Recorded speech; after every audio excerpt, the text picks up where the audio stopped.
Christmas is here. The happy ones are near. Let's get together before we get much older.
XM News, talk, sports, and information. It's everything, all the time. XM 202.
was in a vestibule at St. Pat's doing ass sex. Lick, lick, lick, lick, lick. Sounds great.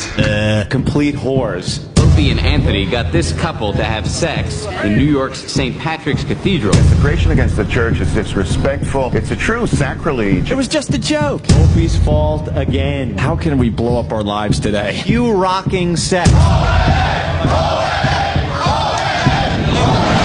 Uh-oh, we're in it again. They hire people who are artists to do a certain thing, and then when they go too far, they suddenly wash their hands of them if they feel the heat is too heavy. Opie and Anthony should not have been fired. Technically, we didn't get fired. They probably shouldn't have hired them in the first place. Exiled radio hosts. They had been fired in Boston after announcing that the mayor was killed. Another prank. And I go, Anthony, I got a great idea today. We're going to tell the whole city of Boston that the mayor died in a fiery car crash while he was on vacation in Florida. What do you think? Oh my God, is this a bad one? Oh, it just gets worse and worse. Everything just went right down the crapper. Can I just say fuck? The duo is signed on with XM Satellite Radio. Thank God. Yeah, we'll make it work. Oh, what a glorious day. It's all about me. I play golf with old guys. I am a grinning idiot. Hey, it's Opie and Anthony. We're back now at the new climate of radio. Ho, ho, Opie. Thank you. You don't go to CNN for dick jokes. Don't come to O&A for hard-hitting news. Я обожаю Opie and Anthony. 私はオピとアントニー毎日聞きます。 Opie's хуй большой и красивый. I don't know. Your mom's box. Opie and Anthony Show. We stink. Shit, piss, fuck, cunt, cocksucker, motherfucker, and tits. I'll bet.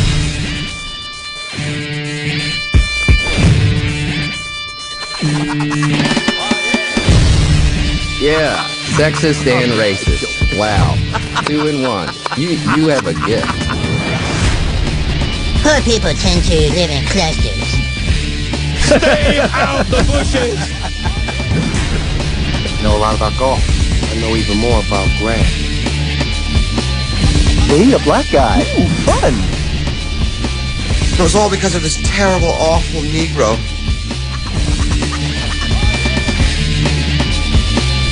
You're getting eclectic today. A little bit.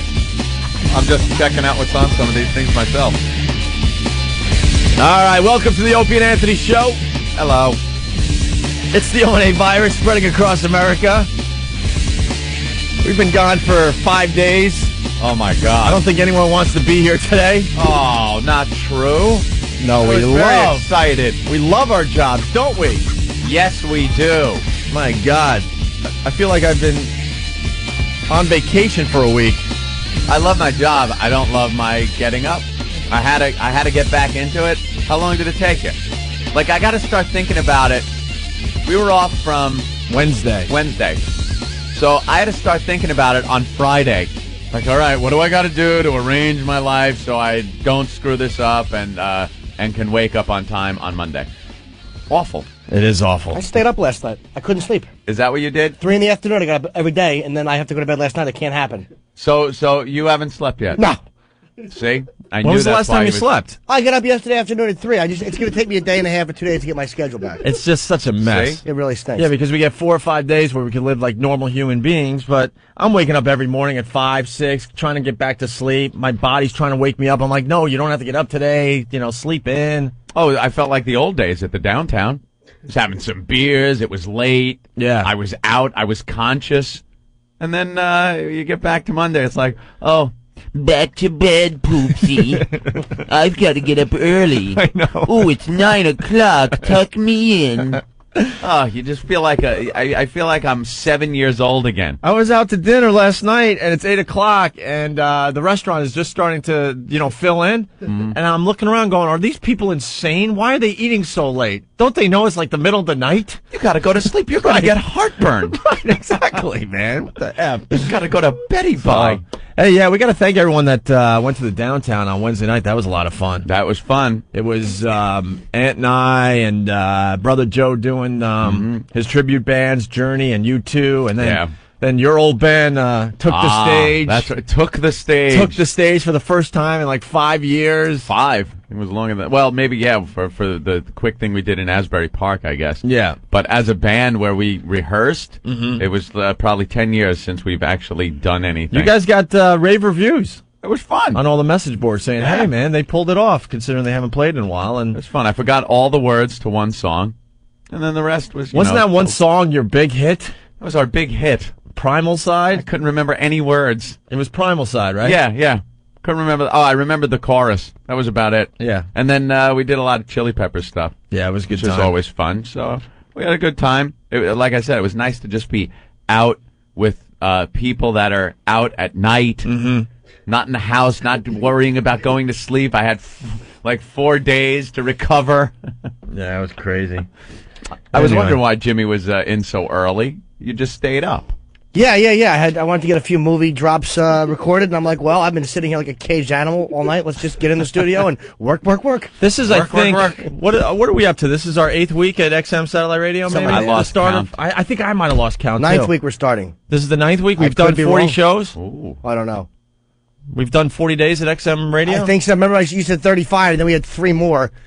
So that so we did our 40. 39th show. Well, no, we count the replays. Okay. Yeah, why not? All right. Because it was new for somebody. So we've done 40 shows in this new time slot, 6 to 10, and Anthony and I are here between 4:45 and 5, no later usually. Yeah. And Jim usually strolls in about 6:02. Just as the good, the bad, and the ugly is ending, and the thing is, I'm like, hi, boys, pulling my coat how off. you doing? Right. I don't need to be here early. Yeah, as we're trying to like figure out what to do today and get the show together within an hour, you just kind of stroll in at 6. Did I know I'm worthless? My fingers still smell like tranny. You did not, did you? No. No. How many different girls were you with since Wednesday? I might have been 1 or 2, not many, man, if any. Not many. I love that. Dude, I'm done with I'm done whoring. I'm done with it. No, stop. I've heard you say that before. You All sure? right. What's Well, different about this one? I don't know. I don't want to do it anymore. He doesn't want to do it anymore. I'm sick of spending the money. They never call me. I swear to God, I expect them to call me sometimes. You do. How you been? How you been? What, the hookers that you pick up, you expect them to call you? No, the ones I write checks to. Some of them I write checks to, and one girl who I've actually hooked up with a couple of times. We've never had sex, but I wrote a check and she lost it, and I have to reissue it. You know how awful that is to have to rewrite a check to a hooker? to someone. No, she's not a hooker. I've never slept with her. Wait. Well, what did she do for you? A massage, just a regular massage. With the Yankee Cranky? That's a regular massage. Yeah. No, it's not. Of course it is. That's a hooker. That's more than a regular massage. Oh, you silly geese. Cut it out, you. I actually go to a regular massage therapist from time to time. I'm not getting the happy endings. That's a regular massage. Why would you do that? Definitions. Why? It's relaxing. I don't know. That would be funny to send Jim to a regular masseuse. Yeah. Have him get the massage and go, hey, what are you forgetting here? Yeah, Come at the on. end, it's like, what a waste that was. I went to one in Jersey when I still lived there. Of course, it was an Asian place. And it was open like 3 in the morning. So I go in and she leaves the door open and she actually covers me with a towel and she gives me shiatsu and I wanted to cut her throat. What are you doing, you war criminal? Get your fingers out of my back. It was agonizing. Some people, they like the regular massage with the candles and the guitar in the background, That's nice. All It nice leads up to something. It's relaxing. It relieves stress. Ugh, not some alien expressionless face just digging her rotten Western civilization hating fingers into your spine. Creepy bitch. So you got here at 5:10 this morning. I walk in, I'm like, what the hell are you doing here? Yeah, it was just I'm going to program that hour of music, our first hour of music. You've agreed to let me do one of these days, and I'm going to put a couple of little movie drops in there along with the songs. He's working. That's Yeah. cool. Not one. You should do it from time to time, man. Okay, well, I mean, I don't want to, Yeah. And then, because we do have this channel, High Voltage, we're going to start programming it the right way. Like, we're going to give Rich Voss a couple hours to talk about crap and other things. Maybe even open up a few hours to the listeners to have them just completely take over. We're developing all sorts of Now little... you're going crazy. Well, now it's like, I think we've hit the next stage of this whole experiment. Yeah. Sure. That's also called the biggest comeback in radio history, hopefully. We're trying. Oh, are we trying? What a pain in the ass this is, but so far so good. I had my lovely Thanksgiving with the family, and the one thing I have to answer all the time is that Jim Norton for real? Yeah. It's like, the things he does, is that real? Is he really doing that? I'm so tired of answering that one. The worst was of course. I met Anthony's mom again, and she's such a nice lady, and she's like, that's not real what you say, is it? And I'm like, No, it's a bit. She's hoping. against hope. Yeah, I'm like, no, I'm just being It's silly. She can't imagine that someone's so nice. Because Jimmy's very nice. That's what everyone says to me, too. They cannot believe it. They expect him to come up, pinch her ass or something. Yeah. Grab her crotch and go, how you doing, lady? Right. Try to pick her up like a bowling ball. Yeah. But he's a nice guy. He comes up, he's very respectful, he's very nice. Yeah. And it just throws people off when they listen to this program and hear They really don't want to believe that No, you're they like don't. that. They don't want to believe They don't it. want to believe it at all. And I don't do the lie thing. I'm just like, yes, everything he says is the truth. He's a disgusting, horrid human being. Thanksgiving was good, though? Yeah, it's one of those, Same old shit every year, isn't it? Every year. It really is. I sit in the same seat. I sit in the same seat. It's like, didn't we do this yesterday? Like, I know. I go to the same house, sit in the same seat, have the same food, have the same arguments, have the same discussions. It's the same stuff. I sit in the same seat I sat in since I was maybe 7 years old. And the people, our family's in a transitional state where, the kids aren't kids anymore. They're young adults. So they're 18 and 17 and stuff. So they don't even want to be there anymore. They just want to listen to their Eminem CDs and go out back and smoke. The older ones are getting too old now, so it's not fun. And it's this whole transitional thing where maybe the younger people have to get older and start their whole new thing because this one's just getting depressing is what it is, Mm-hmm. It's enough. I don't drink as much as I used to, which I guess made it better in the old days. I would just pound down a bunch of Captain Morgans and Coke and laugh along. It would numb the pain. Laugh along at my deteriorating family. It's just gotta sit there. Yeah. I think we need new holidays or something. You think? Yeah, it's the same old crap. Every and year. now it's the same old crap with Christmas right around the corner. Now it's Are going to be you looking Christmas. forward to Christmas this year? No. I gotta look at my grandma. She's got the walker now with the tennis balls on the front. Oh, tennis balls. You haven't seen the walker with the tennis balls? No. I might have not know it. Now they got to put the tennis balls on the walker so they don't. I don't know what that's for. Does it wear down the little rubber things that come with its stock? Well, so I guess is it like hopping up your walker? Wait, is that so they don't scrape the wall or something when they hit it? I think so. Oh, is that so they don't scrape the wall? Yeah, it's all those kids out there that have the nice homes, and you got your mom, and you don't want her scratching up your nice wood floor. Putting this racing stripe on your wall. So you place the tennis balls on the bottom of the walker. I like the walkers with the wheels and the handbrakes. Yeah, the handbrakes. Just in case Grandma gets doing about 60, she can put the brakes on. You know the deal. If it ever comes down to me in a walker with handbrakes, you know what you have to do, right? I have to drive by. Right. High caliber weapon. All right, and good. shoot you in the back of the head. Back of the head. Yep. I don't see it coming. I don't even want to see it coming, but make sure you take care of the job. Sitting there, a little glimmer in your eye, waxing fantastic about the old days, and then just out of nowhere, blam! Gone. Yeah. I was Spuds Buckley once. Shut up. There I was. I remember the old days. It was the Opie and what was his name? Gosh, it was so long ago. Now I sit here on my little rascal if I want to go into the kitchen, but if I'm just moseying about the living room, I use my walker. The tennis. Maybe I have to go down here and change the tennis. Wow. Blam! Nice. You get that, and then the bag of potatoes sound when you hit the floor. Just down, gone. The trickle starts out of your head. And there's a little squish when you hit the ground because of the loaded diaper that you've been lugging around all afternoon, you old burden. You old burden. Oh, God. Oh. And then right after Thanksgiving was Black Friday, everybody. Black Friday. Oh, did you participate in all the shopping that went on? I participated in watching TV, looking at how ridiculous everybody was. They interviewed so many people at malls going, I thought I'd be the only one waking up at 4 in the morning Well, to I'm get to the here. mall. I thought I'd be here first, but the line was around the corner when I got here at 5:30. I'm here for the bargains. Oh, shut up. Oh, they get them, and they're so happy that they're on lines that if I was on... when I go to a store, if there's two people in front of me on the line, I start getting a little nervous. Right. I get like where I'm doing that craning my neck thing, looking like, all right, why aren't they moving? Is there a problem at the register? Do they have to find a manager? I hate that freaking window.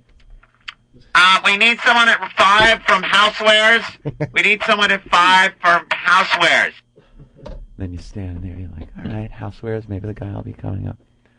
5 Housewares, please. 5. And they're just standing there making that face at each other like, well, and the guy might turn around and look at the line like, well, it happens. And I'm like, I go crazy, and I start looking at other lines and watching them. Dun, dun, dun, dun, dun, dun, dun, dun, dun, dun, dun. They're conga lining up, swiping the card. There's smoke coming off the thing because of the friction from all the cards being swiped and the speed at which they're. And then you know what happens. You decide to switch lines. Oh, when you switch 5, hi, I'm Bob from Housewares. Let me press that one button and solve the whole problem. Yeah. What? Dun, dun, dun, dun, dun, dun, dun, dun, dun. They're going through, and then I'm on the line. We need Bill from Toys. Bill from Toys. Problem at register 4. Yeah. You can tell it's register 4 because now the asswipe from 5 is on and 4. He's waiting here, ready to shoot everybody. Drives me nuts. But these two people, these but people they go were to waiting. the malls for maybe to save what, $10? Maybe. Maybe. I saw a line around the corner for Target. I'm like, what is going on in Target that you need to be on a line just to get in the store? Around the corner. They were around the corner waiting for those doors to fling open, and they rush in to this pile of, no-name DVDs that are in the middle of the floor, grabbing them, and in some cases, punching, kicking, rioting. Well, because that is the Christmas spirit. It truly is the Christmas spirit. People feel they have to go to these things and be part of it. Is that what it is? Because I can't understand why you can't go maybe today. Yeah, go today. I think you get the same shit and probably the same price. Yeah, it's probably the sales are continuing, right? Of course. First of all, there are no real sales. It's all a big lie. They jack the price up and then say you're getting 20% off. Everyone knows this. It's nothing new. That's what they do. So you're gonna get the same price you got on that what do they call it? Black Friday. Black Friday. Because all the when Black Friday comes, all the retail stores get rid of their red ink on that day, is what they say. Ha ha. Black Friday. And they go in there and get these. They think they're getting a bargain for standing on a line, and the register lines, the lines outside the place, like I said, crazy. Somebody had the good sense to set off some pepper spray in Toys R Us here in Times Square, though. Did they really? Oh, yeah. Evacuated the store and everything. Just cops down there, helicopters. It was insane. And then they were pissed off at Toys R Us because after they cleared it out and vented it, it was hours later, the place was empty. So they kind of really lost out, man. When it's your big day and you lose out like that, good. I'm sure Christmas was a good idea maybe a long time ago, but now, in this day and age, it's just become one big pain in the ass. It is a pain in the ass. And now it's a pain in the ass. We hate Christmas. From Thanksgiving right up until Christmas, it's the pressure, the nerves, now you gotta get stuff. We were having a discussion, the family getting together, having a discussion last year about not doing it. We do it every year. Everyone gets gifts for everybody. And we were going to do this new thing where you pick one person, kind of the grab bag thing. And you haven't done the grab bag thing? No. Yet? I have to get for everyone, and everyone else has to get for everyone. It's crazy. It's senseless. It's stupid. And they now we want to do this, but the discussion didn't come up this year. And I voted against it last year because I'm a nostalgic guy. I like the tradition. I kind of get like, no, I want it to be like it was. Are you kidding? Yeah, I'm stupid like that. I mean, no. I'm stupid like I'm learning something new about you. You're the rich one. You're the one they all look forward to getting the gifts from. I know. But I was like, no, I kind of want to keep it. But then I was like, okay, if the discussion comes up this year, I am absolutely voting for the one gift grab bag type thing. And then it never came up. So now I don't know what to do. They'll all be fighting because they're all going to want the one who gets Anthony. They'll want me. I'll trade you 2 Sals and a Joe for Anthony. It never came up because they know you're going to give the good gifts. I've seen you give gifts. Yes, I get the You're pretty Christmas crazy. spirit in me, and I have the spirit of giving, Opie. Yes, you do. It's what Christmas is about. Oh, for me. I hate it. But gift cards are big time in now. See, now everyone just runs around the stores and gets gift cards for everybody. So there's no real. You're not really personalizing your gift anymore. I feel I can't it's do really that. at this point, it's really a waste of time. Mm-hmm. You should just be able to look at your family members and go, look, it's a wash, right? Yeah. You're gonna get me a Gap certificate. I'm gonna get you a certificate for Best Buy. Mm-hmm. It's a wash. Yeah, it is. It's like what was that? Johnny Brasco? Is that for Christmas? They came in and gave each other $100 bill or something. Hey, What do you call it? Thank you. Donnie I think, Brasco. did you say Johnny Brasco? I think he did say Johnny. Who's that? Bitch. My favorite movie was Donnie Mnemonic. Yes, Donnie Brasco. Johnny Brasco. Jesus. Love when Greg Brady played Donnie Bravo. What an ass you are for pointing that out. I just thought God, I heard it. I'm I hate it. I know. Who? He's got that smile like you fucked up. I hate that. You gotta look at him. I know. He goes, you know "You you fucked up." screwed up. I know. I wasn't sure where. And he can't wait to tell you. At least I recovered. You're awful. Oh, so now I'm all hot, nervous. Quick. Hey, let's relax. Put on a John Henley song. I want to hear Donnie Be Good. Shut up. Hey, but not to interrupt. When are we going down to DC? Because I want to see John and Mike. You stink. One more thing about Black Friday. Did you guys see what happened in Alabama? They got trampled as they were opening up the store, the doors to the mall. Oh, good. And these fat fucks from Alabama were getting trampled because they were all trying to get their free Walkman or something like that. Was it a Walkman in Really? in the year 2004. Yeah. It's brand new for us down here. Jesus. And they trample each other. Well, the whole way they set it up is a recipe for disaster.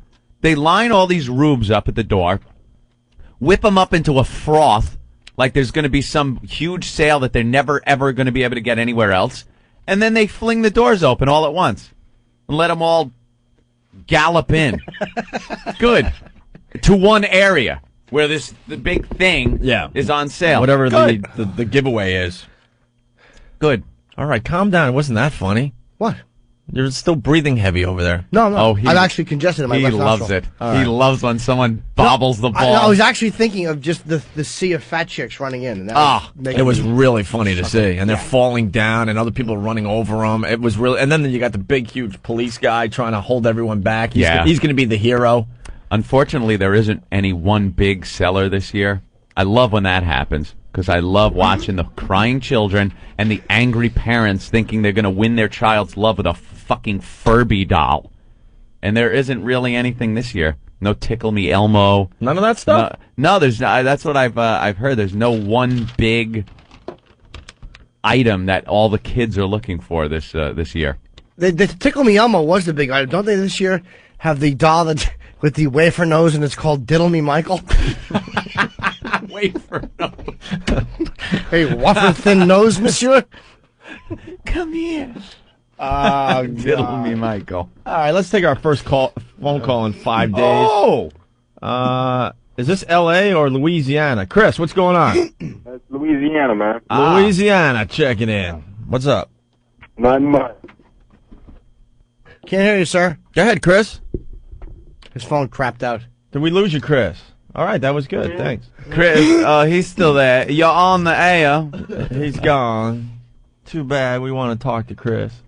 So, Ben, Norton's putting together his own variety hour. What's that all about? I don't know. Jim's very motivated. And when is this clips? going to air? Because I think a lot of people are going to want to really check out the music that Jim picks for the variety hour and the bits and all that. Well, of course, he doesn't have his music figured out yet, so we'll do it next week. We should pre-promote it.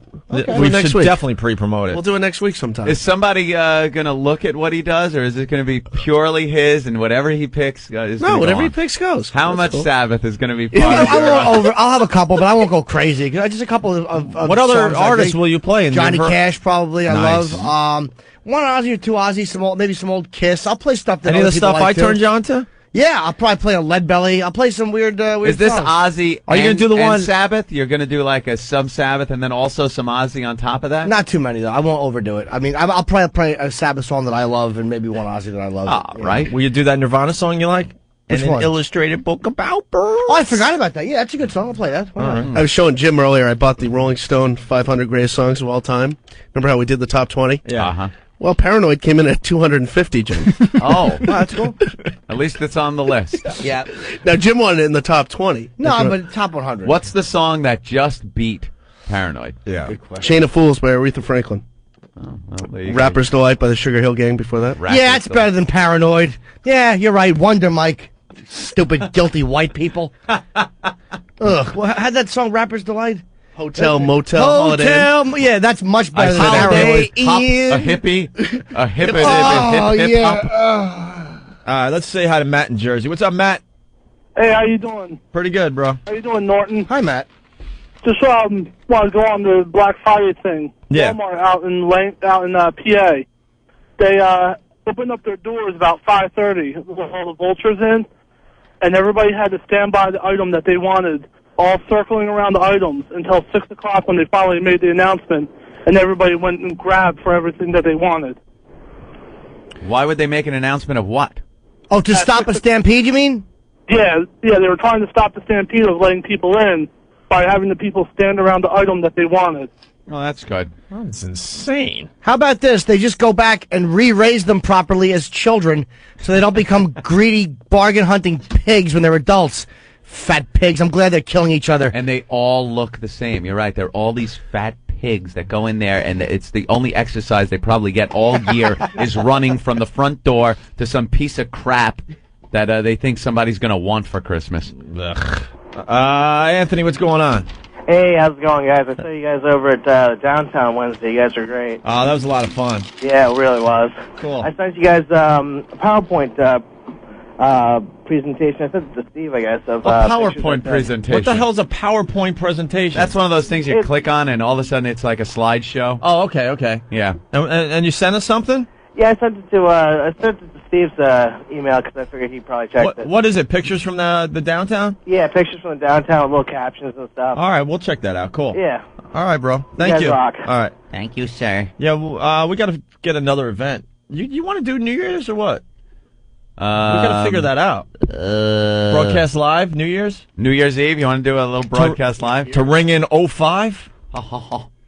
Ring out 04. Why not? You know, we should probably take a quick break here. You want to do that? Yeah, we're just getting warmed up. Rob from Long Island, what's up? What's going on, guys? Hey. Hey, you guys were talking about, like, the little variety hour thing. I was thinking, because I love the variety hour every morning. That's, like, the thing I look forward to. Mm-hmm. You guys should do, like, a little contest or something on your website. Like listeners, you know, do, like, a list of 20 songs with, like, comedy acts and stuff like that. And you could, like, take the best one, give out, like, a little prize or something, you know? It's really not a bad idea. We really got to start programming this channel a lot better. We just want to get in here, settle, figure this whole satellite radio thing out, and now we're going to take it to the next stage. I like that, actually. It's not a bad idea. I saw you guys over at the downtown. Great show. Oh, cool. I think we want to just open up the channel and just allow you guys to completely program an hour or two, get maybe a phone line, and you could, say whatever the hell you want and request songs and just make it into a huge cluster F, like literally whatever you want to say. Like we have the FU line, but instead of the FU line, maybe you could talk for like 30 seconds or 40 seconds. About whatever you want. Yeah. And then we'll pick the best ones and you request a song. We're going to do all sorts of stuff as we move forward here. Chris this is Chris Chris in Texas. What's up, Chris? Not much, man. Hey, I figured y'all get a kick out of this. Somebody super glued 247 doors shut at a mall in Lafayette. What, they super glued all the doors shut? Yeah, they super glued all the locks so they wouldn't be able to open it up. Oh, that's great. That's the kind of thing I like to hear. Very cool. I was laughing my ass off when I heard about it. I figured y'all get a kick out of it. Oh, hell yeah. Fantastic. Hell yeah. All right, let's go to Ohio. Dan, what's up? Hey, not a whole lot, guys. What's going on? Welcome back. Oh, thanks. Hey, it was just calling the whole variety hour Jimmy's got playing. Hey, Jimmy, how you doing, buddy? How are you, fella? Hey, just make sure you don't turn it gay like you did all last week with the Monster Rain. What? I didn't do Monster Rain last week, sir. I did that when I was a boy. Yeah. Well, I know that, but you talked about it all week, and it couldn't get any gayer than that. No, we're getting the gay out of the show, sir. Yeah, we're not talking about Monster Rain. We're not recommending it. We're just discussing it as a thing that happened. Right. I know, but you guys are back on the air. Everybody's catching the virus, which is great. And all you hear is about Little Jimmy Norton sucking off people. Well, you'd have to put it like that. Well, you know. Who else was singing "Get Your Cock Out" all weekend, man? Yeah, holy that was crap! a That's a song. catchy little ditty. Where is that damn thing? There's some awesome songs you guys got going coming in. So. We'll play that going into break. Get your cock out. It's just such a catchy little thing. A couple more. Jim from Jersey, what's up? What's up, guys? Hey, listen, I heard that this stampede was actually for something good, like, I don't know, the Wi-Fi. Oh, for the Wi-Fi? Yeah, that's what they should have stampeded for. Now that's worth a stampede. Absolutely. Everyone is trying to get their hands on those MiFis. They're going to go really fast. When do they go on sale? I think next week or something, right? The portable XM satellite radio unit? Just in time for Christmas. Just in time for Christmas. I got to get a few of those for some people in my family. Ooh. Good luck. Mike in South Carolina. The phone's just exploded. We're going to take a break. But, Mike, what's up? Hey, what's going on, guys? Hey. Yeah, I've been a listener a long time back when you guys were at NEW, and I grew up in Worcester, as Voss would say it. Oh, Worcester? Worcester, yeah.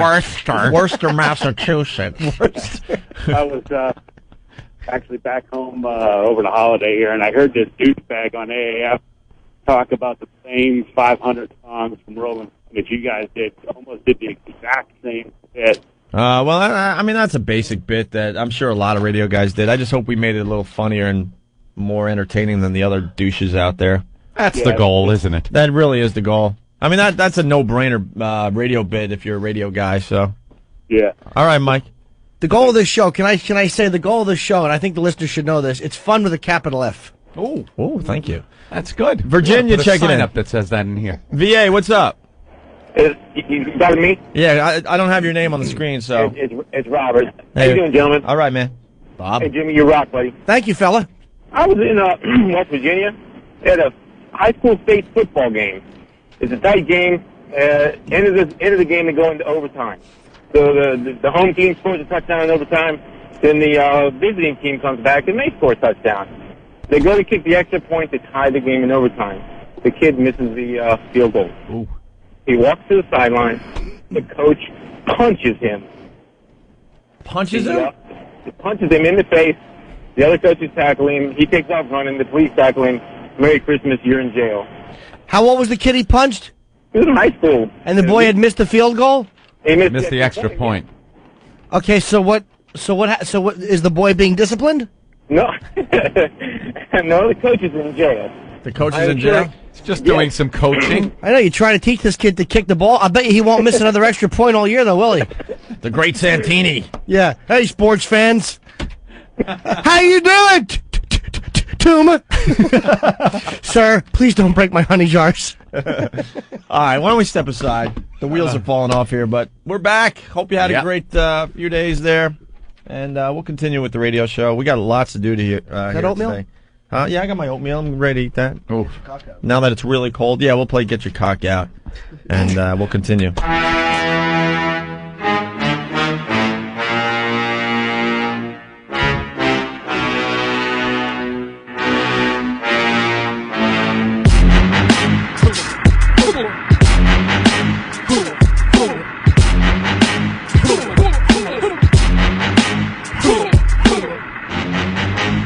Get your cock out.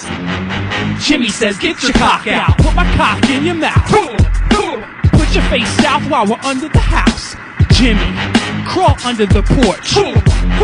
Yeah, I said it, crawl under the porch. The monster rain's coming, the sky's gray. My pants down, two kids helping each other under the damn house. Y'all know the game, monster fucking rain, it ain't a damn thing changed. You're all under the porch, your friend fillets you. Crawl under as 2 digits masturbate you. I alleviated the stress with a cock caress. I exploded my friend's neck with a monster mess. Just 2 little boys, no need for Vagilume. Stuck on a little crotch with a slight lack of pubes. We gotta keep it quiet, make sure mom don't find out. I'll finish you off quick so I can pull mine out. It's just a little pleasure with a lot of shame. Who cares, I gotta blame it all on the monster rain. Get your cock out. Jimmy says, get your cock out. Put my cock in your mouth. Put your face south while we're under the house. Jimmy, crawl under the porch. Yeah, I said it, crawl under the porch. The monster rain's coming, the sky's gray. My pants down, 2 kids helping each other under the damn house. Jimmy Norton, get your cock out. Jimmy Robinson, get your cock out. Billy D'Angelo, get your cock out. Everybody, get your cock out.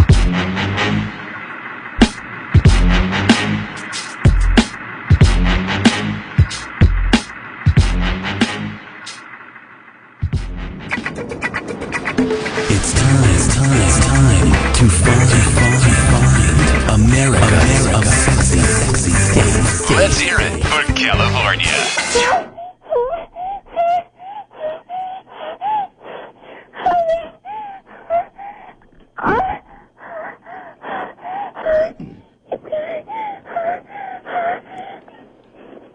This guy's a champ, man. Lucky girl.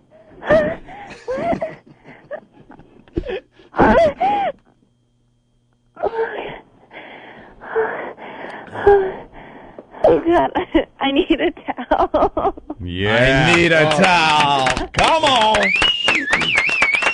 They're applauding from the other booth, too. Thumbs up. Stop, Jim. Jesus Christ, Jim. Think you can do better? Call Opie and Anthony live at 866-WOW-1-WOW and give it your best shot. How big does that thing get? Have you ever been listening to your favorite song on XM when someone starts yapping during the best part? What can you do? Well, with the new Delphi Sky-Fi 2, you can replay the song. It's the first satellite radio with replay and pause features. Listen to your favorite songs over again. Sky-Fi 2 for the car, home, and on the go. Add it to your family plan or give it as a gift. Go to xmradio.com to learn about all the cool features on Sky-Fi 2. Now available in store. Why not try XM Radio online for free? You have nothing to lose, except for missing out on XM's 100% commercial-free music channels online. Add to your existing XM account for only $3.99 a month. Sign up for your 3-day trial of XM Radio online at listen.xmradio.com. Know a friend who hasn't heard XM yet? You can send them to listen.xmradio.com for their 3 free days of XM Radio online. So I'm watching Rocky IV the other day. I'm saying to myself, 2 white guys fighting for the heavyweight championship of the world. Boy, that Spielberg's something else.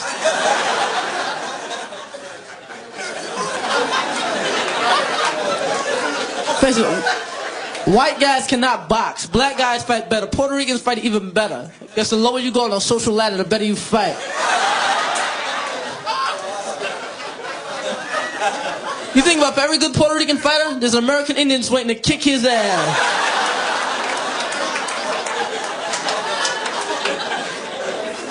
The poor, and I feel so sorry for the Indians, man, because we didn't take you, white people, took their land.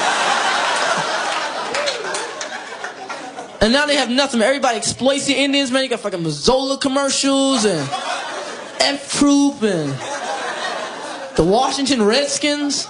Redskins, that's not nice. That ain't cool. That's a racial slur, man. That's kind of like having the New York niggas, okay?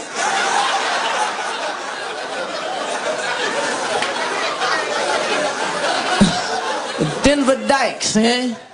Can't have that shit, man. Remember the commercial? The Indian had a tear in his eye for pollution? It wasn't crime for pollution. He took his land and fucked his wife.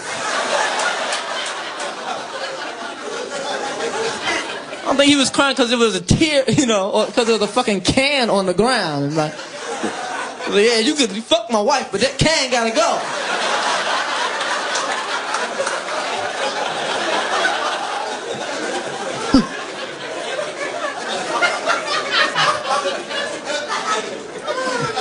Get it all in.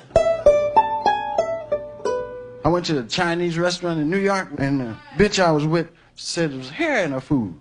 You know, I said, where's the hair, baby? She said, right here. I said, well, fuck it, we ain't gonna pay for that shit. Hey, man, come here, man, some hair in the food. Are you gonna have no food?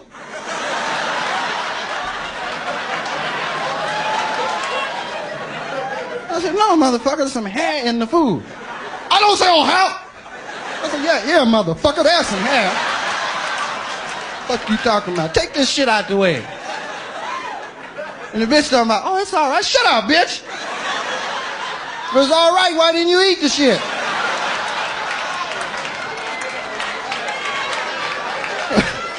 I said, I ain't paying for shit. Come on, let's get the fuck out of here. And we was leaving, the motherfucker grabbed me. But he didn't grab me like motherfuckers grab you, because we'd have been fighting all night. They know that karate and shit. That's how much was that? Gave the motherfucker a tip and everything else. Because I heard bones and shit snapping.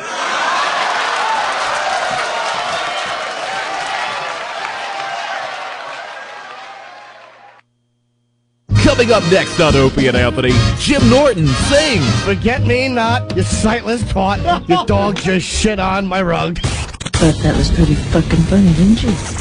How's that for a sketch? The Opie and Anthony Show. You don't do sketches, stupid.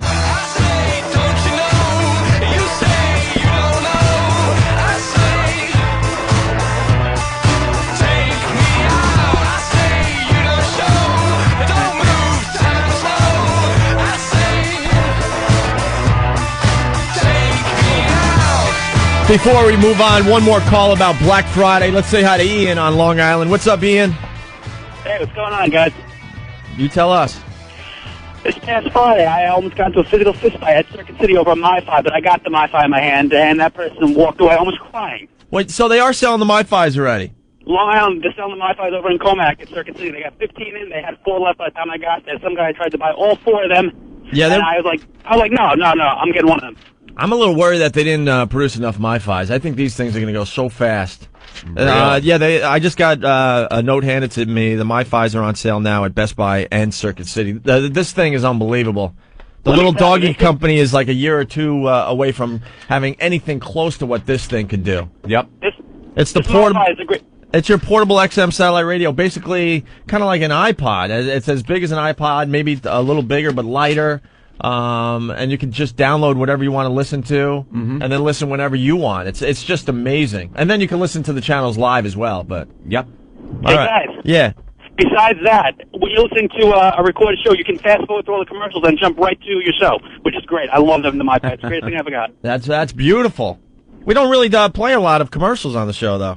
No, but if you're in a commercial for like the XM Li-Fi or for the Sky-Fi, you can jump right to the programming, back to programming without listening to all that. You know, I got to get a MiFi because when I listen to the replays, I'll know when we really stink and go, all right, I know that was just awful. I want to hear the next bit, which I knew was really good. There you go. And then maybe we could even, give people a clue on what parts to listen to the show, and then your listening time will be down, and maybe you could go enjoy your life.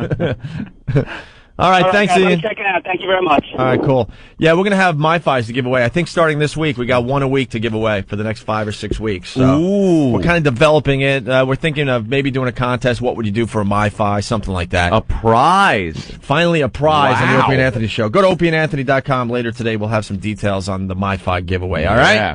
All right. A lot of things happened while we were taking our little break. Yeah. Like Shelly Long ODing. Yeah, I saw that on the cover of one of the papers over the long weekend, and it looked like she was, like, I thought somebody from Cheers was dead, so OD and think, dead, but no.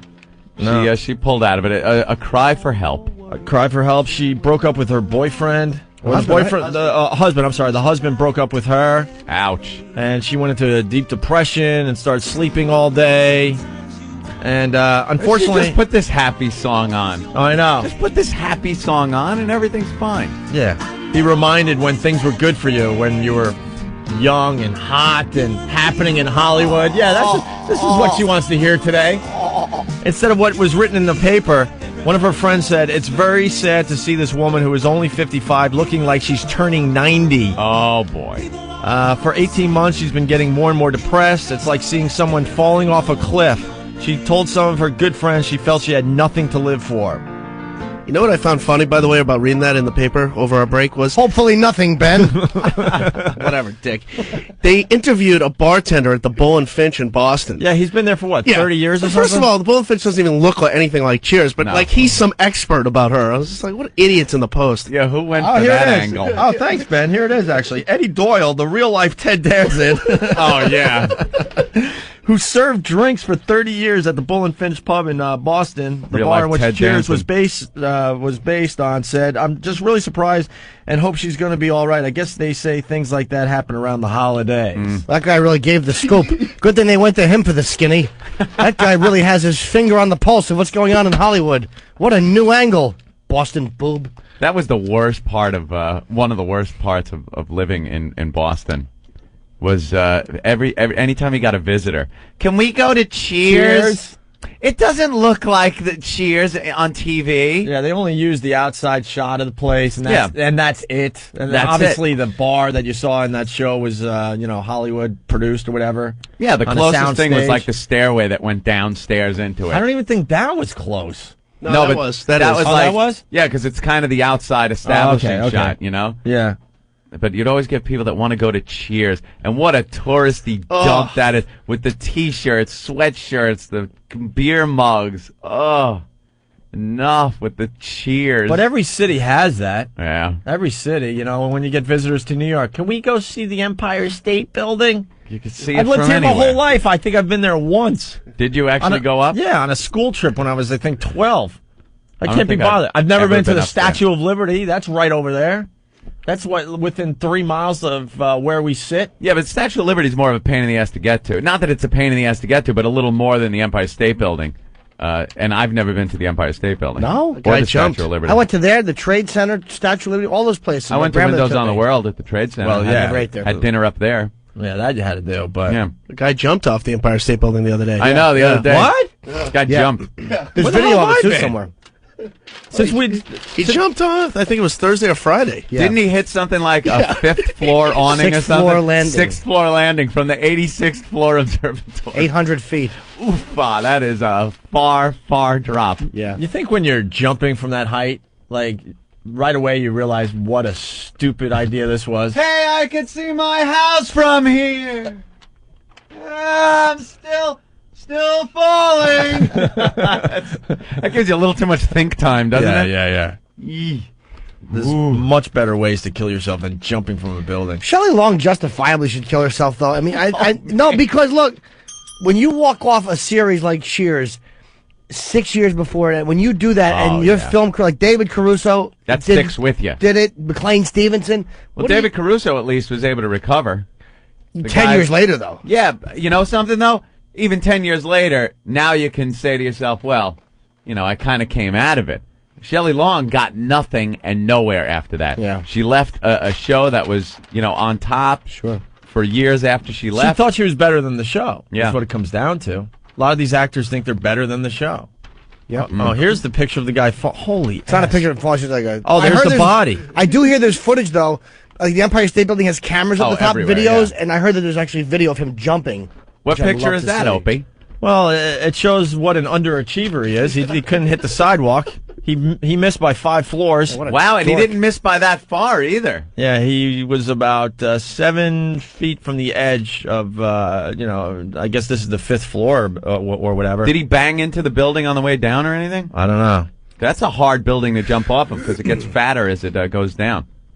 A suicidal man dressed in black scaled a 10-foot fence and leaped to his death from the Empire State Building's 86th floor observation deck. Wasn't Earl, was it? Horrifying holiday. Dressed in black. Maybe. Have we heard from Earl? I actually did see him over the weekend. He's too bad. Horrifying holiday tours yesterday morning. Yeah, that's a good little holiday thing. Merry Christmas, be traumatized. I saw a man near me push his kids out of the way and say, "Look out!" said Keith, one of the many tourists who watched the man plunge. Are you ready for this? 1,000 feet. Nice. 1,000 feet. I looked up and I saw the guy falling, said Watley, a real estate agent from Atlanta. I don't care where he's from. He was laying flat on his back like he was sleeping on a bed in the air, and he was kind of spinning.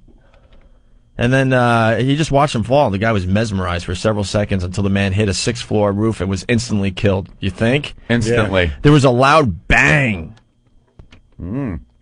Wow. There you go. Loud bang. Yeah, I'm surprised he didn't go right through. No, he hit. It's concrete when he hit. Is it? It's like it's one of those. God, that's good on the radio. Move your hand back and forth. Back and forth. It's one of those. You're looking at me. You know what I'm saying. People hearing it can't. He hit part of the building. It's concrete. Oh my God. There you go. All right. Merry Christmas. Merry effing Christmas. It wasn't NYU, though. See, there's been all those jumpings at NYU lately. Yeah. Yeah, I know. Aunt said a couple weeks ago that they need to install trampolines all around NYU. Boing. Hey, isn't that depressed Asian coming up by the window? I don't know. Don't look at her face. She'll never figure it out from that. Can't tell if she's blowing out birthday candles or shooting herself. Just one look. One look for everything. One look for everything. She's like one of those, like those AOL icons. Yeah. They try to have their. Man, that's it. Overexplain a bad joke. I was with you though. I wasn't with me though, because as soon as I said it, I remembered the AOL icons have many different expressions. Yeah, that's so true. I just contradicted myself like a fool. I was kind of with you. And then what's going on with the Staten Island doctor? Trying to catch up on all the news that happened after last Wednesday. We were just talking about him before we went away on vacation. Dr. Gil Lederman, and here in New York, if you live in New York, you know Gil. He's the guy that was that used to do those commercials for Staten Island. What was it? It wasn't Staten Island Medical Center. There was something like else that. in Staten Island University Hospital? Staten Island University Hospital. We will treat you for cancers of the neck, chest, ribs, brain, ear, acoustic neuroma. It was like, it would give me the heebie-jeebies just having this guy talk over the radio. It's just creepy. And, reminding you of all the tumors you could get in your I lifetime. know, It's like, that's why it was awful. I don't really need to know I could get a tumor of the neck or whatever you used to say. You don't know that? I've had cancer of the neck for years. A year. Trying to cure it with mice. Oh, he would just be so creepy. They would play this bad, it's the bad piano music that they would play in the background. And he would make talk it even about more depressing. Yeah, where's that other music? What did you put that on? Did you put that cancer music on? Cancer? We have cancer music now? No, you didn't put it on yet? Oh, all right. Talking to Eric. Okay. I'm just having a conversation with That's Eric. all right, that's all right.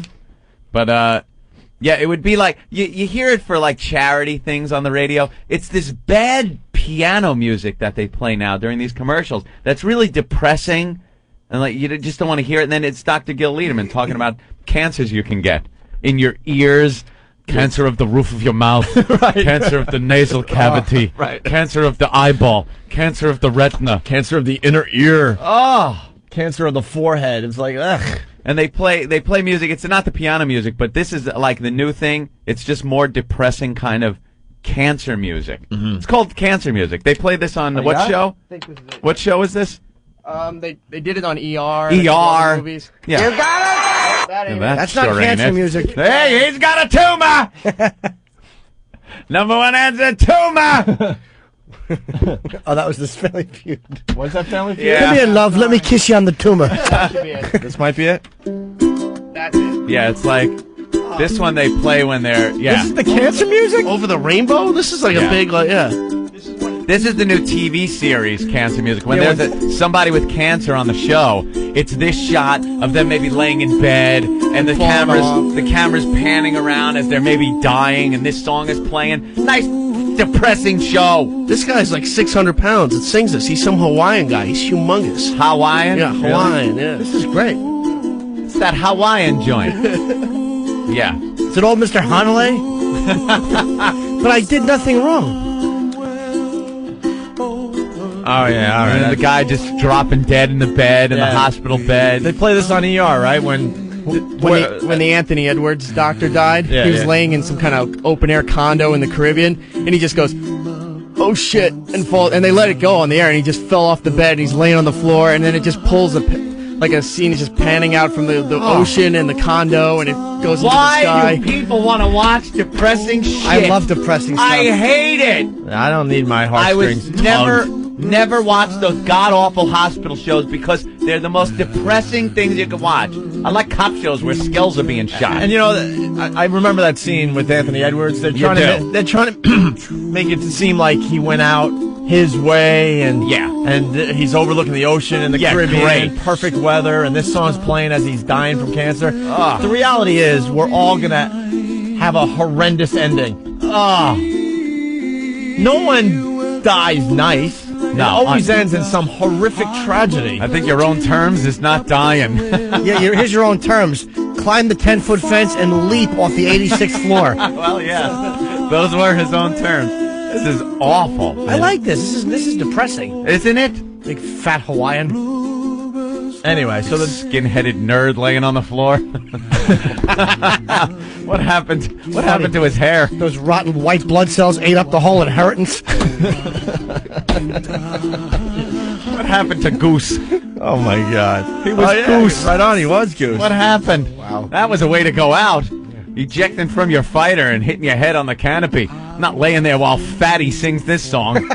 It's horrible. Hey, Anthony, you know how we like to go backwards before you get to the Staten Island doctor? Oh, yeah. Can you do the backwards noise for us?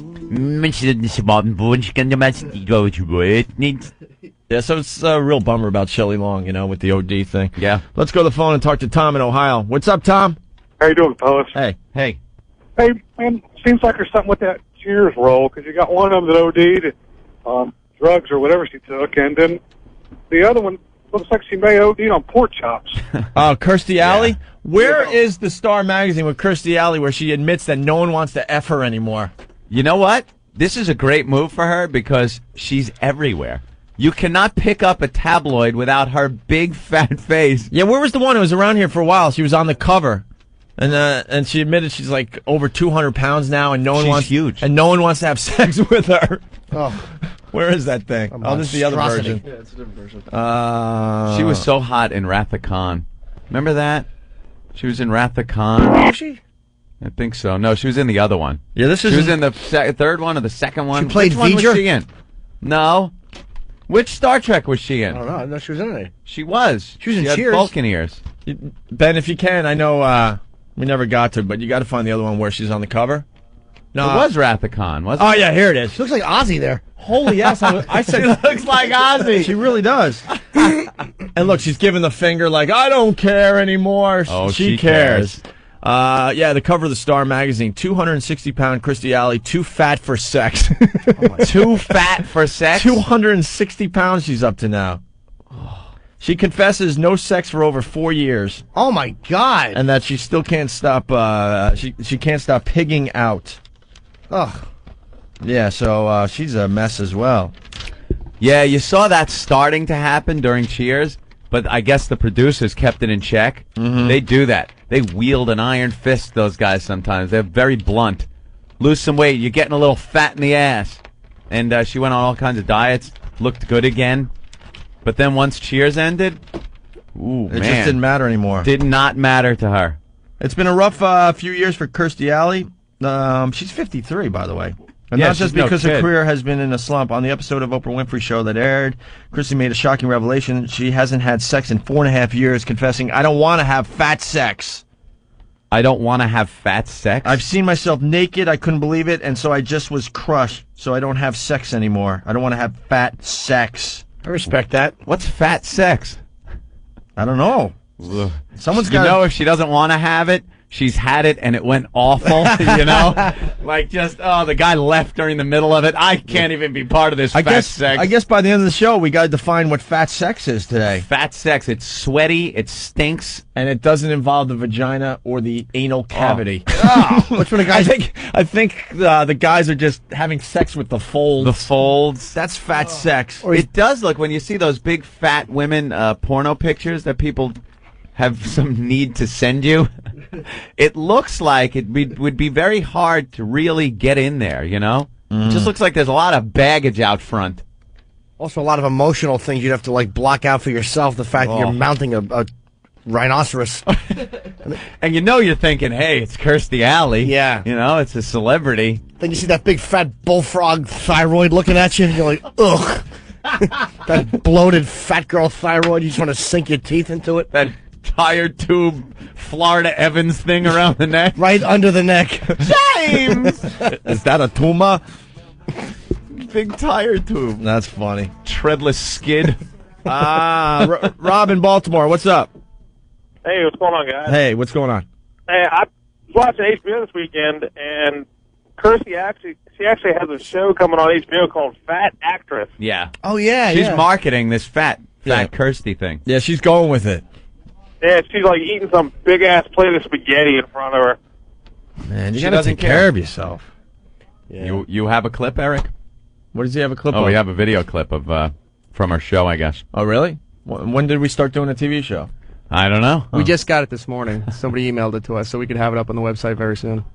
Oh, you're just gonna... Okay, I thought we were gonna play it. No. It'll be up on opieandanthony.com. She was Lieutenant Saavik on Star Trek: The Wrath of Khan. The best Star Trek, in my personal opinion. That the second one? That was the second one, yeah. Yeah, second one. Dan Yankee from VA. What's up, buddy? Yeah, hey, Kirstie Alley ain't that fat. She ain't that fat? Hell no, I'd bend her right over, bud. She's 260 pounds. That's okay. I'm 6'4", 300 pounds. I'd bend her right over. He is from Virginia. After all. You gotta remember. It comes with the territory. It certainly does. They love their fat broads down south. All right. Love them. Well, Dan Yankee would do Kirstie Alley. Let's say hi to Brian in Virginia. Need a girl with a little meat on her bones. bones. Looks like a lot of people in Virginia got their XM satellite radios recently. A lot I've of calls had from mine Virginia. For 2 years. All right, cool. What do you have, Brian? A definition for fat chicks. Yeah. When you're trying to find the wet spot, you flip through the rolls till you smell shit, and then you turn back one. That old gag. That was a good one. I never heard that one. Oh, you never heard that one? No. That's good. Thank you, Brian. Later, guys. All right. Gruesome. Should we fast forward back to the Staten Island doctor? Oh. All right, so we're over here now. Oh, with the cancer music again. Yeah. This is great, actually, this song. It's awful. You don't like it? No. Isn't it horrid? And you don't either. I actually do. I like it. Stop it, Dude, you don't. I like depressing stuff. I was You like to never just into that. sit back and get depressed? If it's quality, if it's something that's trying to yank an emotion out of me, I'll spit my gum at the TV. But if it's genuine, Give me one example where it was quality, where you sat back and enjoyed something depressing. whose life is it anyway? Richard Dreyfuss, John Cassavetes. He plays an artist who becomes a quadriplegic in a car wreck, and his whole thing is he's fighting for his right to die. Oh. It's unbelievable. Richard Dreyfuss is amazing. Show me the Oscars. I went to try out ER one night. I figured, what's all the hoopla with this show? I'm gonna check it out. I figured, maybe I'm jumping to conclusions on it, and every episode isn't depressing, and perhaps I'll get one of the funny ER episodes or something, where the general plot underlying is I know what you're going to funny. say, but go ahead. I turn it on, and it was an episode where there was a car accident, and they have to bring this little kid into the room where the mother is dead, and then the doctor is explaining to the child how they will have these, your mommy is going to have tubes. Your mommy is going to have tubes coming out of her mouth, and that's what we use to try to help your mommy. And don't be afraid of those. And they lead the kid in, and the kid's crying, and it was one of the... right.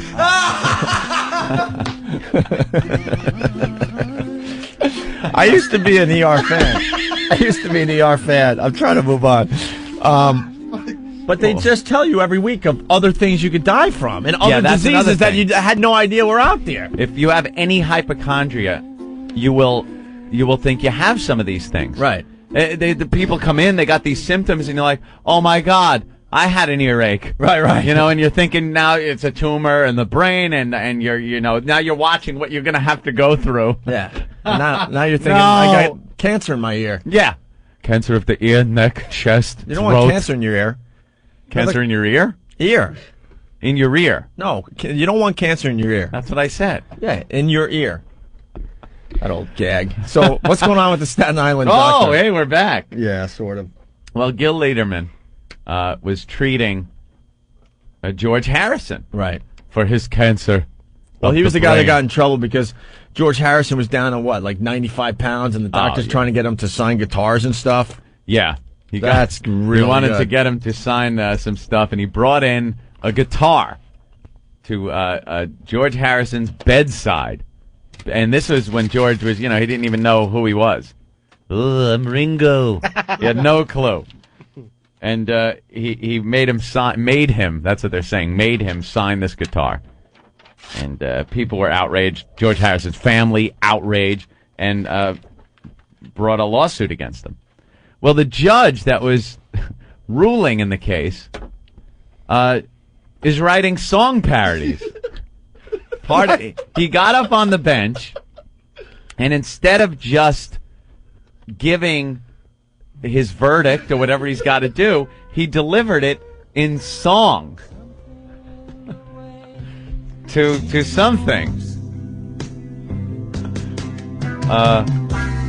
Attracts bad press like no other doctor. That's what he said. Something in the folks he meets.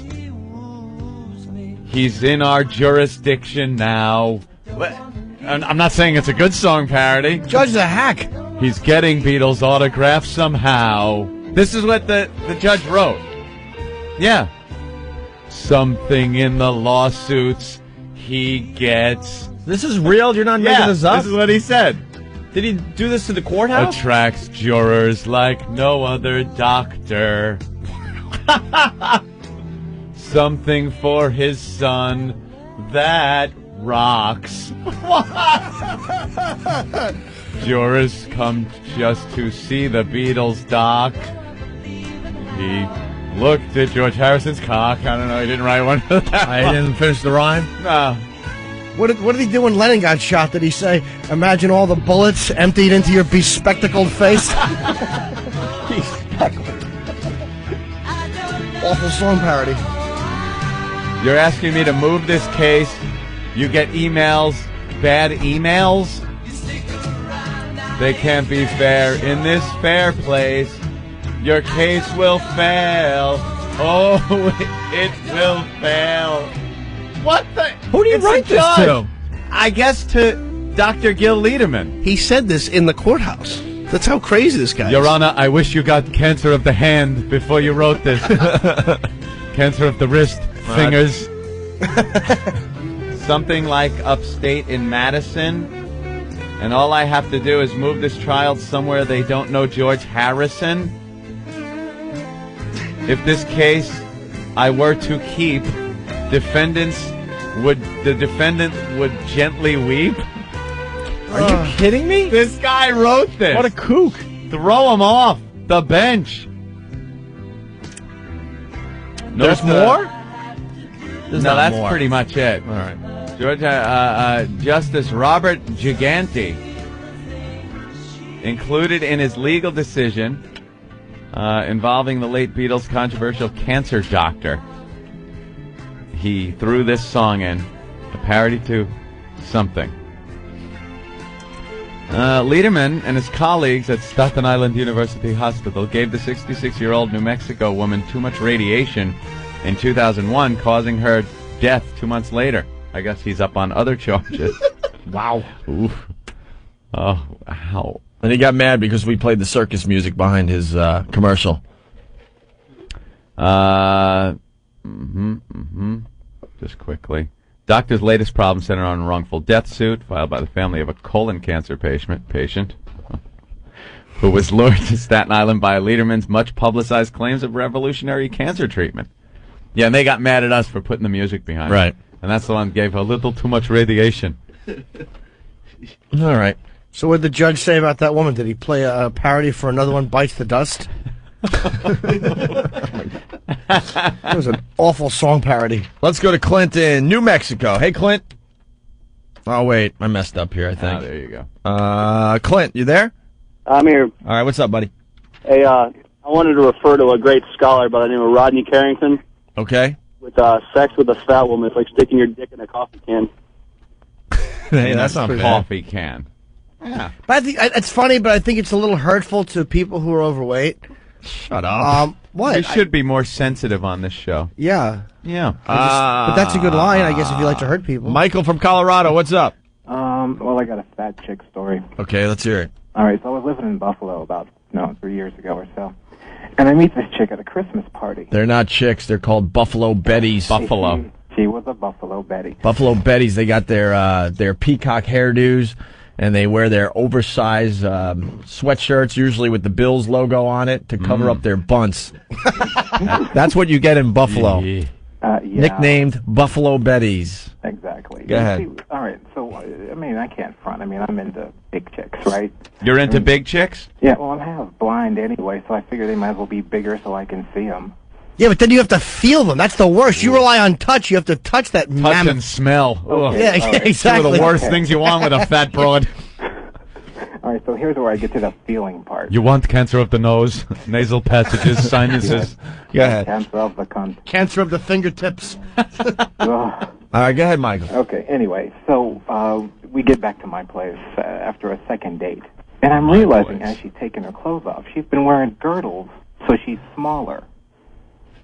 So we kind of get into it because I'm feeling pretty bad because I've already committed to the sex. Not too sweaty underneath those girdles either. Wait, you continued having sex with her because you felt bad? Of course, and you he's already got committed? her in his place. He's committed. I've committed to the sex. You don't stop at that point. Screw it. You went the distance. Now the chick's in your place and disrobing. You got to go for it. There's a point where you're committed to the sex and you'll do it even though you don't want to do it? This I'm is with something the guy. new for me. It's a commit. It's a pass the fail safe. You can't come up with some kind of crazy excuse at that point? Well, I didn't. I just figured I'd pretend she was someone. All right, else so that is You're knocking willing him to off set the your deep house on fire? Without a You're doubt. pretty much committed. I'll be right back, and you light a match and go, what Yeah. the hell's going on? Fire. Fire alarm goes off. Oh, too bad. end. Yeah, okay. You actually have sex with someone you decide you didn't... What the hell just arrived? I don't. Somebody delivered these things. I don't know who they are, but who brought those in this morning? Steve. And we asked, me and Jimmy asked, what are those? And Steve goes, they're plastic balls. And Jimmy goes, what's inside them? Thinking they were a case for something. And he goes, no, they're just plastic balls. You could hang them places or... Whose I think they're Christmas brilliant ornaments. idea? I think you hang these on your tree. I think Steve wears these as earrings. Steve, what the hell is this? They're Whose big brilliant plastic idea? balls. Someone's sitting around getting stoned with their friends going, wouldn't it be cool to have, like, plastic balls to hang up? Let's make them. Yeah, you pretty much nailed it. They're big plastic, I guess.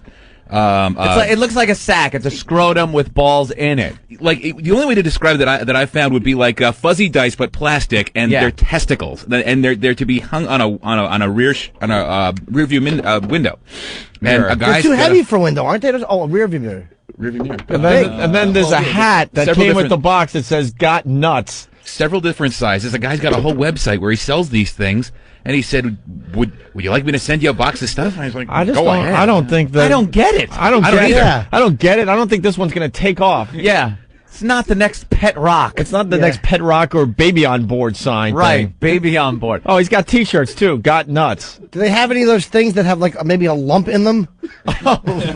Or any with just Hands one up a ball testicle. and an empty sack? They've got a lot of weight to them, so I don't know if they'd what? if they'd fit on a rear view. This is the mirror. stupidest You thing step I've on ever the brakes and your windshield gets broke. Dude, this is the stupidest thing I've ever seen. You Check could this throw out. these off the bridge in Long Island and kill a woman if you don't have a spare turkey.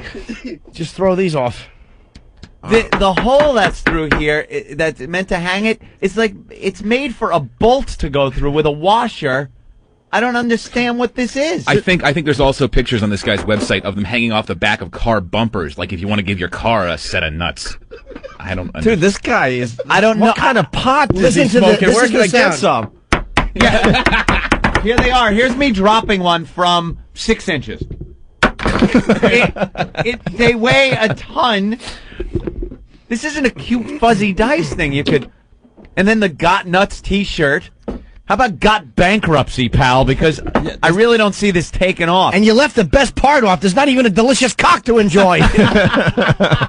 Oh, and got nuts panties and baby tees. Right. You could use this All right, well, for a hammer. This guy is trying. I don't get it. Oh, A real entrepreneur. somebody please kill their spouse with this. How perfect would that be? She was bludgeoned about the head with a plastic pair of nuts. What is the website? It's thenutshop.com. The Nut Shop. Yeah. The Nut Shop for all your nut needs. Buy nuts that you can work on your biceps with.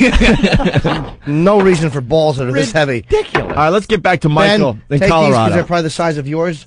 And I thought you guys were trying to get rid of all the gay. That's not gay, though. It's just an odd thing somebody said. Yeah, this You know, we're one for getting rid of the gay, but stop putting the gay tag on anything we talk about now, for God's sake. A bunch of men can't just have a conversation about some balls for a few minutes. Ridiculous plastic nuts that some guy's trying to sell. All right, go ahead, Michael. Okay. So so I guess you brought a fat girl home.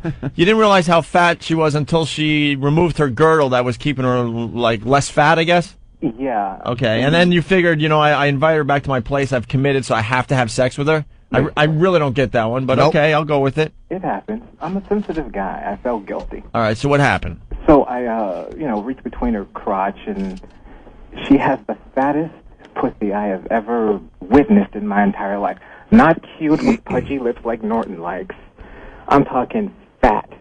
Like she gained a lot of weight, and it all went to her cunt. I mean, all right, hey. Well, so wait, careful with that word. Let me see, sir. I happen to like larger vaginal lips, but I mean, you're saying it was almost like the leg extended into it, like that kind of fat. It was like flabby.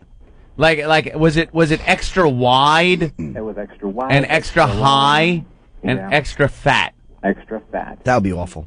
It was terrible. So then we get into it, and she says, "Wait a minute, I need to get some lube."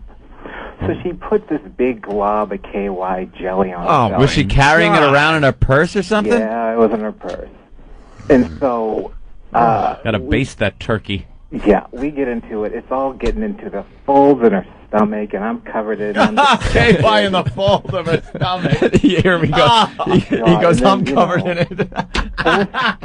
Yeah, because it's not just in the area. Yeah. No. It's like if she ate a Hershey bar, it would be all over her face. It's the same thing. It just goes everywhere. Oh, that's hilarious. You're covered in KY. What a sight. I was disgusted. Yeah. And so I'm pissed at this point because I've been bamboozled, hoodwinked, and led astray. Mm-hmm. So I just start giving it to her, and then we turn the lights on after we're done, and I actually fake the orgasm. Thank God I had the condom on so I could kind of get out of there and eject. Turn the light on. Face is red like a fucking Oompa Loompa. She goes, "Oh, that's my rosacea."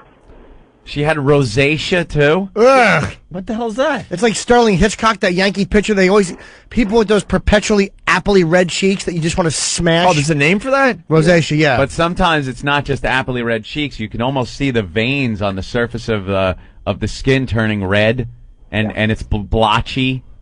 So her face turned extra red because she had good sex with you? I don't know what the hell that was. That wasn't. It was fat sex. I don't know if it was actually fat sex. Fat this sex. must be the fat sex that Kirstie Alley's talking about that she doesn't want to be part of. Yeah. And why she hasn't had sex in years. And after I was done, I went into the shower, and there wasn't enough bleach or hot water to purify my skin. Were you crying in the bottom of the shower? Say, you roll up into a ball, fetal position, and do the rape shower. Take a rape shower. Scrub yourself till the water gets cold in the tub. I don't know what happened. I just came home with a fat whole. All right. Thank you, Michael. There's no reason for you to have done that either, man. Well, I don't know why you have sex with someone you didn't want to. Yeah, I don't get that either, but... Robert H. From Salt Lake City is saying if you ever come through Salt Lake, you'll see lots and lots of pickup trucks with those nuts on them. When I see those, I can't decide if it's for the truck or the lack of balls of the driver. I guess it's for a lot of these people with the mentality of, God damn, I drive a Ford and it's got balls. And now your truck can have balls by putting the plastic nuts, and it's got to be durable and heavy because it's going to be outside on a vehicle. You know what the problem with this is? There's no penis attached. No, Can you please isolate that? I know. That clip. Mark it. But you're driving down the road, right? And this is hanging from the back of a car. You don't even know what it is at first. It's just got to have balls. Right. That's why there's only veins don't really know on what one it is. side. That's for the side that faces the people. Right. And the other side goes against your bumper. It looks like it could be a hanging eggplant. I don't know. It does. Yeah, it does look like a couple of eggplants. Something. It's just dumb. It is really dumb. Who's going to go, look at that hanging from the car, Where do I get mine? No one. I think it's, I think there's a certain mindset of people that might pick that up and put it on their vehicle. It's got balls, don't it? Yeah. Tony on Long Island, what's up? Hey, what's up, boys? Hey. Just to say, talk about taking one for the team. I used to work for a company, and I dealt with a girl in Chicago who she moved down to Atlanta. And so we got talking, and I just broken up with my girlfriend. And so one night we started having phone sex after she gave me her home number. So I said, you know what, this is crazy. Let's meet halfway between Atlanta and Richmond and find out, and let's have sex for real. So I get in the car, it's Belmont weekend, I'm stuck in traffic, bleary-eyed. 9 hours later, I get down to Richmond, Virginia, and I get out of the car, and she's like 350 pounds, and I'm like, holy shit. You didn't ask those questions before you decided to commit to a long drive? I was like, whatever. I just broken up with a girlfriend of 4 years. I wanted to get one right out of the way, just to have it happen. And I got down there, and it was just like she was huge. But I was like, I can't turn around without getting some, so I took one for the team. I don't get that, man. Oh, dude, that's awful. I won't talk to a fat chick if she lives 5 minutes from me, much less drive 9 hours and acknowledge one. What's wrong with you? All right, well, here's the real shame, is that she was a real nymphomaniac, and I wanted to get anal sex. So I flew down to Atlanta and banged her in the ass all weekend. It was horrible. We're out in Buckhead, and there's like all these hot chicks. There I am with this big pig, like this bar in Buckhead. Oh, wow. It was horrible. Did she want to go out? Yeah, she's like, oh, let's go out. So now you got to walk around with her? Yeah, it was horrible. She wanted to come to New York, and I was like, absolutely not. Cut it off right there. It's all about the anal sex. I've walked around Buckhead. You're right. There's a lot of beautiful women in that area. And she wants to show with a 350-pound girl because she needs to go out. You got on a plane to have sex with a barnyard animal. Congratulations. That's hilarious. You too, guys. All right. I like when the honesty comes out on this show, man. That's, something that reminds me a lot of the Dreamweaver story from years ago. I remember that. It was because I didn't want to be seen with her, and it's self-centered. It's nasty. It's probably not the nicest thing to do, but it was a girl that I met on the CB radio, named Dreamweaver, of course. That's the music. Her name was Dreamweaver. That was her CB handle, the Dreamweaver. And what were you again? I was Wrangler. That's right, Wrangler. I was the Wrangler because my job back then was on horseback. I would keep stable animals together and in their pens, and I was a wrangler. If any of the steer got out, I would wrangle them back in. The Wrangler. I hope that's why you got that name. Yeah, there's many. So that is why. So did you use the CB radio to try to pick up chicks back then? No. Was it for the job? I didn't use it to pick up chicks. Everyone had a CB back then. It was, it was all the rage. The mid to late 70s, so everyone had CB. No one had cell phones, Opie, so it was, Breaker. Breaker for the Dreamweaver. You got your ears on? It's the Wrangler. I'll be 10-10, 10-8 on the side. Dreamweaver, if you're out there. Okay, Dreamweaver, if you're out there, the Wrangler's on the side. Out. But how did you start talking to her? She just happened to be on the CB one day? Yeah, I think I was trying to get in touch with somebody else. Mm-hmm. Maybe my brother Joe. Hey, Flying Fingers. You out there, Flying Fingers? His name was Flying Fingers? Yeah. Why? A guitar player. Oh, okay. Yeah. Yeah, I know. Ugh. Hey, Flying Fingers, you out there? And then one day I hear a voice over the radio, and it was Dreamweaver. It's Dreamweaver, and she almost had like an attitude like, why am I talking on the bullhorn now? Like Daria on MTV. Daria? She kind of had that whole thing, so it was kind of a cool attitude back then. So I started talking to her. Hey, Dreamweaver, this is the Wrangler. Well, where are you from? Oh, I'm from Dana Point. Oh, I'm San Juan Capistrano. I'm right, down the road. Oh. Well, I gotta go. Okay. How old were you? And then maybe... Oh, God. 13, 14? Yeah, 13. And we kind of, every night when I'd get on the CB radio... She was there? She was there. She was always on the CB. And we would talk. That should have been your first clue. Should have been the first clue. Always on the CB radio. And I decided one day that I was going to ask her on a date. A date. But, my term kind of date. Not your ordinary date. We're going to go horseback riding. Because I have horses. And that's what I do. That's what I do now. So, you got Dreamweaver to Wrangler. Like to know what you're doing this Saturday. Oh, nothing. Oh, okay. You want to go horseback riding with me? And you never met her? Never met her. That's the key to the story. Okay. Never met her. Okay. You know where the river bed splits in Capistrano? Yeah, I know that. Okay, I'll meet you there, and we'll go riding this weekend. We got a bunch of hills we could go riding up in. Oh, that sounds great. Okay, Dreamweaver out. Okay, Wrangler, over and out. I'll see you Saturday. Were you all excited at this point? Oh, it's great. Because you have this image in your head, what she looks like probably. Dreamweaver. Opie, the name. It should say it all. She's weaving dreams in my head of what she could be. Dreamweaver. Dreamweaver has to be a hot chick, right? Absolutely. Dreamweaver. So all day Saturday, all morning, I got up early. I washed 2 horses, which, it's quite a chore. And brushed the horses down. They looked great. Take some saddle soap to the saddle and everything. Did you clean out their sheath? No, I didn't clean out the sheath. Pulling out hunks of beef jerky out of there. Never understood the people that did clean out the sheath. There was some stable... cleaning out the sheath? Dude, there was some stable whores that used to keep horses around where we kept them. And they were girls, in their teens. They had these horses that used to... clean their horses. You got to clean the hoofs. You take this hook in your hand, lift the hoof up, and you're like scraping horse shit out of their hoofs. Right. Clean it out. And then you brush them, you bathe them. You got to clean their teeth sometimes, and their ears. And then their sheath. This is a male horse. They don't walk around with their dick hanging out all the time. It goes up into a sheath that's on their underbelly. This sheath gets filthy. And dried up skin and dirt and rocks get caught up in there. All kinds of crap gets caught in there.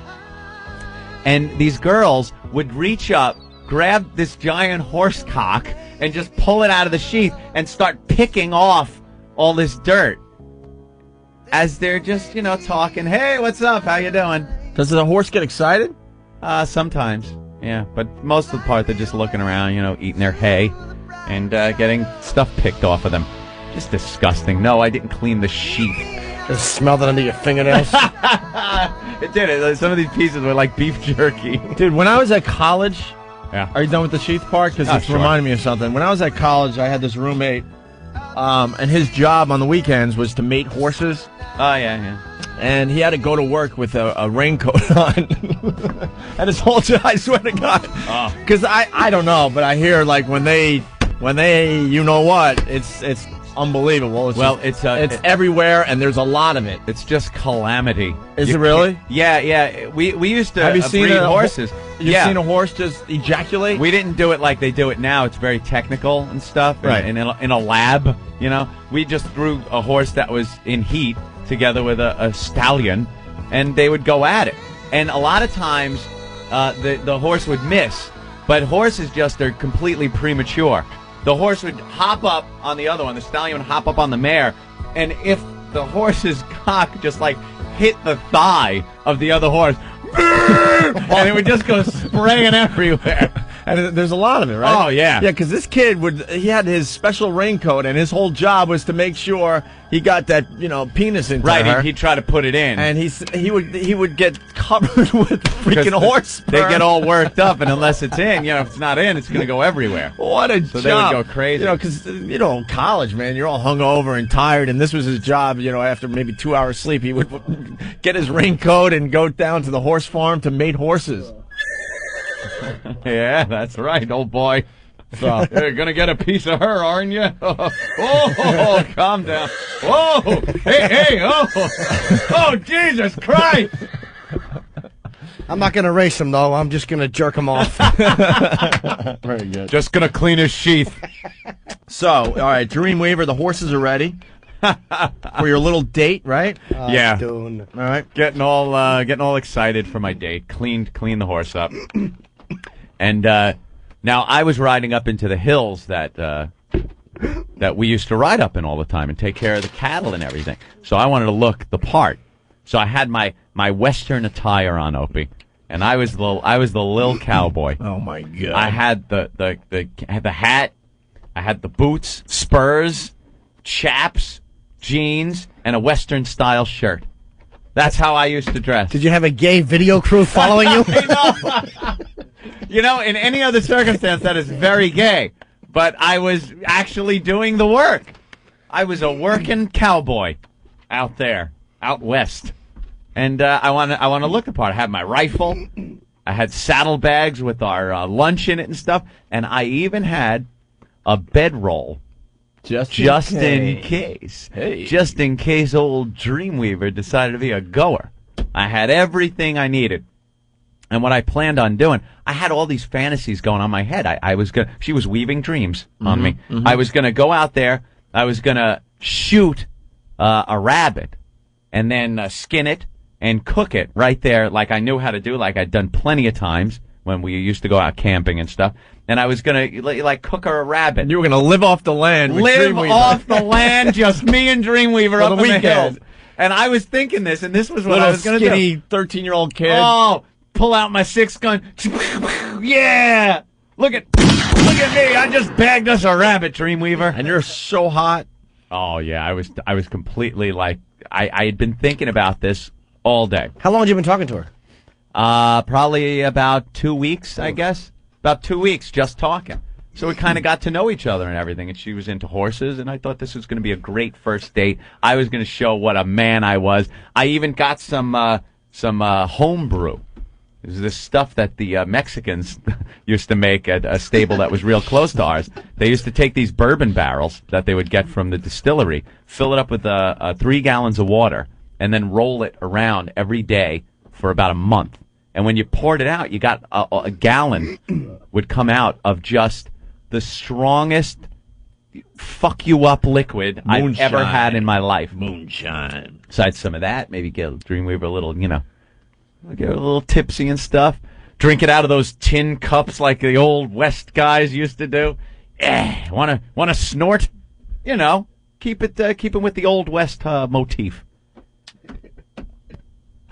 Well, get the horses, go to where the river splits there in San Juan Capistrano, and I'm waiting for her. Got there early, Oh, you got butterflies in your stomach, I right? did. I'm still waiting, still looking at everything, making sure everything's okay. Mm-hmm. And off in the distance, I see a figure walking down the riverbed, and that must have been Dreamweaver.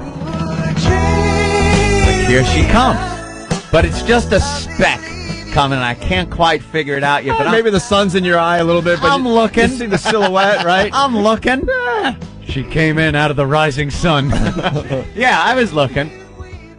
As she's getting closer, I'm thinking, well, maybe the heat is, spreading things out. How the heat waves on the highway make the highway look a little wider. A little higher, yeah. Yeah. It could get like that. Was it cold? Maybe she had a parka on. Maybe she had something, even though it was a very hot day. Right. Oh, God. No. And as she got closer, I can't explain my disappointment. I think I can explain it with this. Dude, the disappointment is really coming back to me now. I'm kind of remembering how disappointing it was.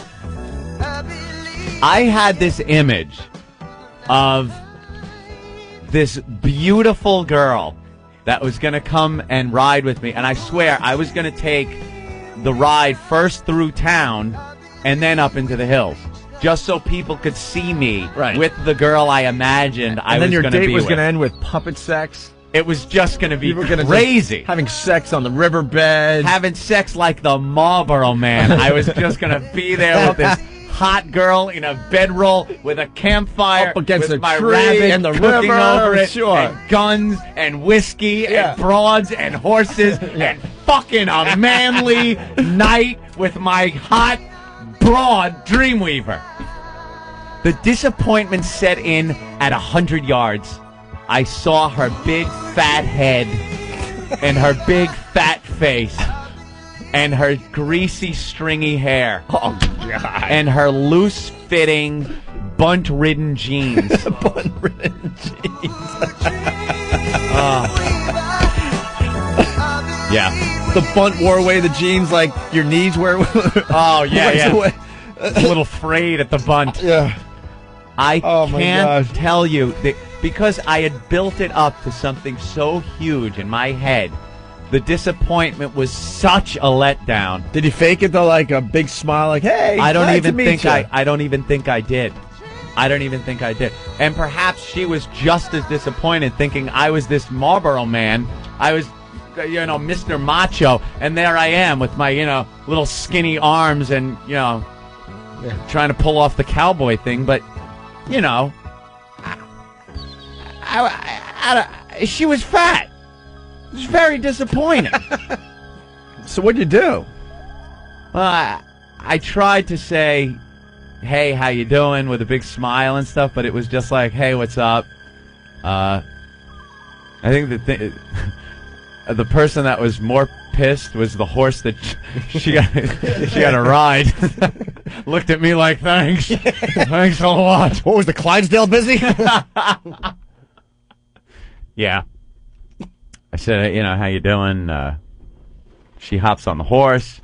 No ride through town. Mm-hmm. No proud ride through town as I show off this girl. I imagine just hair blowing as people looked up and went, "Wow, what a beautiful girl on that horse." And turned directly around, went down the river, up into the hills. Took a ride for about, I'll be honest, 45 minutes. That was it. No bedroll, no fire, no hunting rabbit. No sex.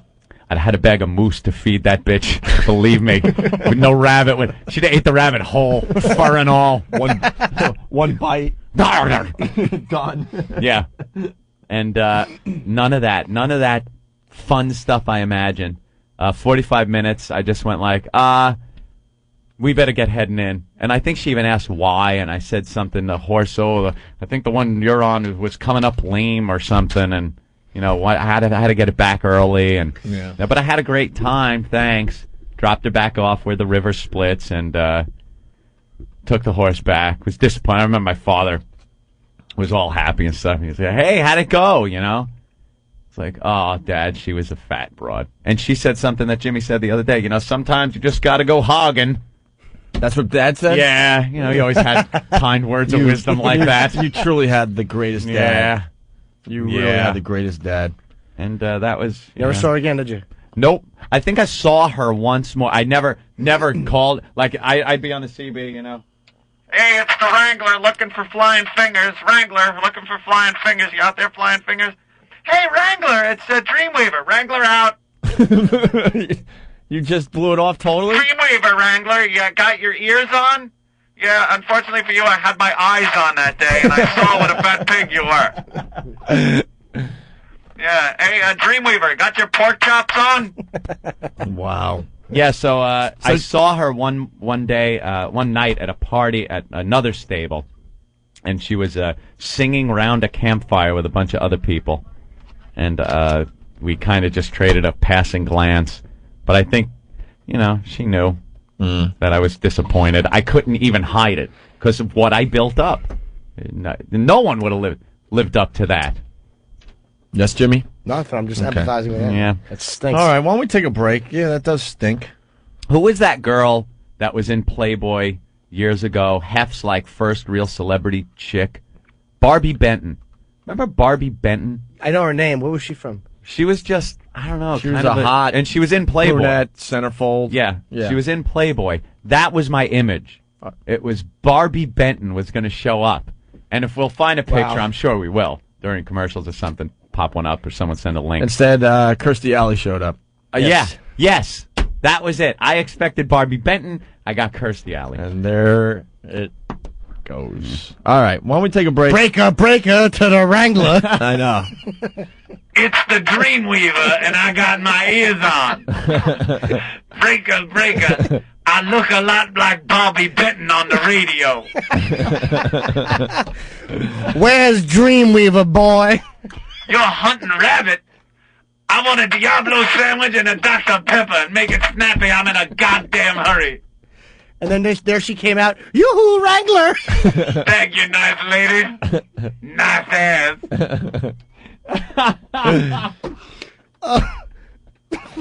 Oh, fat pig. All right. Well, we've been on the radio for an hour. Why don't we take a break? Anthony, I think we're going to start playing some Christmas stuff here and there, right? Why not? Yeah, why not? Everyone else is. Are we going all Christmas songs? I know there's 3 or 4 channels on XM Satellite Radio dedicated to Christmas music. You can find them on your own. I don't really care. Ooh. I'm just still disappointed now that I think that. I know. I really hurt me back then. Well, speaking of flying fingers, he has a Christmas song. Police Got My Car. Ah, yes. We'll play this going into break, and we'll continue. So check this out. Hey, man, you want to go out and get a beer and burn one or something? I can't, man. The police, they got my car. What do you mean the police got your car? Just what I said. The police got my car. The police got your car? You stupid ass. The police, they got my car. Dude, I can't believe the police got your car. Ah, shut up, man. Police got my car. Police got my car. Police got my car while I was driving home from the bar. Dude, that really sucks. Police got my car. Police got my car. The police got my car while I was driving drunk from the bar. Son of a bitch, I want my Chevy for Christmas. I want my friggin' 60 Chevy for Christmas. You stupid dick, I want my Chevy for Christmas so I can go drink at the bar. Son of a bitch, I want my Chevy for Christmas. I want my friggin' 60 Chevy for Christmas. You stupid dick, I want my Chevy for Christmas so I can go get drunk at the bar. Police got my car. Police got my car. Police got my car while I was driving getting stoned in South Central. Dude, that don't rhyme. Shut up, man. Police got my car. The police got my car. The police got your car? Police got my car while I was driving home drunk from the bar. You got a Dewey, man. You stupid dick, I want my Chevy for Christmas. I want my friggin' 60 Chevy for Christmas. I told my bitch I'd have my Chevy for Christmas so we could get drunk at the bar. You stupid dick, I want my Chevy for Christmas. Who's dick, man? I want my friggin' 60 Chevy for Christmas. Son of a bitch, I want my Chevy for Christmas so we could go get drunk at the bar.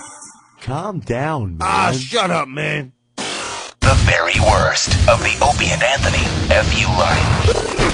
And I'd like to give a giant fuck you to the town of Hempstead's lazy-ass fucking workers. Yesterday, I'm standing outside in the pouring fucking rain with my bare hands clearing out the fucking storm drains that for the last 7 years I've been complaining to the fucking town for to clean up. Otherwise, my house is going to get fucking flooded, and there I am after a 12-hour shift out there doing their fucking job. Fuck you, town of Hempstead. You're a bunch of lazy fucking cocksuckers. And fuck you to my mother-in-law, too, because she's a fucking whining pain in the ass and got my kids sick, too. Fuck you to Lady Di.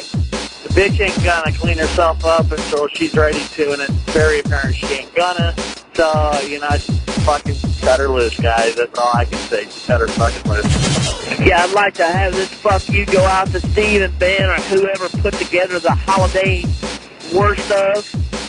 You guys should have just started playing the fucking second week on. You had time to play almost every hour of every show instead of giving us one good solid hour and repeating it 400 times. Fuck you.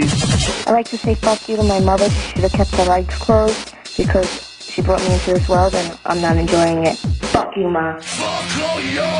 Call the Opie and Anthony FU line at 1-866-FU line 1. 1-866-FU line 1. Well, fuck you very much. We're jealous of women sexually. Women have that superior endurance. What's the biggest difference sexually? It's the energy levels right after sex. Girls get all energetic. My girlfriend wants to cook stuff. She's got a cake in the oven. She's roasting a pig on a spit that she killed with her own bare hands. She's painting the house, raking leaves. Meanwhile, I'm at the hospital. My blood pressure's 3/1. I'm on life support systems. The doctor's like, he came 3 times? That means irreversible brain damage for the body. Guys have no energy after sex, do they? I'm surprised rapists don't get caught every time.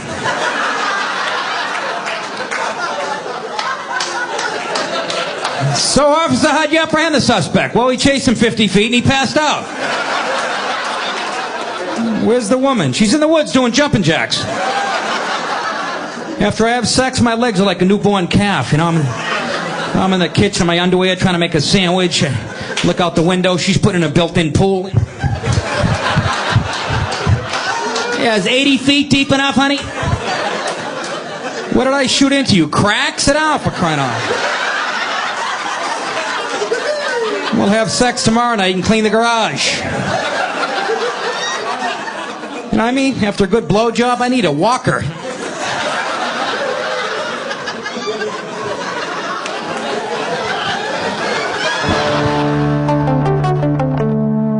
Only one thing kept me out of college, high school. That high school was tough, and grammar school, I couldn't spell at all. I used to miss words like posse.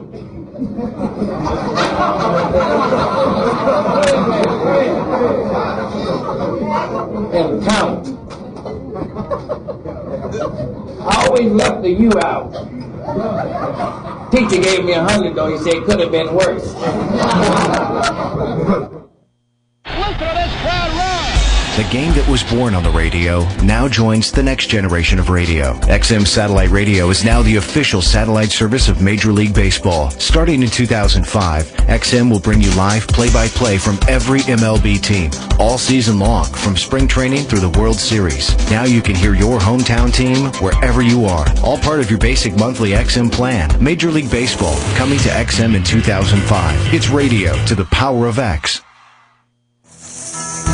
We've made it even easier for you to give XM. Why not share the XM experience with your friends and family, especially with XM gift cards, now available.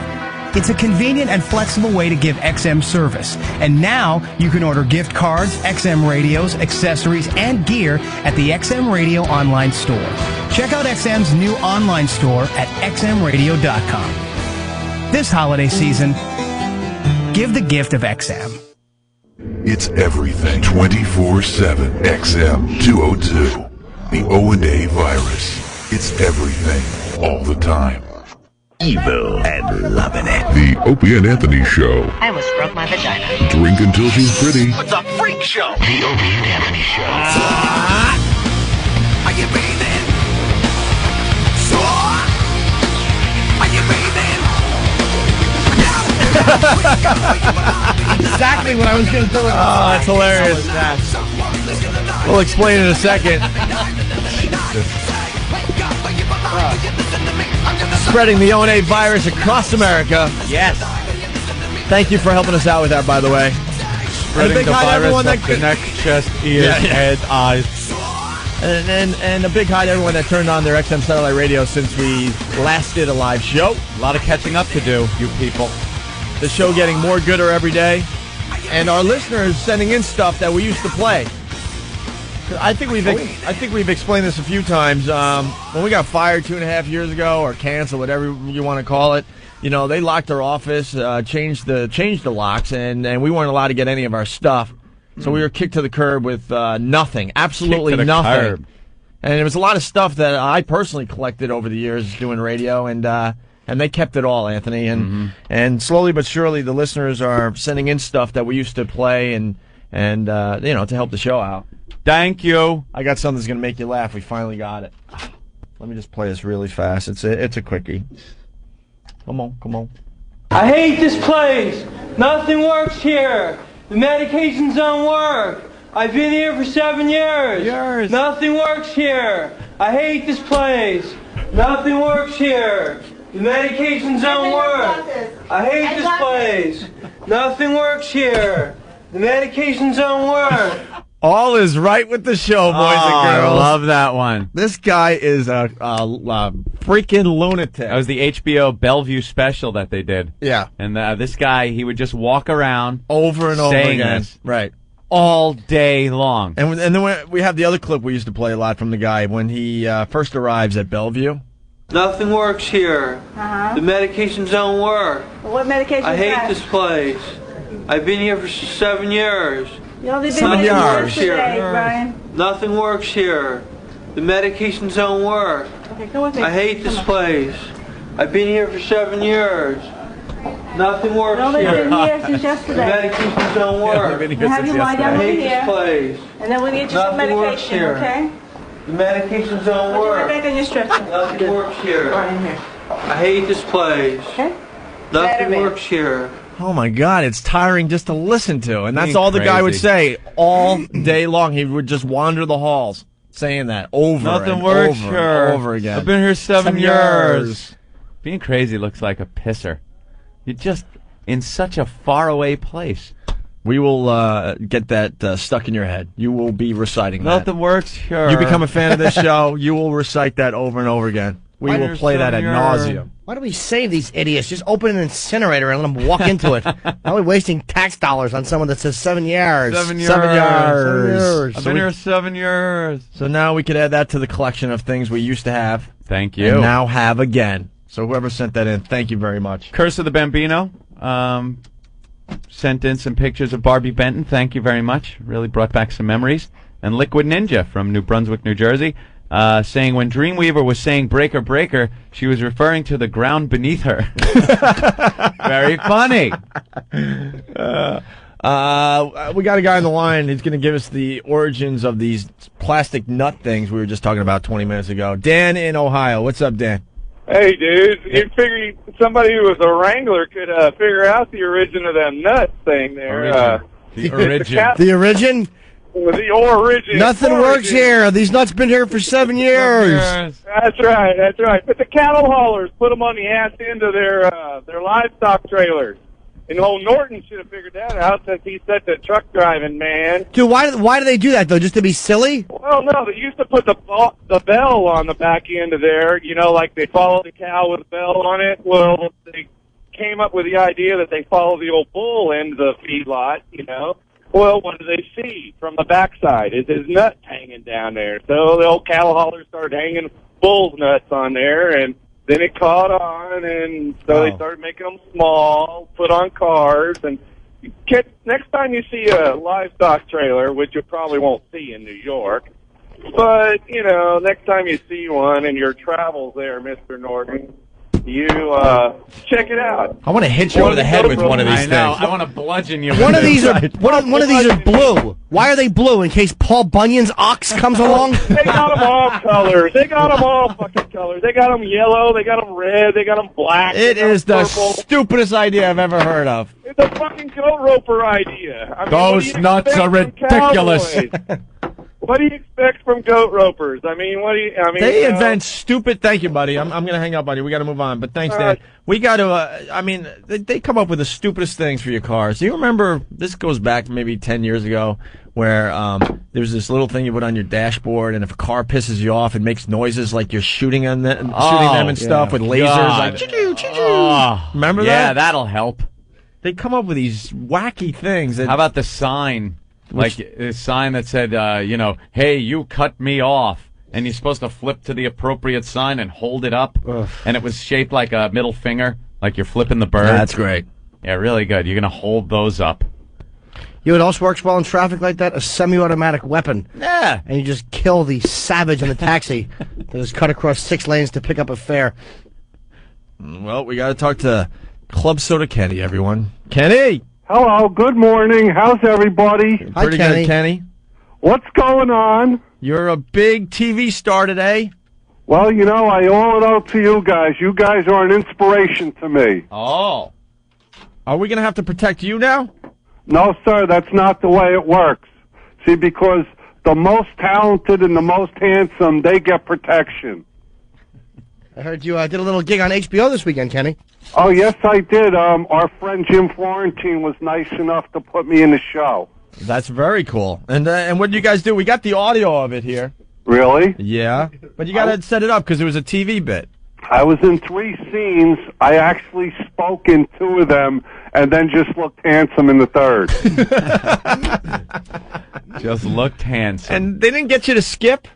No, there wasn't enough time to skip, because, Bob Costas and Dan Marino, they want time on their own show. Of course they do. Yeah. So they don't know. They didn't tap into the true talent yet. Well, I got the audio clip. I don't know. You're watching the game or something, and then I think Jim's commenting about your eyes or something. You're the annoying relative. Yeah. It's like annoyances when you're trying to watch the game, and it was like different bits. There was like broads babbling in the background, and kids fighting in front of the TV. And then I was like the annoying guy that was like wouldn't stop talking. All right. You want to play the audio here? I can't play it. No, I was asking the guys that I do this radio show with. I think you should play it. All right, let's play it. This is Club Soda Kenny from HBO Inside the NFL over the week. Wednesday?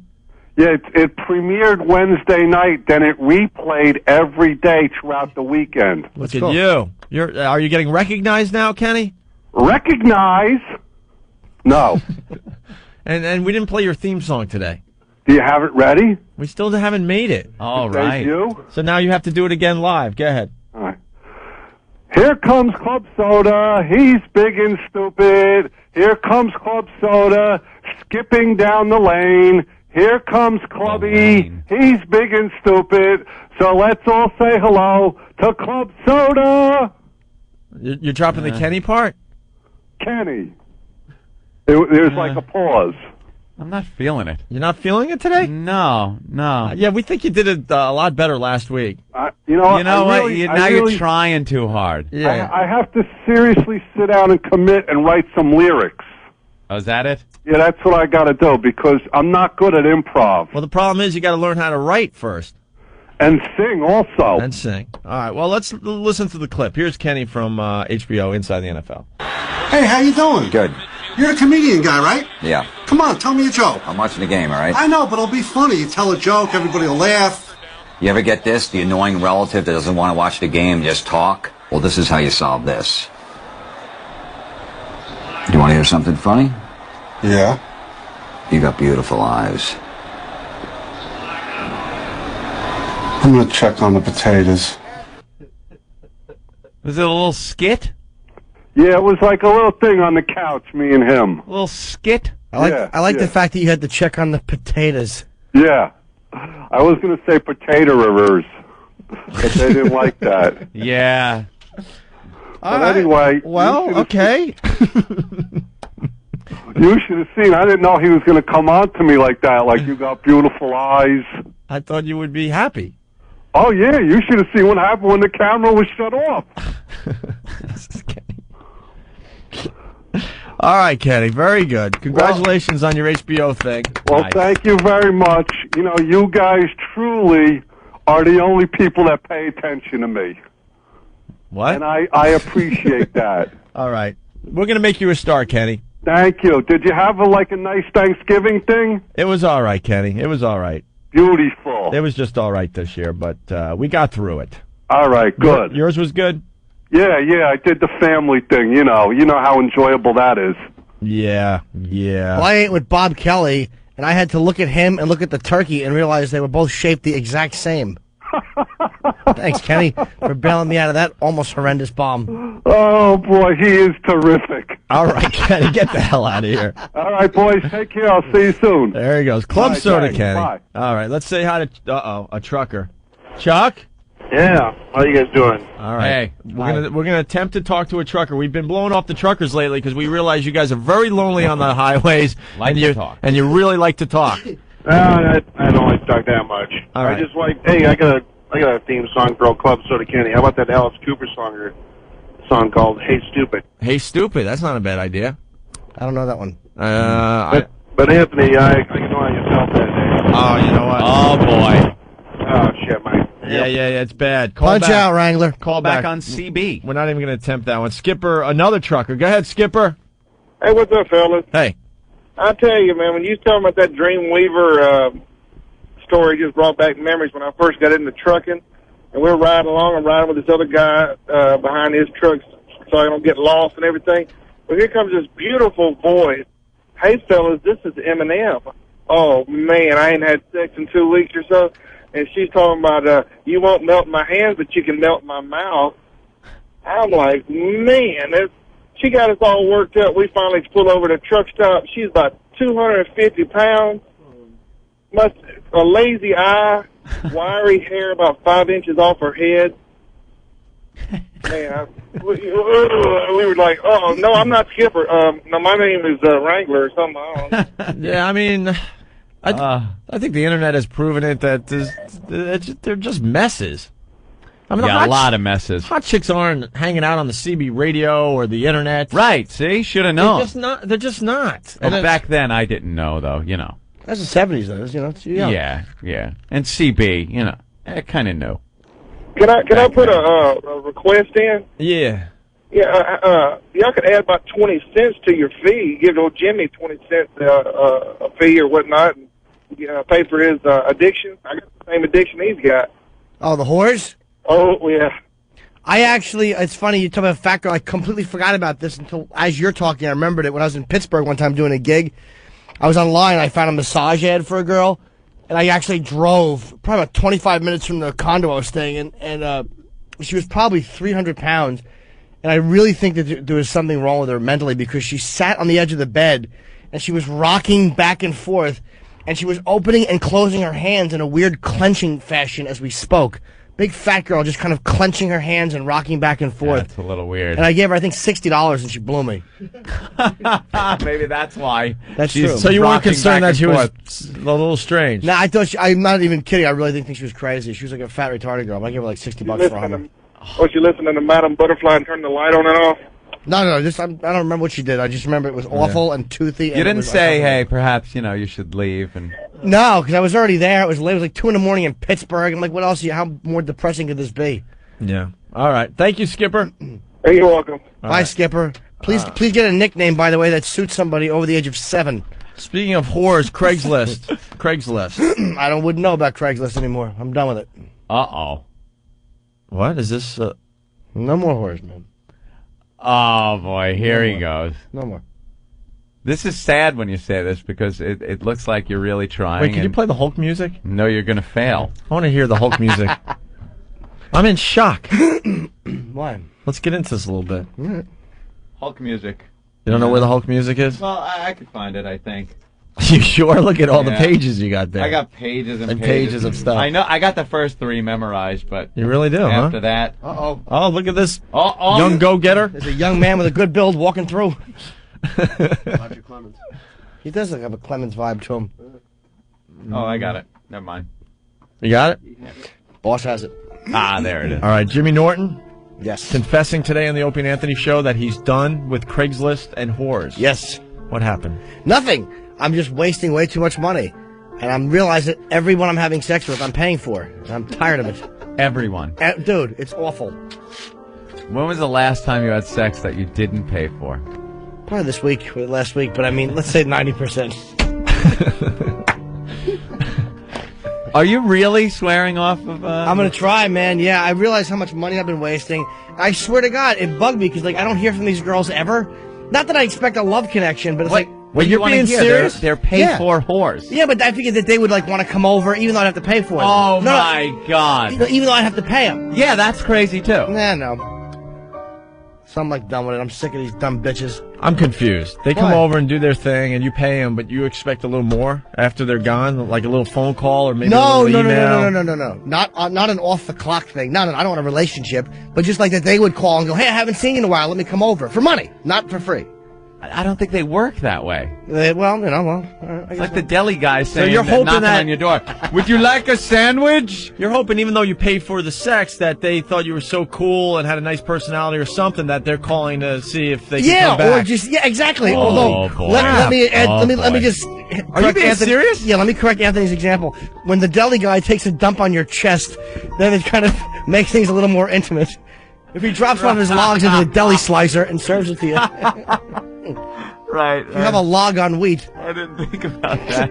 So you really think you're a zero because the women aren't calling you to ask if they could come over so you can pay them for sex? It's not even that. It just annoys me. It's not like I'm like depressed about it. I'm annoyed at myself. Like, what do you do? Why would you even call this? This pig could call you back at least and say, let me come over, even if it's just for money.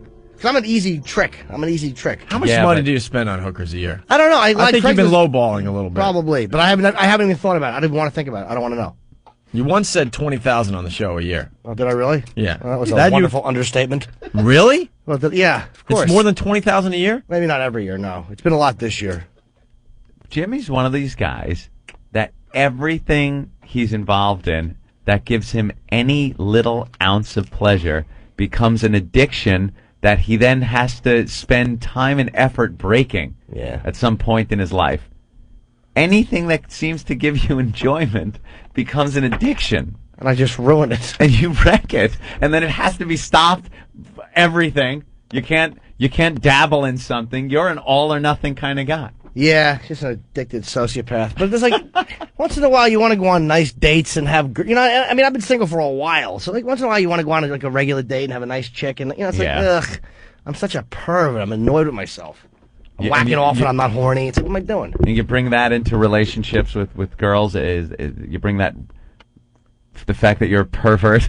Well, no, I'm all right with women. I kind of respect their boundaries and stuff, but I kind of want it immediately. Like if I go on a date, and the mule isn't in the mouth, well, there goes the end of that potential relationship. Yeah, but that's not what it's about. Right. That's not what a relationship that I think you seem to want. I don't know if you're looking for it or anything, but it seems that you want something more than just paying for whores to come over, but you don't want to do anything that has to do with a real relationship, like not getting the hog in your mouth in the first 5 minutes. Putting in the time. But I'm weird with girls. I have crushes. If I like a girl, I have a crush on her, and then I'm like, it's hard for me to be sexual with her. I have that whole complex where I can't be a pig with someone I really. See, I got this thing when I see a girl, the first time if she has sex with me, I get really bummed out. Actually, I mean the sex will, most likely was good and stuff, but then I'm thinking, oh man, she's a whore.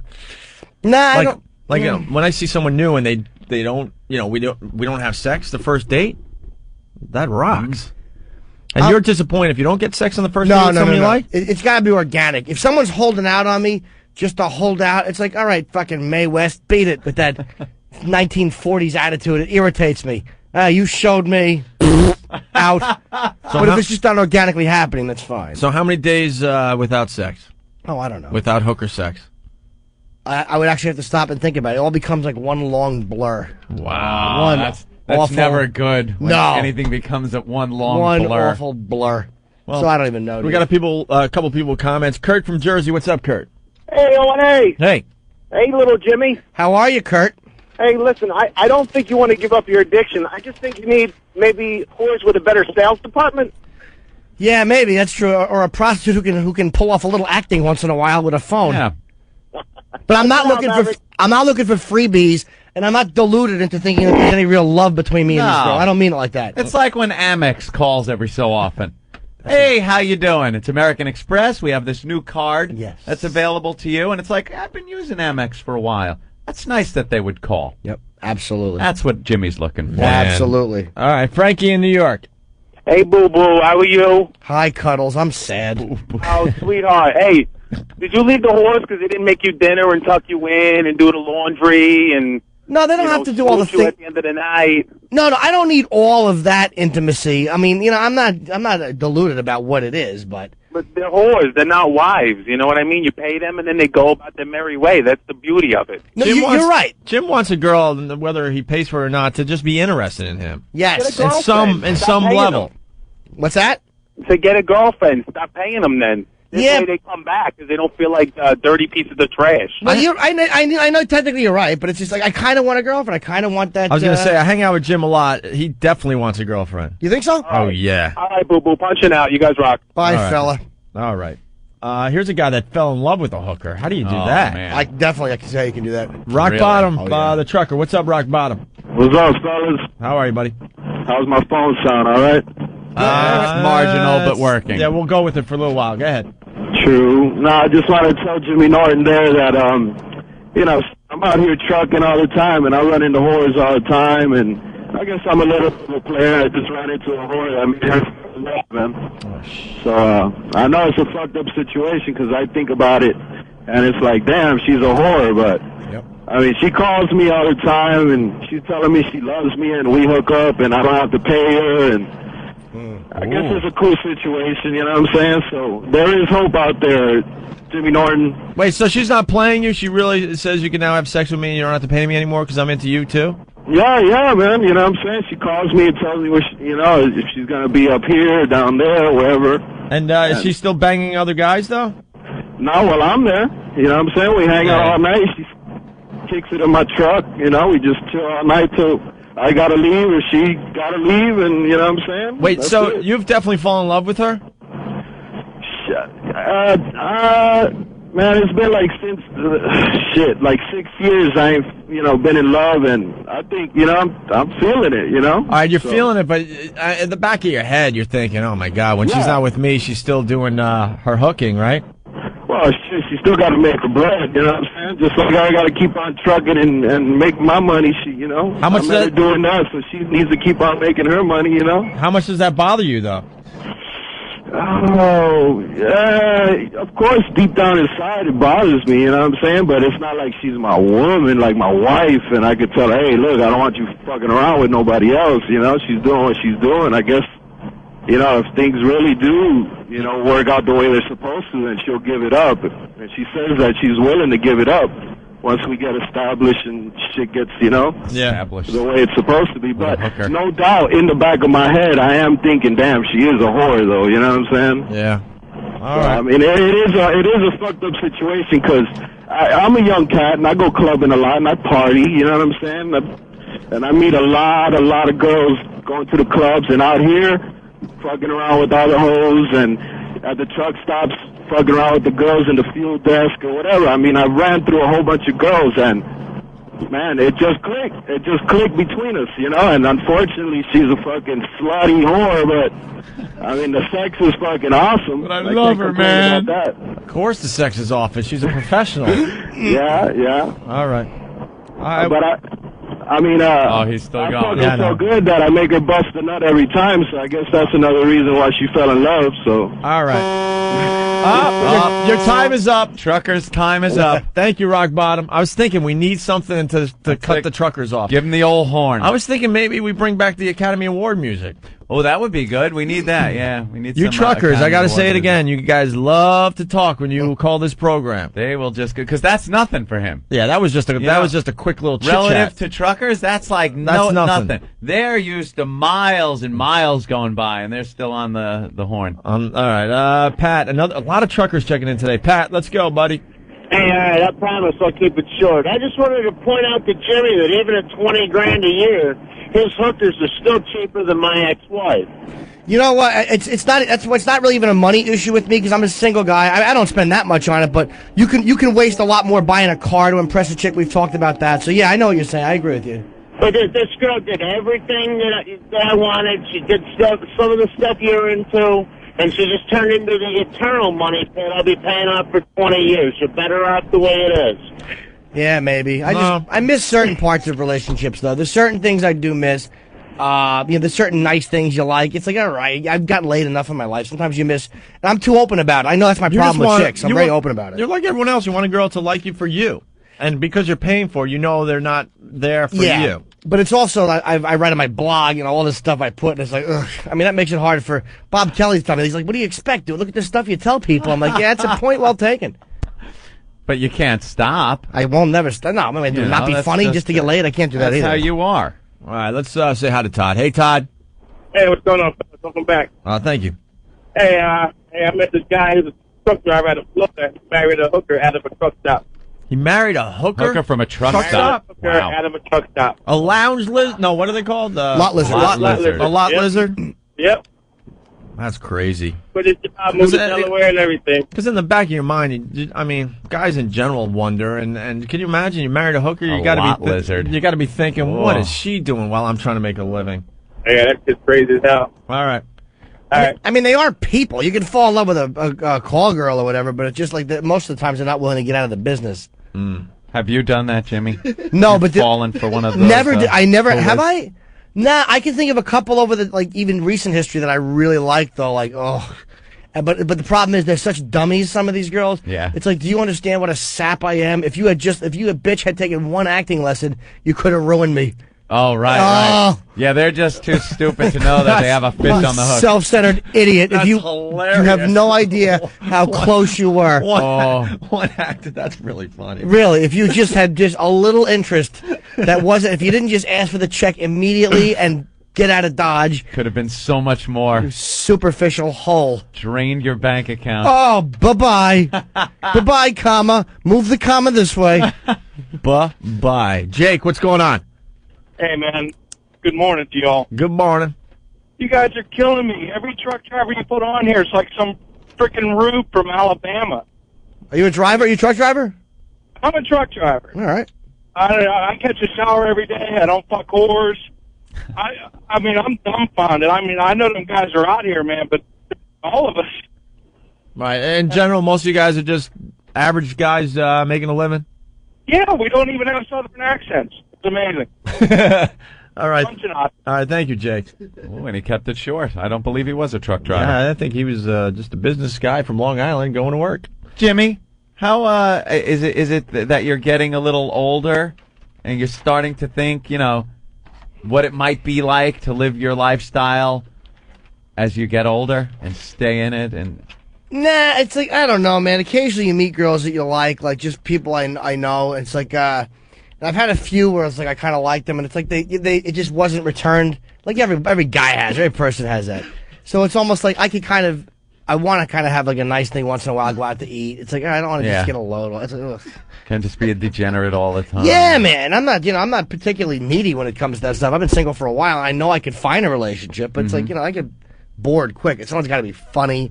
They got to be smart. You know what I mean? Otherwise, what's to lay in bed with some dummy and talk to her? Sit there and listen to just babble. Yeah. Fast Freddy did some math from Jamaica Station. 7 times a week, which you're not paying for horse 7 times a week. No, I'm not. You're at least 3 times. Okay, we'll go with 3. Times 150?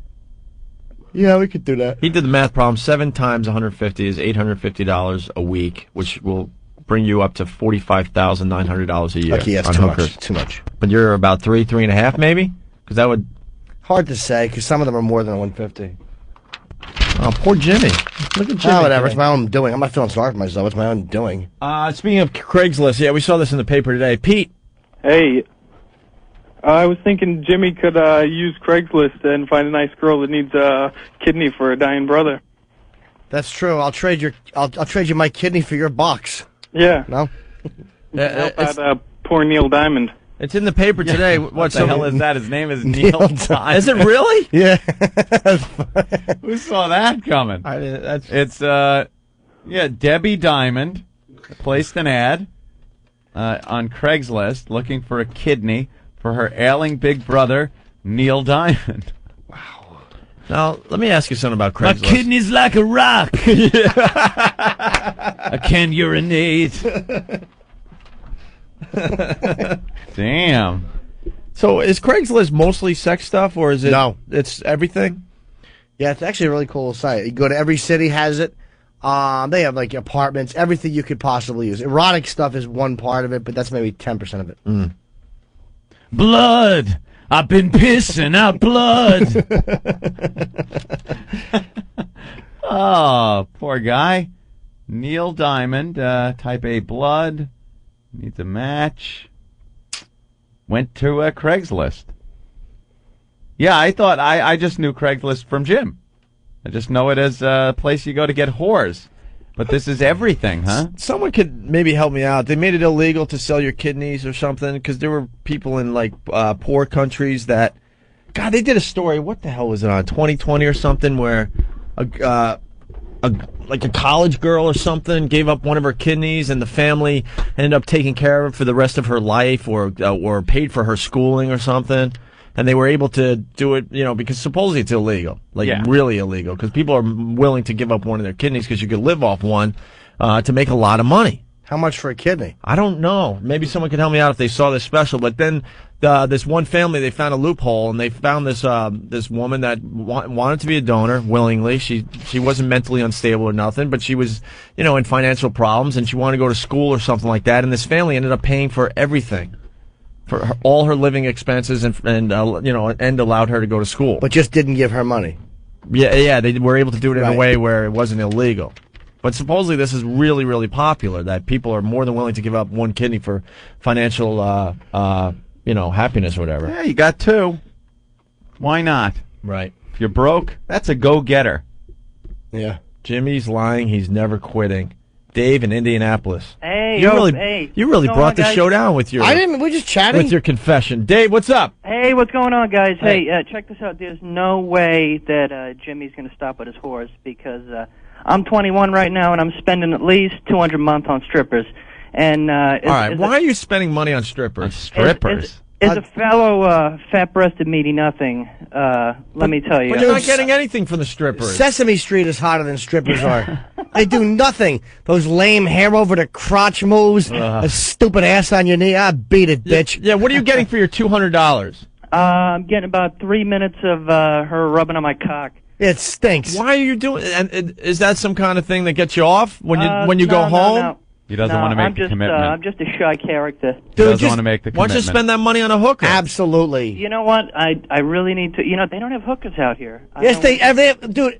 Well, you find a girl who's done so many drugs that some of her teeth are falling out. That's the type of girl who will take money to do anything. I don't want the HIV, Jim. No, you don't have to get the HIV. I don't want it either. But if you get it, at least, laugh about it with your friends. Yeah, tell me you don't have it already.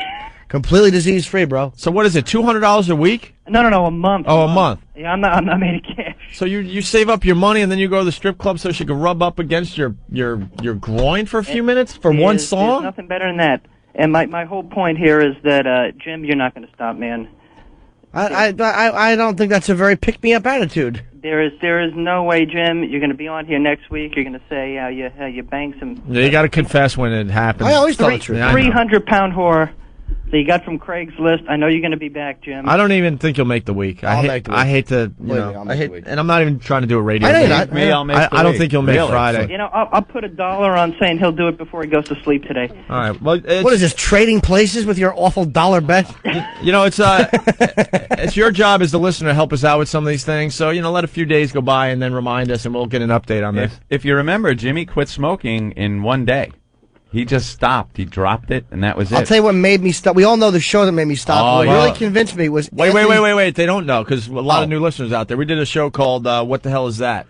What the hell is that? And we invited, we got to do this again, by the way. We invited 2 or 3 doctors in, and then people that had these weird things, they don't know what it was, they would come in and they would get diagnosed live on our show. One guy had a rotting cornea that was diagnosed on our show and was basically told he's going to be blind. Nice. I'm trying to remember a lot of the other ones. I mean, they were just horrific. Remember the one guy that would sweat profusely only on one half of his face? One half of his face, yeah. That was weird. And it happened when he ate, hot, spicy foods or something like that, but he only sweated on one half.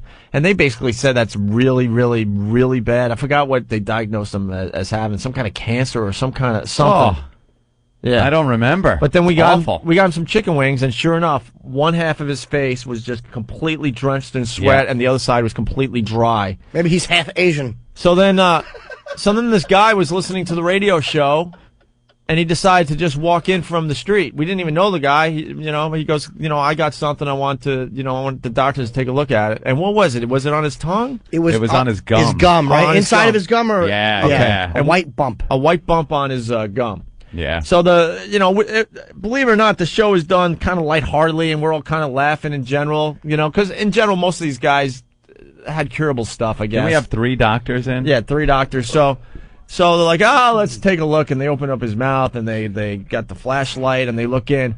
The looks on the doctors' faces, and we're trying to do a radio show, they all looked at what was going on in this guy's mouth, then looked at Ant and I like, oh my God. Oh boy. This is why we didn't want to do this. We were hoping we wouldn't see this. They were horrified. One guy's like, I'm out. I don't even want to talk about it anymore. Yeah, the doctors are conferring with each other. And then the one doctor is in the corner just whispering, the big C, the big C. And then now the guy, he's feeling that something's not right. And he starts freaking out, and he goes, "Oh God, just tell me what it is." Remember? And he goes, his panic, Yeah. his fighting to hold on to control and going, all right, where should I go? How do I take care of this? Who should I see? Yeah. Who can I see the now? questions? Right. Oh, that thinking was he had horrific. mouth cancer. And I watched this, and I'm like, that is what it looks like when you find out you have mouth cancer. That's the reaction you have. Yeah. And I said, I got to stop. Enough. I'm not going to smoke again.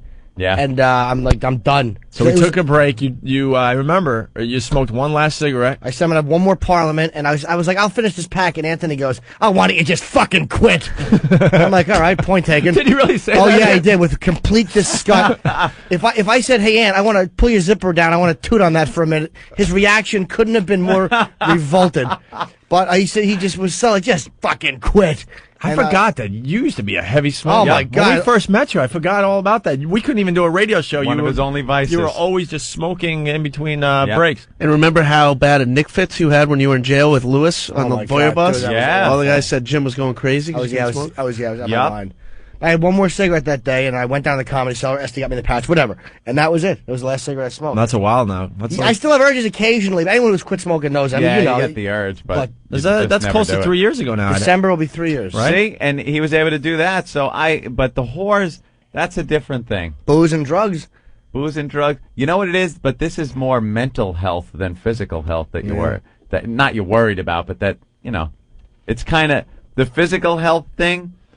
You could quit something and go, all right, I'm quitting it because I want to be physically healthy. Right. The mental health thing is like, I could deal with it. Yeah, you're right. Screw it. Call up, get another whore. All right, we got some info, I think, on the kidney thing. A couple calls here. Ron in Jersey. What's up, Ron? Yo, O&A, what's up, guys? Hey. Yo, that was either on 2020 on 60 Minutes. What I saw was people in India were giving their organs up to repay their family debt. Okay, well, the story I saw was definitely in America, where they got this college-age girl to donate a kidney to save, I think, the husband or something. This goes back a while, but they're doing it in India. Yeah, same thing. Like, I don't know if Norton or anybody out there smoked like these crazy Indian cigarettes. Like they said, it tastes like all kinds of fruit flavors and stuff like that. They showed this too, where like a family may loan you, say, $2,000, and these people and then their families and their kids had to like roll these cigarettes like all day, and when they figured out the transactions, like these people would never repay their debts. They'd be just rolling freaking cigarettes all day.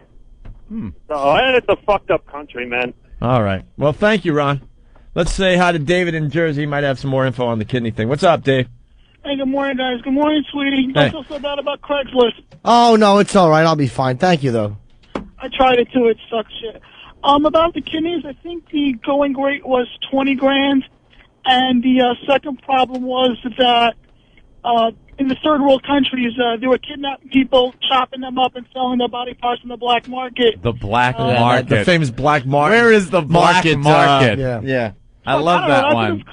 I love that one. The black market. That's hey, true story, man. Yeah. Guy got a hooker and had sex with her and stuff, and then passed out. He woke up the next morning. He was in a bathtub full of ice. I know this because this was like a friend of my brother-in-law. Mm-hmm.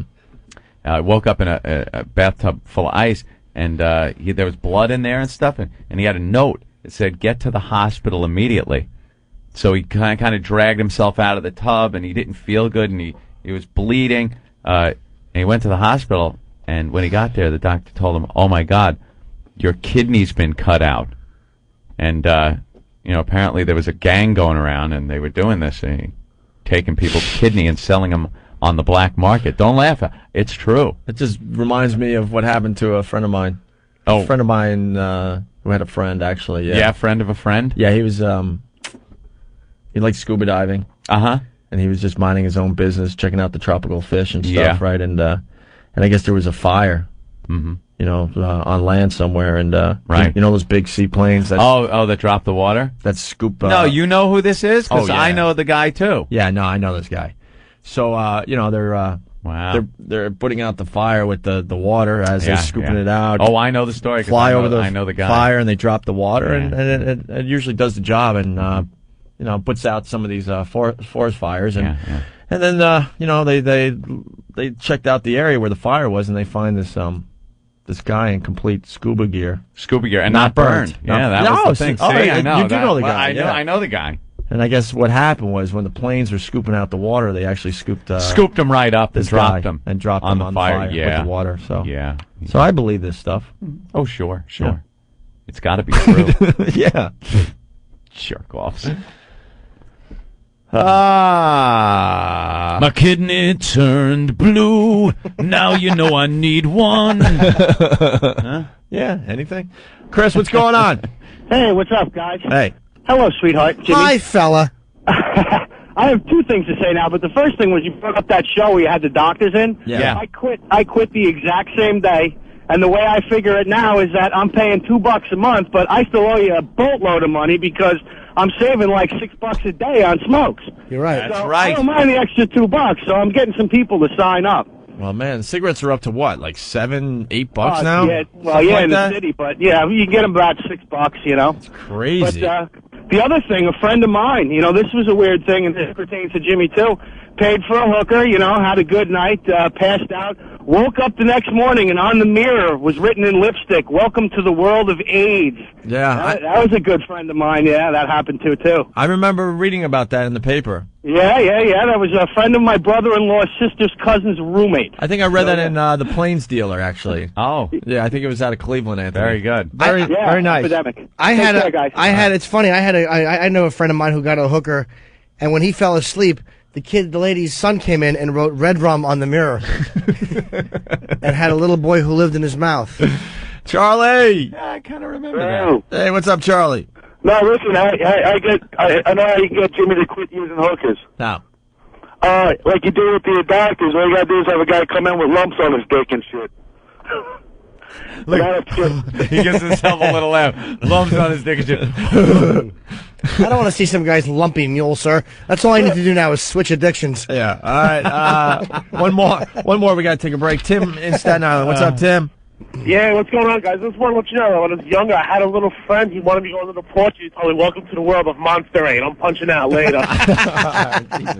Welcome to the world of Monster. Remember that one? Welcome to the world of AIDS. Yeah. All right. Why don't we got to play this one too. A listener sent this in. It's something else we used to have on the old show, and it has a little Christmas theme to it. Oh. The old show. We're not going to start playing a lot of these, but I don't know. Why not? They're great. Yeah, we got to spread them out though. They get boring after a while. Yeah. Remember Ding Fries Are Done? Oh yeah, I remember this one. Kind of a retard singing a little holiday favorite. How could you lose when retards are involved? Singing about fries. What? This depressed me so much when I found this. Someone emailed me this. Like, there's a site where you could click on and hear this, and it would bum me out so much because it reminded me of the show. I couldn't even listen to it. Yeah. Oh, really? Yeah, we used to play this a lot as well. That's true. Everything like that reminded me of the show when we were off. Couldn't even listen to it. Nope. It pissed me off. Commercial radio I stayed away from, believe it or not. Yeah. Except for the fan, 'cause it's sports. Yeah. Yeah, it was so depressing. Ugh. Well, my brother, he got me XM Satellite Radio 2 years ago. As soon as we got canceled, fired, whatever, a couple months went by. He knows how much I'm into radio in general, and he knew I was not going to listen to commercial radio whatsoever. He got me the satellite radio.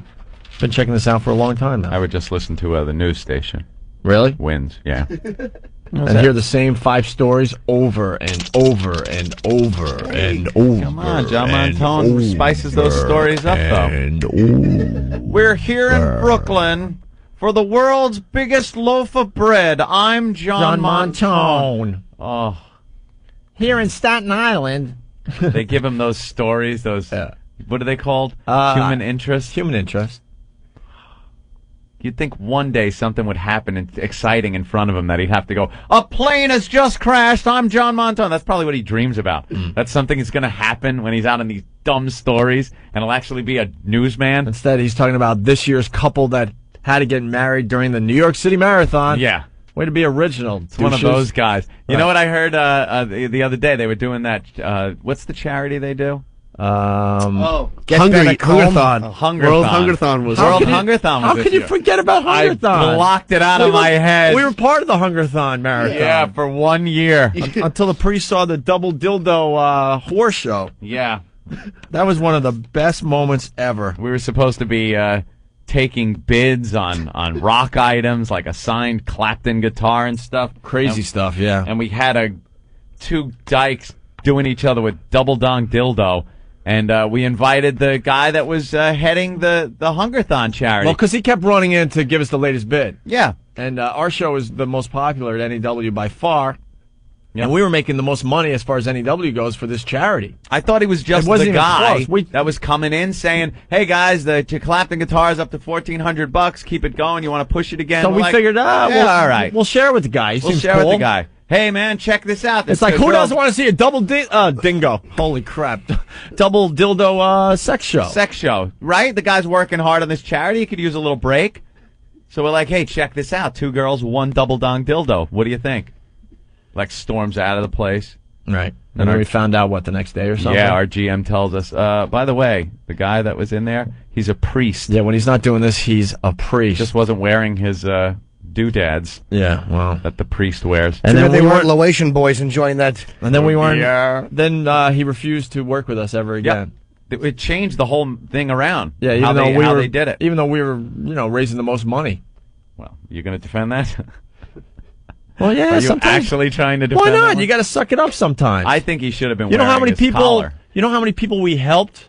So you a little blind eye action. Yeah, he should have been wearing his collar. He should have moved on. We would have known. He should have moved on and said, "All right, that really sucks, but these guys are making me a lot of money for my charity." Father, look at the dildo show, Father. Hey, Father, look at the dildo. She loves the taste of communion wafers. Because he couldn't get past the double dildo sex show, people probably ended up starving. Yeah. Since then. Yeah. Yeah, and more Hungerthon trivia. That's the first time Stalker Patty was on the show. I know. Oh, right. I know. Yeah. Was she volunteering? Yeah, she was volunteering. She was cooking in the kitchen. Remember, she would follow Opie all around. She was a volunteer. Me and she baked me cookies.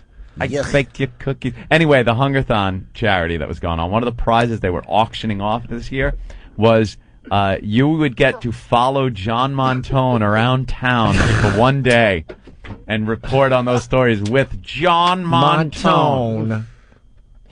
I'm John Montone for 1010 Wins. At the Battery Tunnel. I'm John Montone. Here on the West Side Highway, there's trapeze going on. Oh, I'm John Montone. Are we off the air? How much more of these fucking stupid-ass stories do I have to do? And this fucking winter won't leave me alone. I'm John Montone. Poor bastard. Chris in New York, what's up? Hey, what's up, boys? Hey. This is the first time I ever got on the air with you. I'm really a little nervous, but I've been listening to you guys for a long time. I'm glad Calm down, sir, and Yeah, just calm the F speak down. Get a hold of yourself. It's all going to work out. I'm driving. I don't want to hold myself too tight there, Jim. All right. All right, what's up, Chris? All right. You remember a few years back, there was a story in the paper about a guy that fell out of an airplane behind Long Beach Hospital? Not really. Not remembering it, really, but something rings a bell about that. All right, go ahead. I was the morgue van operator that night, and I had to pick him up. Oh, you had to pick up the guy? I had to go scrape him off the pavement. How bad was it?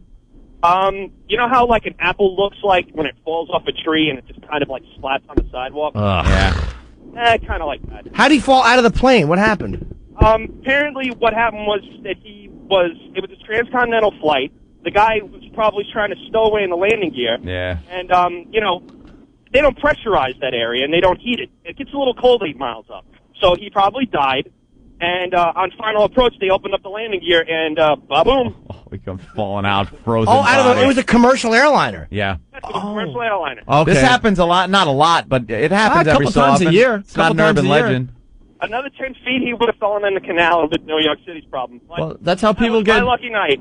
That's how people get into the country illegally. They climb up into the Most of them die, though. You can't live at 30,000 feet. The and cold, they the don't lack of pressure. air up there, forget about it. But a guy actually lived from Australia to the United States in the wheel well. For 20 hours? 20 hours in there. They say that his body just kind of shut down, but it was so cold that he was revived and lived through it. Be funny if they sent him right back.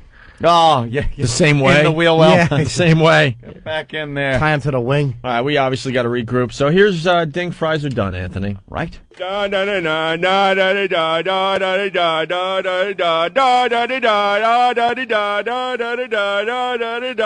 work at Burger King making flavor Whoppers. I wear paper hats. Would you like an apple pie with that? Would you like an apple pie with that? Ding fries are done. Ding fries are done. Ding fries are done. Ding fries are done. I gotta run. I gotta run. I gotta run. I gotta run. Don't buffer fries and hot fat. It really hurt bad and so the skin grabs. Would you like an apple pie with that? Would you like an apple pie with that? Where is the bell? Wait for the bell. Can't hear the bell. Where is the bell? Ding fries are done. Ding fries are done. Ding fries are done. Ding fries are done. I work at Burger King making flavor Whoppers. I wear paper hats. Would you like an apple pie with that? Would you like an apple pie with that? Ding fries are done. Ding fries are done. Ding fries are done.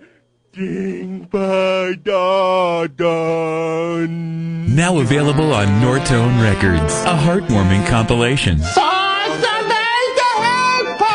A tribute to the mentally disadvantaged. Like we had it, man. It's Jim Norton duets.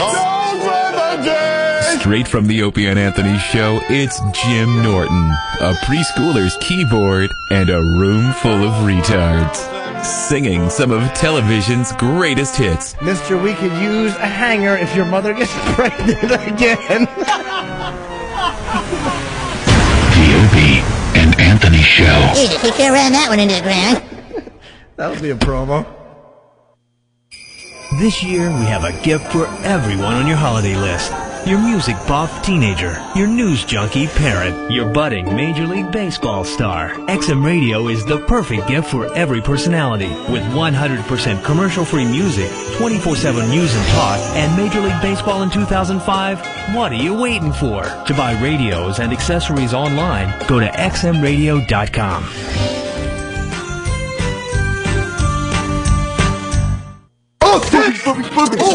It's an Opie and Anthony Wow Sticker Stop. This Wednesday from 7 a.m. to 10 a.m. head down to 9940 Roosevelt Boulevard in the parking lot at Best Buy in Northeast Philadelphia. Whoa, those aren't real. Yes, they are. Get to Red Lion Road and Roosevelt Boulevard in the Red Lion Shopping Center and pick up your Wow stickers. I'm getting an erection as we speak. Once again, here is how it should sound. The Wow Sticker Stop. Brought to you by your pals at the Opie and Anthony Show.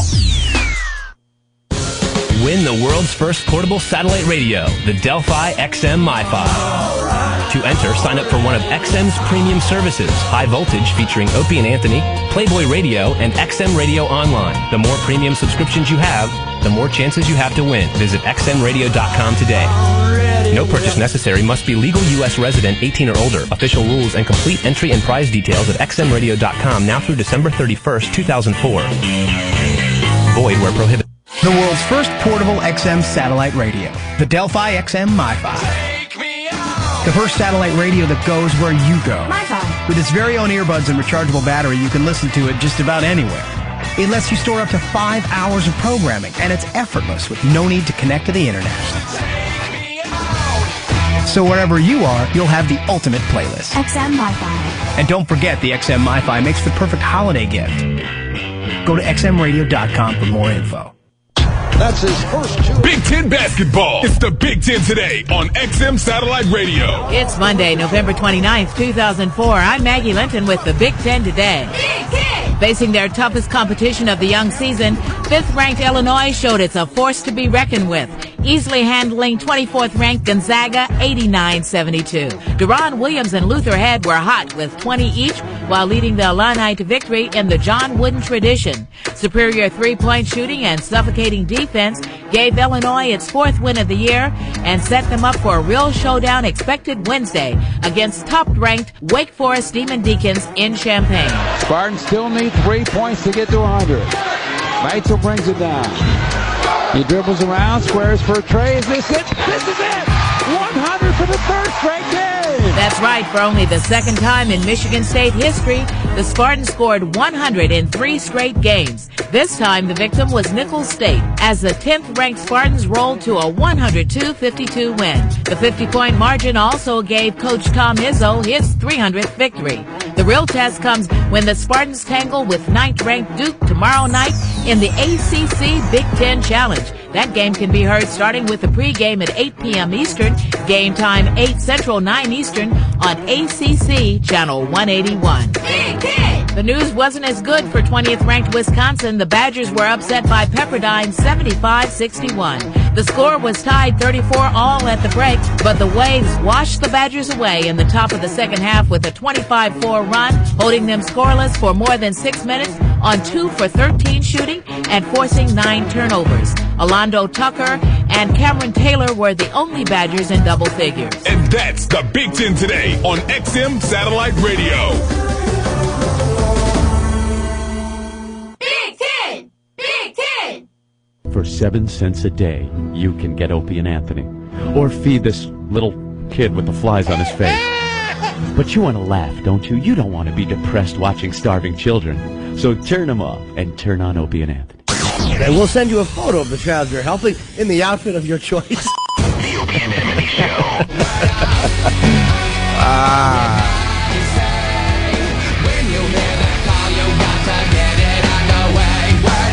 You're checking out the O&A virus.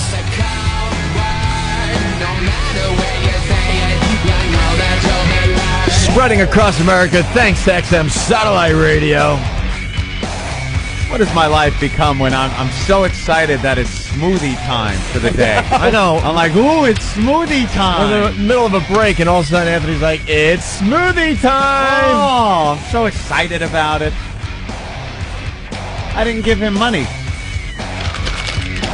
You gotta come back in here and get money. Get that good-looking boy back in here. All right. Get back in here. Take two of every denomination. There we go. All paid for. All set? I don't know what this guy is trying to say here. Jason from Michigan. What's up, Jason? Hey, guys. Hey. I just wanted to give little Jimmy a little window of hope, man. You know what? Somebody's out there just as twisted as he is that just is waiting to shit on her, the guy that she loves. Thank you, sir. You're welcome, little Jimmy. No need to get all mushy. Well, you know, I can't let you bring yourself down that much, man. Keep doing with the whores, you know, whatever makes you happy. But well, it's not making them happy though. I meant her logs, sir. I don't want them to be mushy. Yeah. I'd like them to be solid and lesson teaching. All right, Jason. Thank you. Yeah, it's punching out. Thanks, guys. Hey, there's something in the New York Post that a column they call "Just Asking." Just Asking, and they got some crazy rumors about very famous people. They're not even rumors. I guess they have a lot of good sources. They have really That's good page sources, 6. but they're not brave enough to say such and such likes logs dumped on. They their don't chest, put the names in, and they kind of it's kind of like a guessing game. You try to figure out what star they're talking about. Yeah, it's always about these celebrities. And there's 3 in today's paper, and I think we got the first one, and we're trying to figure out the next 2. Maybe people can help us out with this. Look at us. Look at us with the little radio game. You get nothing, by the way. Unlike other shows, you get nothing. You get nothing. All those other radio shows give you crap. If you get the answer right, you get to come in and clean out Ben's sheath with your pinky. We do have MiFis to give away. We're just trying to figure out a cool way to do it. I think it starts this week. We'll have 1 a week. Trying to think of a cool way to do it, and this ain't it. Boy, 1 MiFi a week. Thank you so much. Wow. I know it's a great, great thing, but come on. Yeah. We should be giving 1 a day. The MiFi is a very hot item this holiday season. They're very new, so maybe they don't have that many to give away. Right. Remember the old place, the prizes we used to give away, and then they would be stolen? Remember that? We'd have 7 MiFis this week, and then all of a sudden Roger would come in. You guys, you only got 2 left this week. Remember that one? Yeah. We had satellite dishes and satellite service, and we had like 10 of them, and then all of a sudden we had 3. We had 3. Where did they go? 7 walked out the door with people. That's where the prizes used to go. The prize closet was just raped on a daily basis. It was unbelievable. All right, so I guess they call this the blind box or something like that. They call it Just Asking. Just Asking. Just Asking. In the New York Post. So don't have to commit. The New York Post today is Just Asking, Anthony. Mm-hmm. Which aging action hero is snorting more lines than he's spouting on screen? The horny Hollywood He-Man must need the disco dust to stay up and chase the much younger beauties he likes to collect at nightclubs in L.A. and New York. Ooh, now. I'll guess Stallone. You're going to guess Stallone? Wrong. Okay. Ben knows this one. He's How do you know? Of it. I think it's Bruce Willis. I just think it is. Because he's always out in New York. He's always out late. He's always out with I was going to guess. chicks. Ant was going to guess. Then New we were going to York, go to LA. So we're all guessing. He's just guessing. I'm guessing. That's my guess. Ben doesn't know for sure. I don't know for sure. And I don't. My Why friend do you say doesn't work Bruce over Willis? there. I just think it's a good guess. Because he's out a lot in New York and L.A. and he's always, chasing young chicks. New York, L.A., young chicks, cocaine. Aging action hero. Oh, it says aging action hero too? Yeah, so. Yeah, wow. It can't be The Rock. Couldn't it be... it could be a Stallone. It could be a Bruce Willis. Ben Gazzara? No, I'm thinking... Steven Seagal? Steven Seagal or Van Damme. Right. Could be Van Damme. Nah, when was the last time you heard Van Damme? After, Chuck Zito knocked him out, right? I think, I think Ben's onto it because, the papers definitely talk about Bruce Willis, being spotted with this young one and this young one over here. If you read sightings, the sighting section, Bruce Willis is in town. He's either at Marquee or he's at Hero or he's at, and then in L.A. he's at the Spider Club or so. All those places Ben goes to also. Yeah. So, all right, it's Bruce Willis. Maybe it's Ben Sparks. Maybe it's I'm not aging. Steve C. Yeah. Maybe it's young Ben Sparks. This audio guy was found with fire on his hat and a fucking fifth of whiskey. Started into his anus so he could sneak it into a Styx concert. A Styx concert? I couldn't think of a lamer concert. know, man. Oh, that's pretty good. Babe, I'm leaving. I must be on my way. All right. The next one is which sexy scribe? Sexy scribe? So it's a hot writer. Yeah. Is rumored to be on the rocks with her relatively new hubby, so it's a hot female writer. She already misses her single days and would love to take a quick dip in the dating pool. Shelly Long. Misses her single days. So she's married now. Married, female. Sexy author. Yeah. And she's cheating? Mm-hmm. Well, no, she's already bored and she wants to go back to being single. Wants to. I don't even know any sexy freaking writers. I don't know any sexy that's the problem. scribes. Could it be a writer for newspaper? That could be also. Any sexy Oh, writers really? for the Daily News or right. So maybe that's too broad of a. Maybe we'll leave that Liz alone. Smith? Yeah. Cindy Adams. Cindy Adams, a decrepit scribe, maybe. Speaking of Cindy Adams, she did a sex column. Oh, stop it. Because I guess. What could she possibly even know about the subject with. Is Joey Adams, her husband, still alive? No, he died a few years ago. Do you remember that? Still alive. You remember when he fell down at that press conference? Do you guys remember that? Oh, He fell? yeah. And Cindy was just like, oh, well, oops. Hold on. Let's go backwards a little bit here. Eric in Staten Island. What's up? Hey, what's up, guys? Hey. That aging super action hero guy is definitely Van Damme because I watched his Each True Hollywood Story, and he had a bad coke addiction that destroyed his marriage and all his friends and his whole life. All right, you're going with Van Damme. Yeah, Van Damme's my pick. We used to get the answers to these, by the way. But the guy that works at the Post that used to help us out is not there anymore. It seems to me, though, Bruce Willis is a little too successful and old successful to be somebody that's doing coke. If you're doing coke still at that age, I think you've pretty much like blown your life. Yeah. And I could see why it could be Van Damme. That could be the reason you don't see Van Damme doing anything anymore.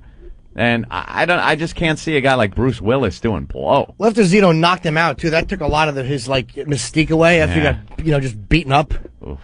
Yeah, with that big fist. Just bashing you right in the head. You guys want to hear what funny is? Okay. We'll go back to this in a second because you mentioned Cindy Adams. So she wrote a column in the Post. I think this was last week. Just before we took a break, we didn't get to this. Sex, and lots more sex is the headline. Ooh. The Kinsey report stats. Men have 1,600 hours of sex in their lifetime. And then she writes, Wait, that doesn't even make sense. Because it's Cindy Adams. Wait, men have 1,600 hours of sex in their lifetime. 1,610 if you count with their partners. Oh, okay. Oh, she's saying that they masturbate a lot? No, they cheat 10 times in their life. Or it could be jacking. I think it's a jacking. Yeah. Oh, okay. Ha, ha, ha. Did she write, only in New York, kids? Ugh. At the end of it, like she always does? All right. The best cure for a headache is sex, she writes. Yesterday I called my doc and said, I've got a headache. He told me, take 2 bimbos and call me in the morning. Bimbos? She's all right. Oh, she got these out of like her dead husband Joey's joke book. So this guy who sat still for the report said, they're talking to the people that did the sex report. Okay, the other night my wife met me at the front door, stark naked. What a shock! She was just coming home. It's Rodney's joke. Is it really? Yes. Well, she makes it very unfunny. Somebody enjoyed it. Yeah. Goes on. A man's sex drive is in his genes. We now know why Levi Strauss used rivets to keep the fly closed. Hello? Hello? This thing on? Hello? A North Carolina man was arrested for doing it with his goat. To make matters worse, the goat is now suing him for palimony. Anyone? It's time. This is in a huge New York paper. Yep. And she's writing this like this is really funny stuff. Like you're supposed to laugh at it. She's awful. From Hollywood, the laid-back capital of the universe, comes a new religion, relaxology. Only 4 commandments, but 6 suggestions.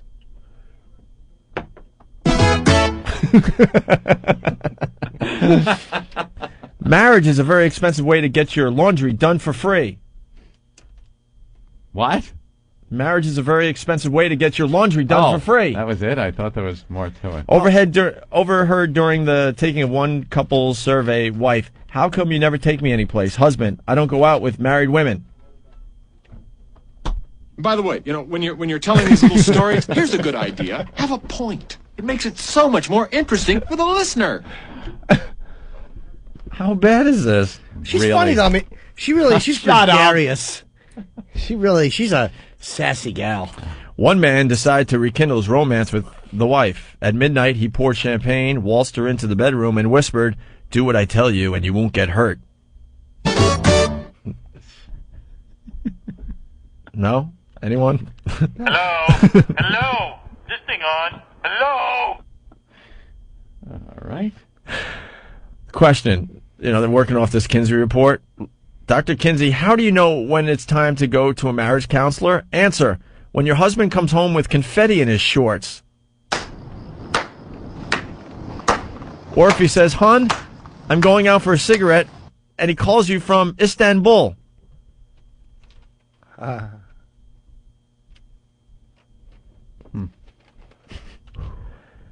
Another question to Dr. Kinsey, Anthony. She wrote all this. Dr. Kinsey, how do my wife and I know when we've reached complete sexual compatibility? Answer. When you both achieve simultaneous migraines. How about this? How do you know when it's time to masturbate? When the guy you're banging collapses at a press conference?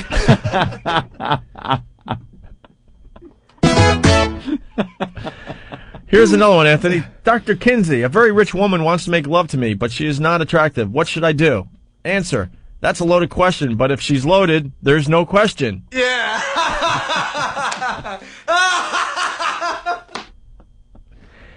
Dr. Kinsey, how can you tell if your wife is frigid? Answer. If a light goes on when she opens her mouth. Anyone? No?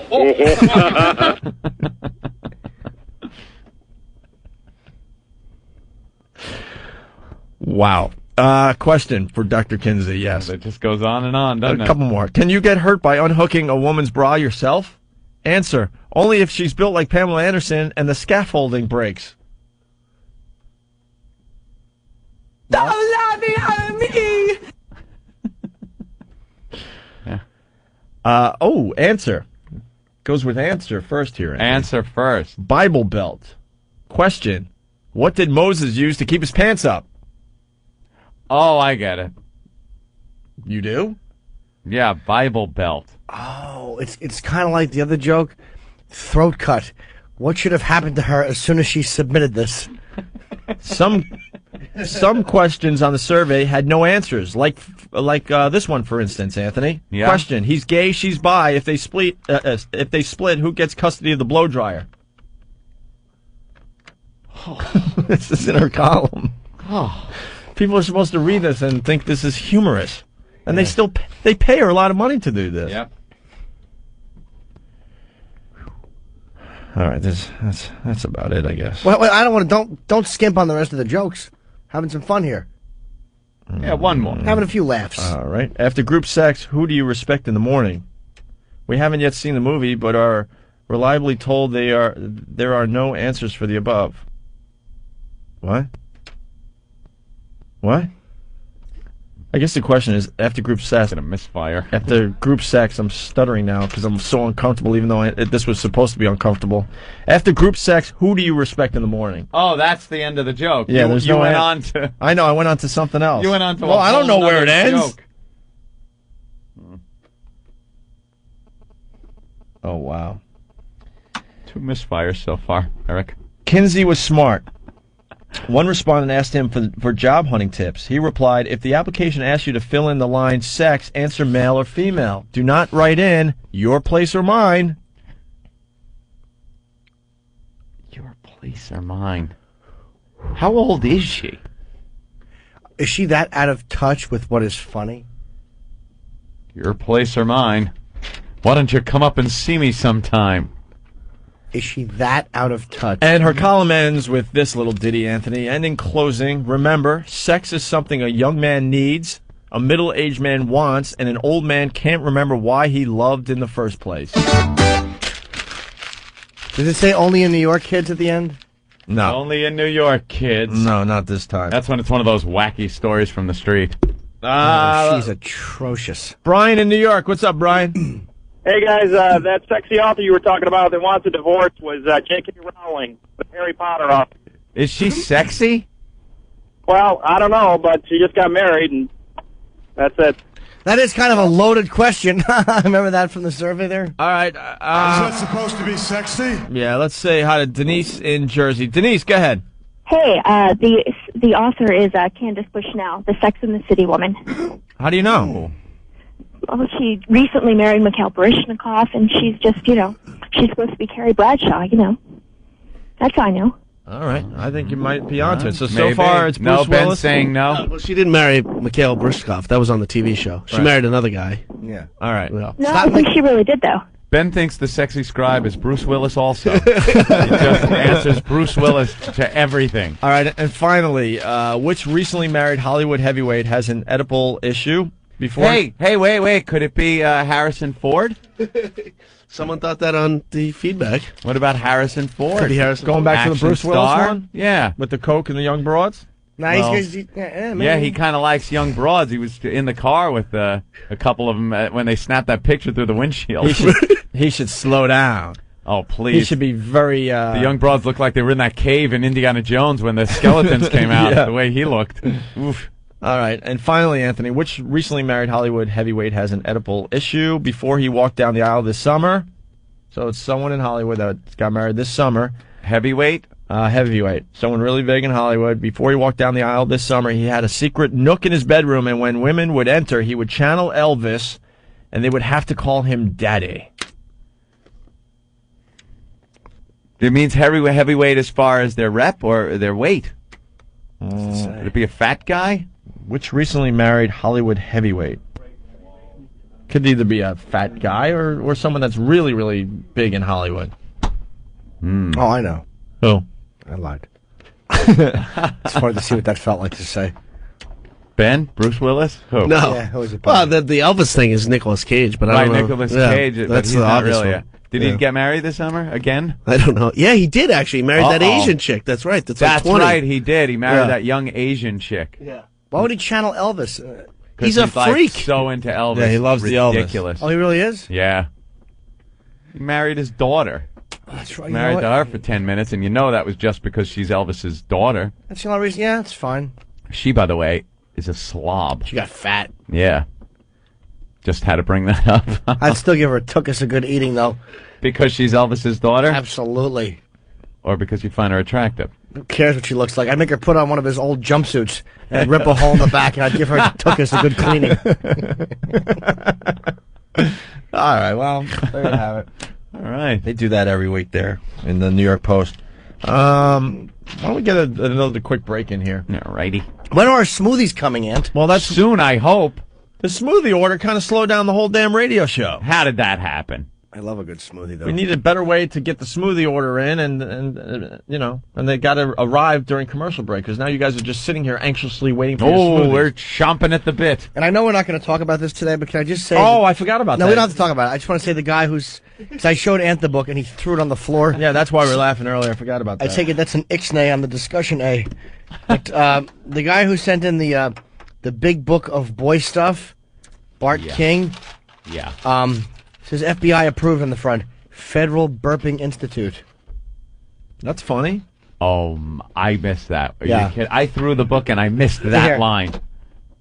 Let me see that. That is something. Federal Burping Institute. It's the big book of boy stuff. And I guess it's supposed to be a whole book of things that interest guys.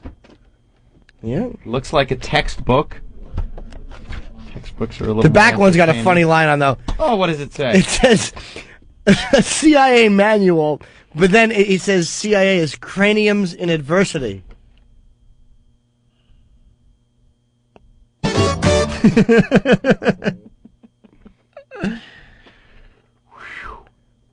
I'm trying to. I don't get it. I don't really get it either. I'm like. Smells good, the book, right? It was like the first day of school. I'm going through the book, and I don't really see anything I would want to read to That does anybody. smell good. I'd rather read more Cindy Adams stuff, I I'll think. just smell the book. Yep.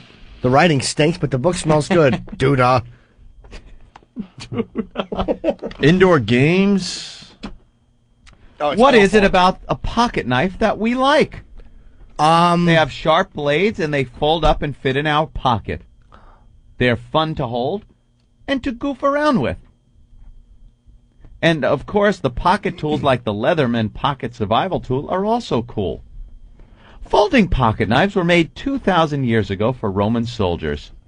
These old knives had folding blades and many attachments, include... What? Pooping and peeing, Anthony. Some people think that you should not poop in the woods because there are plenty of logs there already. Hello? Nevertheless, when you have to go, and nature calls a lot louder when you're out in it. A good rule of thumb for pooping and peeing is to take care of your business at least 100 feet from camp. Peeing. Here are the most important words you will ever read. Don't pee into the campfire. The smell will be awful and everyone will hate you. Pee where nobody will be disturbed by you, but don't get lost. Think of how embarrassing that would be if you got lost while going for a pee. It's as embarrassing as having your name as author of that book. And then he has a scenario. Father says, "How did you get lost, Timmy?" Timmy says, "I was going to take a pee, and the next thing I knew, I was lost." Father says, "Why didn't you let me go with you?" Timmy says, "'Cause the last time we did that, you raped me by a tree."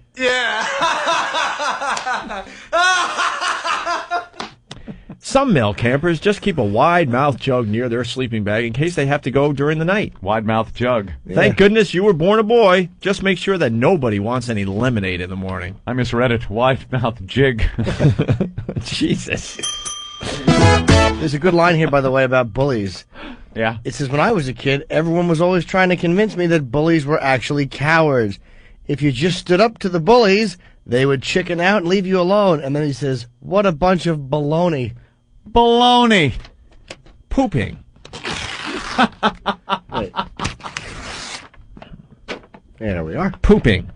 Taking a good dump in the wilderness requires you to hunker down. This means that since you don't have a toilet to sit on, you're just going to have to pretend. Now you're hunkering.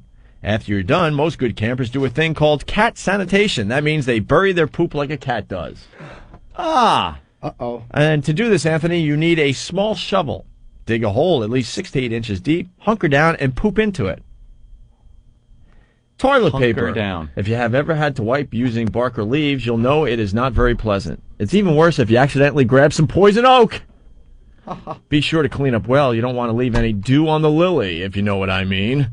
This could lead to bacon strips in your underwear instead of in the frying pan where they belong. As for the toilet paper, be friendly to the environment. Either burn it or bring a zipper-locked baggie and pack it out with you. If you will be camping in the same spot for a while, just sprinkle some dirt over your poop so that others can use the spot. When you are done with your poop hole, cover it up completely and run away. Wait, Opie, there's a section in here. Gee, oh my God, he's gonna, what's the window?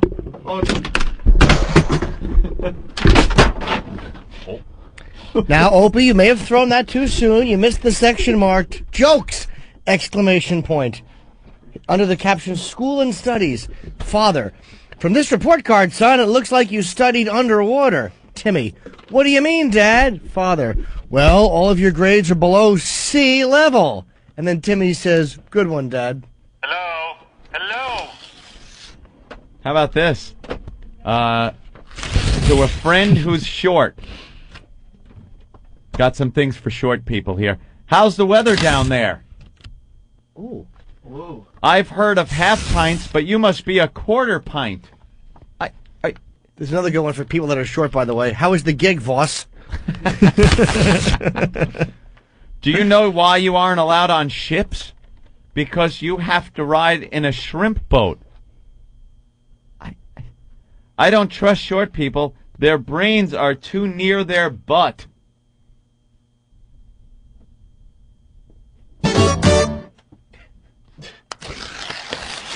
All right, Anthony. We found out who brought this to the show. How many more copies do we have to destroy? That's it. You've got all 4 of them. Steve, who gave you this? Guy in Oregon.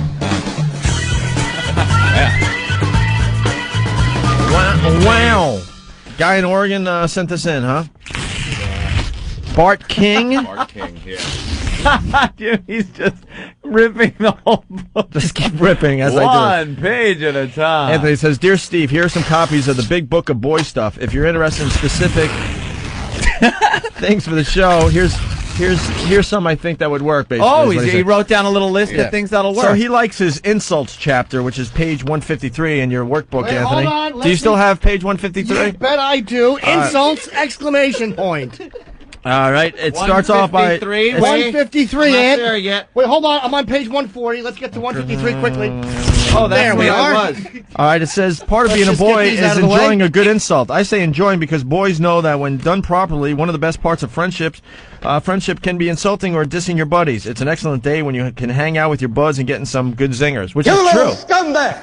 I got your name! I got your ass! I got to get up to that page. Hold on. 151, 152. All right, here we are, 152. All right, hey, if you can't laugh at yourself, make fun of your friends. Just remember. You are a disgusting fat body, Private Pile! That's a good example. Just remember that you should only enjoy insults with friends and relatives who are in a good mood. Like practical jokes, they are not to be used on strangers or people you do not get along with. They obviously have not hung out with Club Soda Kenny, Jim Norton, Rich Voss, and the rest of the crew. What side was that, Private Pile? Sir, left side, sir! Are you sure, a good Private gag. Pile? Sir, yes, sir! So then the guy has... What? Then you hit him in the side of the head. Then the guy has examples of good insults that you could use on your Wait, friends. what page, Opie? 154. Oh, here I am. You want to read the insults? I And the read Let's the- Practice This one's really good. I read the short one. That's Okay. what I was reading. All right. To friends who are short. This one's really good. All right, go ahead. To friend you want to call ugly. Beginner. You're ugly. Intermediate. You're so ugly. When you were born, they put tinted windows on your hospital room. Oh. Advanced. Can I borrow your face for a few days while my butt is on vacation? Wait, you got to read the others. To a chubby friend, beginner, you are chubby. Intermediate, you are a wonderful all-around person. It just takes a while to walk all around you. And then the advanced person that's really good at insults, Anthony. Yeah? You remind me of a map, a globe to be exact. Oh, that's funny. To a friend who just got a haircut, beginner line, your haircut stinks. Intermediate line. That's the advanced line. That's that's not beginner. Intermediate line, did the lawnmower attack you? And then the advanced line, hey, nice haircut. Was it half price day at the barbershop? Wow. I like in the opposite page, there's special feature ready-made insults. Okay. You take one word from column 1, and one word from column 2, and then one word from column 3, and you call people that. All right. Like, I'll try. You silly, rotten vermin. One word from each column. Right, see? I did that. Jim, you blubbering, freakish dolt. Opie, you crawling, wretched clod.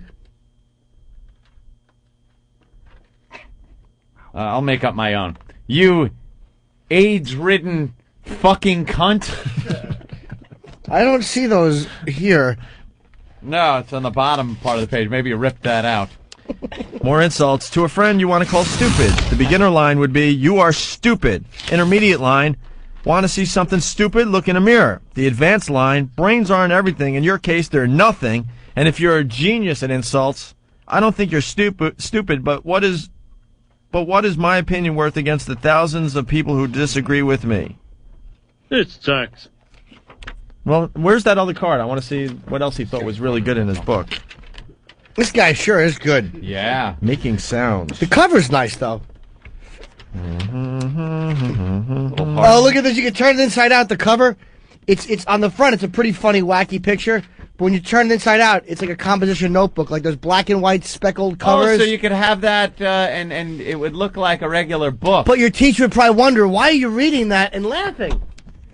See, and then if you take the cover off, the cover says physics. So you just have a physics book.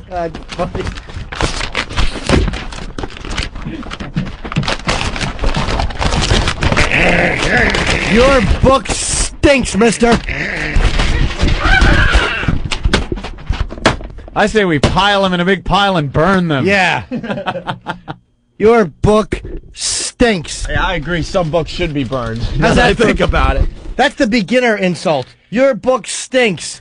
The intermediate insult is, hey, Steve, if you ever bring this horseshit to the show again, I'll rip your cock off and stick it in your ear. All right, did we get rid of all those, all the copies?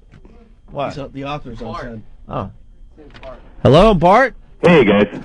Have you been listening to the show today? I unfortunately have not. I didn't know I was coming on until a split second ago. Oh. Bart, I got to tell you something, man. There's some funny stuff. Yeah, we got your book. Okay, super. Jim, can you give me a copy of the book? Hold on. All right. Here you are, Opie. Oh, no, I'm done. I'm all... Yeah, he's all tangled up. There you go. Grab that too. Funny stuff. Wait, the cover, I don't know where the cover went, Bart. The cover, well, honestly, I have the, it says physics. I guess this is what the book has under it if the cover is off. If you look at the dust jacket and flip it, it has like an old style composition. Bart, I got to tell you, I really think that you came up with a winner here. You guys are too kind. Thank you. He can't. I appreciate that. He can't hear the show. No, he can't hear us. You still there? He didn't hear the show? No. Did he has I lose no you? idea. No, Bart, we're here. Okay, sorry. It's like a guy's how-to book, pretty much. Yeah, kind of passing on the keys of boyhood to the next generation. Yeah, Bart, I got to tell you, I think you got some comedic licks to you. Yeah, where'd you get some of the jokes and stuff? For the jokes, I really ransacked my childhood memory, and I was looking for stuff that my dad had told me when I was a kid that I thought was funny. Wow. Yeah, my dad kind of went through it, and he said, "You basically plundered all my material." Did your dad have brain Sorry, cancer? I'm picking up a weird reverb there. I hope it's working out for you. No, it's working. Is that your phone? I guess it's cordless, but there's some kind of static. Yeah, sorry about that. That's okay. We can still talk. So what? It's a book. How would you best describe the book? I guess I would call it kind of a combination of Mad Magazine and a Boy Scout manual. That's what I was shooting for with it anyway. That hits it right on the head, I think. If you want acid. So kind of have a humorous feature chapter, maybe a chapter on... Yeah, explain the book a little better, because we just got it, and we went through a little bit of it, but we haven't really got the gist for our listeners, you know? Yeah, I don't know. We talked about the insults, and we thought the insults chapter was absolutely... that was pretty good. Absolutely brilliant. Well, I guess if I had one role model that I was looking towards when I read it, it was Joseph Pujol. And if you look on page 130, you'll see his mini biography. 130. Wait, 128. Hopefully this book still has 130. His nickname was the Fardomaniac. Oh, yeah. Okay. The what? The Fardomaniac. Yeah. Joseph Pujol, right? Yeah, there you go. He was kind of a Moulin Rouge era performer in Paris, and apparently he was like the highest paid stage performer. Wait, hold on. I don't know if Wait, what page is this? 130. And what was he about again? Well, apparently when he was a kid, he went swimming, and he sank. And the reason why was because water was going into his hind end. Oh, jeez. He found he had the rare ability to bring air in through his rear end, and once he learned to control those muscles, he found that he could pretty much fart at will. He could make butt bongos anytime he wanted to. Who's this, Robert Reed? Jimmy, you're not as funny as Bart. Stop trying to out-funny Bart. He had a stage act where he would make different sounds with his hind quarters, which included cannons, thunder, all types of dogs, ducks, owls, geese, I'm sorry. Are you close to the base unit of the phone? Because I'm hearing a lot of static now. Oh, I'm sorry. Actually, I can back off from it a little bit. Yeah, back off. Let's try that. Yeah. I would have got on the hard line here. Yeah. How's that? That sounds a lot better. Little bit, but okay. What's your favorite section in the book? So far it's been really good, you know. I don't know what people are thinking, but it's doing pretty well sales-wise. Yeah, it's got to be selling like crazy, man. Yeah. Like so, hotcakes. Yeah. Well, it's like butt bongo cakes. Yeah, so I guess that's a kind of a searing indictment of the good taste of the American public, but I'll take it. What's that? I'll take it if people are interested. I think that's fantastic. Yeah, I think it's obvious you put a lot of work into this thing. There's a lot of pages. I liked your section on pooping and peeing in the outdoors. Yeah, I have a sister who's a ranger at a federal park, and she helped me with some valuable outdoor number 1 and number 2 tips. Yeah. Which was, if you're wiping your ass with leaves, you don't want to, you don't want to use the poison oak, obviously. No, that would be horrible. And you know it's happened too. Really? Because we're city guys. I had no idea. Yeah, it has happened. The poison sumac is a distant second for last choice to wipe the dew off the lily with. Right. We're almost done with the interview here, so yeah. But anything else you want to say about the? Yeah. What's the most useful chapter? Would you say? Most useful? Well, guys are always. I'm a middle school teacher, and they start getting interested in the girls at that age. So I think the girls, bullies, and parties chapter is Oh, what's pretty that? practical stuff. What's that one about?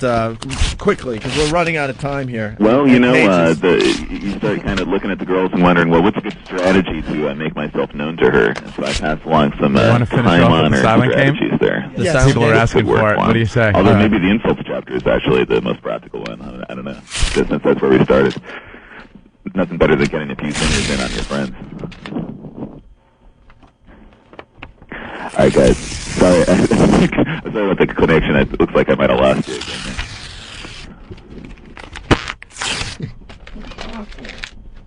Hello? Yeah, I'm still here. Sorry. Hey, I'm gonna go out and invest in a nice hard line. But thanks so much for having me on this morning. I really appreciate it.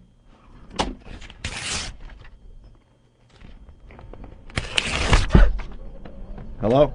Yeah, I'm still here. What's wrong with the phone? He's not here anymore. I can hear you. Weird. Hello? Yeah. Ben, there's something wrong with the line 10. I can hear you guys. Yeah. I think he hung up. Bart? Yeah. Yeah, I'm here. I can hear something. Yeah. I can kind of hear a tinny voice far away. I can't believe we got the author of this book on and we lost him. Bart. Yeah. Yeah. Tell you what, I'm going to hang up if anyone can hear me, and if you want to ring back, that'd be super. Why did he hang up, dude? I don't know why he hung up. Did he get pissed off? I didn't hang up. Did he get pissed off? I thought the interview was going well. It was going well. Are you going to plug the book? I'll even give the name of the book is Physics. Why wouldn't you want to plug Physics? No. The cover's off that one. All right. Well, that was Bart. Maybe he'll call us back. Holy shit. First of all, it stinks in here now, Jimmy. Sorry. Those were real farts. That wasn't us with our stupid machines. No, it's 3 real gases right into the mic. Oh. He's doing the interview as his book, 3 copies are being ripped to shreds. How could he not hear that ripping? I know. Wait, what page is that? Hold on. How do you not hear that? He thought it was static. Oh. Maybe everybody he talks to about the book, he hears that noise. Oh. Yeah.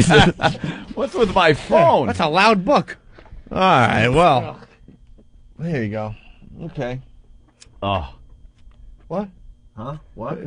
What is Ben and his Nicholson hair saying? Yes? I don't know. We'll take a break and we'll figure it all out. Mon âne est de façon insensée fuckable. My ass is insanely fuckable. Aimeriez-vous pincer ma tarte frémissant d'amour? Would you like to pinch my quivering love pie? Mes seins sont comme 2000 ampoules de watt.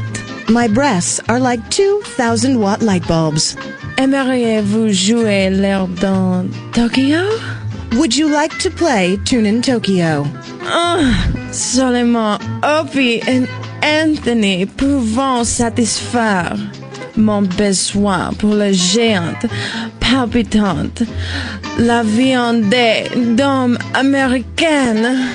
Only Opie and Anthony can satisfy my need for giant, pulsating American man meat.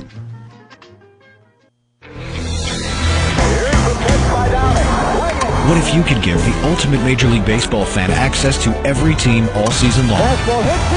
Now you can. The game that grew up on the radio joins the next generation of radio. XM is the official satellite radio network of Major League Baseball. Here's the windup. Every team all season long on XM. Coming in 2005. It's the perfect holiday gift for the Major League Baseball fanatic. To check out and buy the latest XM radios, go to xmradio.com. So, you can't live without XM at work? Now you don't have to. With XM Radio Online, Action is made. you can listen to XM anywhere you have an internet connection. No antennas, no radios, just XM's 100% commercial-free music channel, XM Radio Online. Sign up for your free 3-day trial at listen.xmradio.com. There's no charge to give it a try. Action is made. Visit listen.xmradio.com. Unleash the power of XM performance in your home. Coming this holiday season, you can enjoy the best radio experience in your home from a component-style tuner that delivers XM's highest quality sound. Introducing the Polk XRT12 XM Reference Tuner, the world's first component XM tuner. Discover the full sonic potential of XM satellite radio in your home. Plus, add it to your family plan. You can add up to 4 additional XM radios for only $6.99 a month per radio. Go to xmradio.com for more details. We've made it even easier for you to give XM. Why not share the XM experience with your friends and family, especially with XM gift cards, now available. It's a convenient and flexible way to give XM service. And now you can order gift cards, XM radios, accessories, and gear at the XM Radio online store. Check out XM's new online store at xmradio.com. This holiday season, give the gift of XM. Just when you had time to take a breather, XM Satellite Radio brings you right off the bench. 1 minute the passing lane was open. The next minute, Get that weak stuff out of here. You hear that sound? He shoots. This is the hook It's time to take off the warm-ups. College basketball on XM Satellite Radio. We have ACC, Big Ten, and Pac-10 round ball, baby. It'll be a full slate on channels 180 through 188. Huge rivalries. ACC, North Carolina and Duke. Yeah, Hills. Yeah, Hills. Blue Devils. Blue Devils. Arizona, UCLA. Go Cats. Go Cats. Bruins. Yeah, Bruins. Indiana and Purdue. Hoosiers. Hoosiers. Boilermakers. Boilermakers. Boilermakers. Oh, yeah, and we have much more. All season long, we're taking it hard to the hoop. The defensive pressure continues. That was With college basketball on XM Satellite Radio. It's the ACC, Big Ten, and the Pac-10. College basketball on channels 180 through 188 on XM Satellite Radio. No one will outscore us. It's the O&A virus. XM 202. XM News, Talk, Sports, and Information. It's everything all the time. Learn to play poker with the Opie and Anthony Show. No. Oh, God. She spilled my chips. I'm sorry, sir. Okay.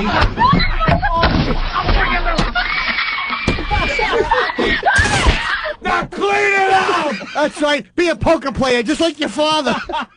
The Opie and Anthony Show. Are you happy now, Opie? Are you happy? Oh, Black Betty!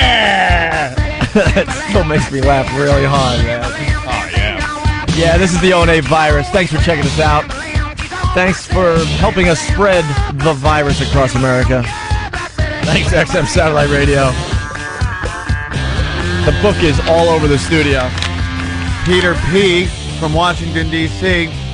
with the quote of the day. I'd rather be on Dick Eversall's plane than listening to that asshole. Ouch. All right. That was fun. Yes, Jimmy? I was wondering if you're going to finish that plaster of Paris breakfast. Oh, I know. That hardened oat. That's been there since for 4 hours. I know. Ugh. Coagulated like oatmeal. Paste. Look at this thing. It's like horse sheath filling. Oh, listen. Oh, it does. It makes a thud. Just listen. Wait, just do that again. That's the sound right there. If you could follow that by crying, that's the sound of a miscarriage. All right. All right. little. Why? I just want the wet thud. I just want to hear the sound of crying and the Christmas music turned off. We're trying to be user friendly here. We want more listeners. Here comes Santa Claus. Here, call somebody. Holy shit. Hey, Steve, how was your weekend? It's good. How was yours? My instant feedback's not working. Is yours? Mm-hmm. Oh, it is? I lost mine. It's not. No, it's still up here, but it's not refreshing. Steve, you go to the movies this weekend? Yeah. So I went to the movies. What'd you see? The number one movie was that Treasury movie. What the hell's it called? National Treasure. National Treasure. With Nicolas Cage? Must have seen that. Nope. Nicolas Cage. The Incredibles? So I have seen The Incredibles, yes. Oh, this weekend, right? The Incredibles was pretty incredible. It was fantastic. No, but I saw that Team last America? weekend. Nope, I have seen that, but not this weekend. That no. Alexander the Great movie? I don't want to see that, but no, I didn't. No, haven't seen that yet. SpongeBob SquarePants? No, I haven't seen that. No, sorry. What'd you see? So, Bridget Jones, The Edge of Reason, or something like that. What? Just wondering if other members of the crisis hotline.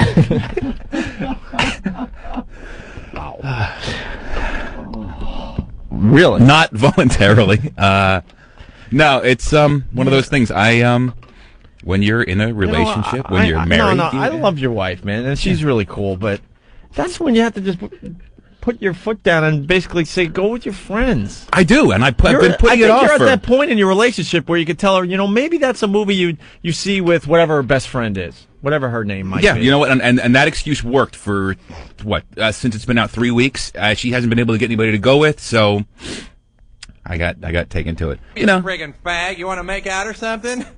Sorry. Sorry. Did you like the movie, Steve? No, quite honestly, I don't get it. I don't understand those Bridget Jones movies. And in all fairness, there are guys, you look around the theater, and there are, there's obviously guys that are in the same boat that you're in. Yeah, you just sort of. I was going to goof on you, but faggot. Yeah, but you're kind of right. I mean, because when I saw Bridges of Madison County, whatever the hell that was, I saw guys in the same position as I was. Yeah, you look down the aisle and you give the obligatory, you too, kind of, to the other guys in the place. That'll keep you all men. Yeah, you too. Huh? Yeah, exactly. It's just I don't get it. I don't like it. I think Renee Zellweger fat is awful. So it was a waste of time for you. Doesn't she understand that? Yeah, but you know what? I took her to see Saw 2 weeks ago. She sat through that. So I guess if I'm going to be fair, it was awful. It was a horror movie.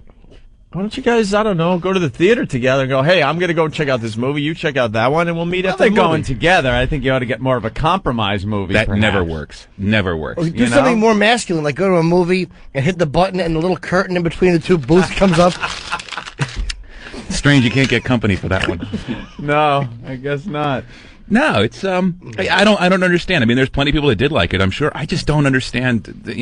It's so far removed from reality, and I understand you're supposed to suspend disbelief when you watch these movies, but there's no way I understand how this fat, homely, stringy-haired Renee Zellweger is supposed to be lovable. I like her a little chubby, man. I gotta tell you, a little chubby. Nah, she's hands down ugly in this. And then one. she gets emaciated after she does these Bridget Jones movies. Well, yeah, because they pay her what, $100,000 a pound. Then she becomes anorexic. Really? Yeah. So put the weight on? Yeah. Were you right when the opening credits are rolling? Were you just like, oh, how long is this? Yeah, it's really. You're I've sitting been there in movies where right when it starts, I'm thinking there's no way I'm even going to like this movie a little bit, enough to where, movies that suck, and then halfway through you're like, all right, I'm kind of into the story, or there's something in there that you can watch. There's some movies, and that would be one of them. That Hugh Grant is in that. Yeah, there's some people that like it. Bore! What a tremendous bore that guy is. Every movie he's in is just the dull, make you fall asleep piece of crap. Romantic comedies. Yeah, he stinks. Snooty, uptight romantic comedies. Boring, and I just whatever. I just suck it up. And, romantic comedies are never funny. Gee, thanks. Never. They're awful. I think there's more violent female promos in your future now. Yeah. Oh, see, yeah. I'm actually working on the new show intro, and that's got a few little twinges, but I'm holding back. I'm backing off. I'm trying to do it. I'm trying to have a balance. You guys do not make it easy, though. I have to admit, you really don't. Thank you. Well, no one realized we have Richard Speck doing the promos. It's a little harsh. It's mean. All right, bye-bye. See you soon. There you go.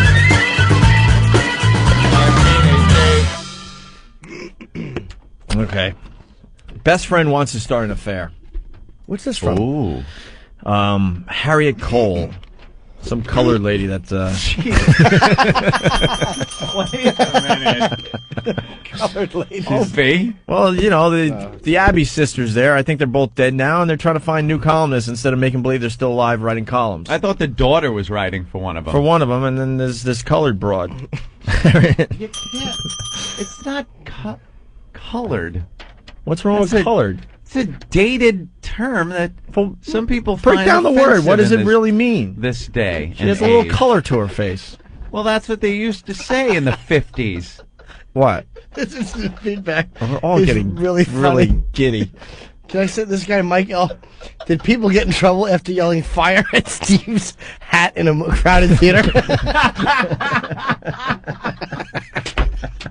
You know, freedom of speech does not give you the right for Steve to walk into a theater with that hat on.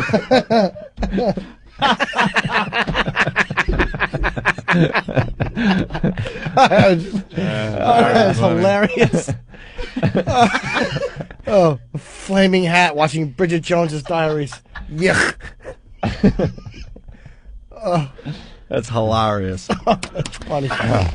All right, so Harriet Cole's column, best friend wants to start an affair, Anthony. Dear Harriet, I met my best friend, who happens to be male, on the first day of 9th grade 10 years ago. 10 years ago, 9th grade. We were really close during school and managed to maintain contact through college. Though we went on a few dates, nothing ever came of them, and we opted to keep things platonic, especially since I was away in college, all right? Mm-hmm. I recently found out he got married this summer. I was hurt that he didn't invite me to the ceremony, and that... Though we have spoken at least once every 2 months over the past 2 years, I never even knew he had a girlfriend, let alone a fiance or a wife. And she's hurt at this, that she wasn't invited to the wedding. Right. She's a girl friend of his. Right. As they're growing up. Right. Guys can't tell their fiance wife thing that they're inviting this girlfriend of his to the wedding. Girls have no clue that if she's a friend of his, it's up until he gets a fiance or gets married. And then it's not going to be some TV show relationship where he's able to invite her to the wedding. The wife hates you. That guy's wife hates you. Doesn't know you, hates you.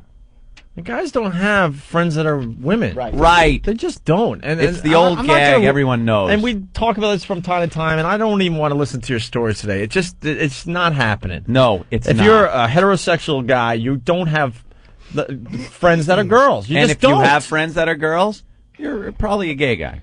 Or how come guys will say she's like my sister, but it's always a hot chick who they're trying to hook up with. It's never a 350-pound. In the back of your mind, always you're hoping to get laid. Always trying to bang them. That's not really a friend. No. Right. Who cares about her problems? You listen. All right, so this guy goes off, gets married, doesn't invite her to the wedding.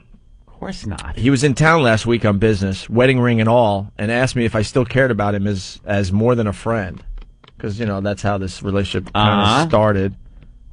But it didn't go anywhere. Without directly asking me to be his mistress, he told me he was still in love with me and wanted to see and spend time with me more. I love this man and have for ages, and I don't think I could shake my feelings for him. Yeah, he's married, but I'd like to be able to let him go without hurting our friendship or breaking my own heart. Ugh. And then Harriet writes, I'm sorry, but this man doesn't sound like a best friend to me. He sounds like a man who wants to have his cake and eat it too. He loves the fact that he's got you so deep in his pocket, so to speak, that no matter what he does, including getting married behind your back, you're still going to be there. He has proven to be disrespectful of your friendship and his marriage. Is this really the sort of man you want to offer your love? It's time for you to back off. He doesn't know how to be your friend right now. Don't let him draw you into an extramarital affair because your heart still beats fast for him. The guy just wants to get laid. Yeah, disrespects their friendship. There was no friendship. Yep. It's the guy has always, since 9th grade, since that first day they met in 9th grade, he's been trying to have sex with her. She puts it in this friend thing. So she's the one that ruined it by not not having sex with the guy, because that's all he wanted. So he goes off, lives his life, gets married. They still carry on conversations, I guess, because he's still like a guy trying to have sex with her any way, shape, or form, even at a distance. Gets married, screw it. He's not going to invite the girl that he wants to have sex with to his wedding. You're not a friend to be invited to the wedding. You're the girl that he wants to have sex with. And you're not, that girl isn't invited to the wedding. And then after he gets married, he's still looking to have sex with you. This girl does, not even just this girl, a lot of girls, they don't get it. I used to have girlfriends years ago that would say, what, he's a friend, when I'd be like, what, you're going where, with who, and what? What? Oh, no, he's coming along. But he's just it's nothing like that. No, nothing like that. It's going to be me and this, and yeah, he's coming along, but he's just a friend with the girls and everything. Yeah, a friend. Right. No, he wants to have sex with any of those girls. Yep. No, and then you're the asshole. No. Would you? That's all you think. Yeah, and I'm thinking just like he is. Having sex with the girls. No. Girls are so You're wrong. Stupid like that. You're stupid. Understand it. Any guy that's saying they are friends with you is trying to have sex with you. Please. End of story. I was seeing a girl one time, and she was hanging with this guy, and she kept saying they were just friends. So I actually went up to school to surprise her one time, and I realized that I walked in, and that my heart was in my mouth. Uh-oh. Because they were just... where was his dick in her mouth? You caught her? They were just going at it, and I'm like... You actually caught her? Yeah, and I'm like, you got what I need. And she said he's just a friend. Oh. You ass. What an asshole. Very funny. You had us both. I know. I'm like, wait a minute. He actually liked the girl? I had us both. You did get us bad. Usually you smile when we know you're going down that road. You played that good. You had some good acting chops to that one. I kept trying to think of the song and the things that happened. He just caught him at the school. Yeah. I do have good acting chops. For what? Did you get called back for that part? Yes. My manager was called, and good news for the show. I didn't get it. They gave it to somebody who's older, obviously, and more gifted. They want an older porn store owner? The guy who works in a porn store. I'm not even talented enough in this business to play a guy who works in a porn store. Do you people understand how finished I am in show business? I can't play a guy who sells jerk-off movies. Yeah. They want an older guy? Someone who's just better at it. It's not the way I read the part. I saw you. Me too.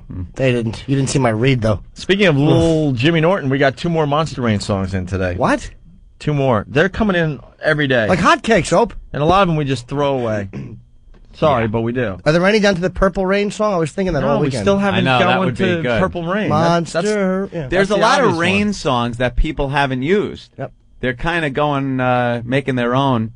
But there's some Rain songs like that, Purple Rain. Have you ever seen the rain? Mm-hmm. Who'll stop the rain? Who'll stop the monster Singing rain? in the rain? I think we did Sing in the Rain. Yeah, no? Somebody did one of those. Did they? Well, I don't know what to think of these 2 that came in. There's one by DJ New Style and one by Chaz. Ooh. Chaz does a holiday Monster Rain song, because now we're heading into the Christmas season. Topical. Here. You want to try the first one? Is the holiday one? No, Monster Rain by DJ New Style. All right. We'll give it a quick listen. I like it. Done on a shoestring. Tap the balls to it. Why do you call me up? Little Jimmy Norton, just to get me down. Down under the porch where you suck me off. Jiggle my nuts and wipe them with the sock. You silly goose, Monster Rain. Here it comes, little fella. You know that this fills us with shame. So little Jim, tell your dad it's just a game. Whoa. This phase will be over at 10, you tell me now and again. Well, we're 8, looks like we got 2 years. Before I won't play anymore, not unless I guzzle 15 beers.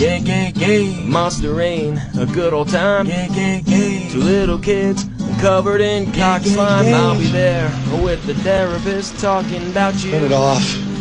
Ooh, ooh, ooh. Turn it off! Why do you call me up, little Jim Norton, just to get me down under the porch where you suck me off, juggle my balls and wipe them with a sock. Oh, you silly kid, monster rain. Here it comes, little fella. You know that this fills us with All right, well. Gets an A for effort. What the hell was... A for effort. What's with the sock?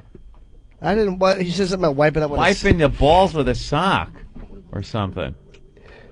I don't think that's all right, well, I don't think that's a good one. That was DJ New Style, and the Christmas one is very short, thank God. All right. It's from Chaz, the holiday Monster Rain song. Ooh, I'm a meaty-breasted little nothing. Well, the clouds are out, it's no longer dry. Look under the porch, I'm telling you why. Monster rain is coming to town. He gives his pal a tussle, unzips his fly, whips out his mule, Jesus H. Christ. Little Jimmy's going to town. He dreams of kids when sleeping, talks to Helen when awake. He'll show you if he's putting wood. What's on his chest? That ain't cake. The clouds are out, it's no longer dry. Look under the porch, I'm telling you why. Monster rain is coming to town. Oh. Okay, all right. I like when people that have no singing ability whatsoever want to write a song parody and all right, sing it. well, that's Guy what had came a in nice today. Lou Reed delivery on that song. That's what came in today. So. And Jimmy said, a doot. Where did they get those sound clips of me? I mean, do you have a computer that you can download those? That's not like you just got them from a car that was passing by. Didn't sound like good sound clips. Or off your CD. That's off your CD. No, I know, but I mean, it didn't sound like they came directly from the CD on eatabullet.com. That's not what it sounded like. I mean, who cares about my stupid CD? You want to order 55 minutes of Are you great going to get the comedy. Monster Rain shirts done? Yes, I already with the talked to eyes. somebody. Yes, the eyes under the porch with one eye's near Yes. the crotch and stuff. That'd be that's hilarious. great. Yes. All right. Lisa in Philly. Hey, Lisa. Hey guys, how's it going? Good. Hi. Hello? Yeah. Hi. That's where you usually say what you have to You say. can speak now. Sorry, I was losing you. We got the formality out of the way there. Yeah, I had an idea for the MiFi giveaway. If you guys had for the like a contest of the Monster Rain songs for a week. It's not a bad idea because I think we really got to end this whole Monster Rain song thing. Yeah, people just send them in. All right. Maybe we'll do that because, yeah, we have a lot of MiFis to give away, one a week for the next 5 or 6 weeks. So, okay. Yep, so that's my idea. Thank you, Great Lisa. to have you guys back on the air. Take it easy. Thank you. I Bye. appreciate it. Let's go to Brad in Michigan. Hey, Brad. Hey, man, what's going on? What's up? Hey, I'm so sick of the freaking Monster Rain songs. Who's going to come up with the next? Michael Jackson? Yeah, we're hoping to get, maybe one more good one out of the batch. Yeah, I think we're fishing, though. We are fishing at Jimmy. this point. Sir, I'm too good. Even in the midst of a Monster Rain discussion, I can't be caught. All right, he's out of there. Of course he is. Did we discuss everything we have to discuss today? I think. I think we did. I can't find anything because we have pages of that book just all over the place. Scattered everywhere. I know there was other material we want to get to if we can Yeah. find it. Look at all this paper around. Pages ripped out everywhere. I guess we could start playing What Did We Learn? Yeah, it was educational today. Sure. Rob on Long Island, what's up? Rob? Do you hit the right buttons, Opie? He's going to be like, no, my name's Bob. Oh. Or my name's Tom. Rob? You. Hey. Hello. Yeah, I hear we him. could hear you. Did he fall asleep? Well, if he was listening to this show the last 20 minutes, I wouldn't be surprised. Oh, he's on Long Island. Maybe a frozen turkey hit him in the face during he was driving? the time he was on hold. Rob on Long Island, what did you learn? Hot toy? Anything? Oh, what is he doing? He's getting back into his car. Oh, is that what's going on? Hello? Rob? Hello? Hey. Yeah, why aren't you speaking to us? Yeah, what were you doing? No, I'm working right now. I had my phone in the truck. Damn, I'm sorry, guys. All right, what's going on, buddy? Hey, man. Well, first I wanted to ask if Jimmy got the scent of Jägermeister off his dick after Wednesday's show. That's a little inside joke between me and you guys. Okay, I learned that the hot holiday toy this year is going to be the Diddle Me Michael. Very good. Thank you, Rob. Well, who's Rob? Where was Rob from? I don't know, but all right. Notice we haven't even discussed.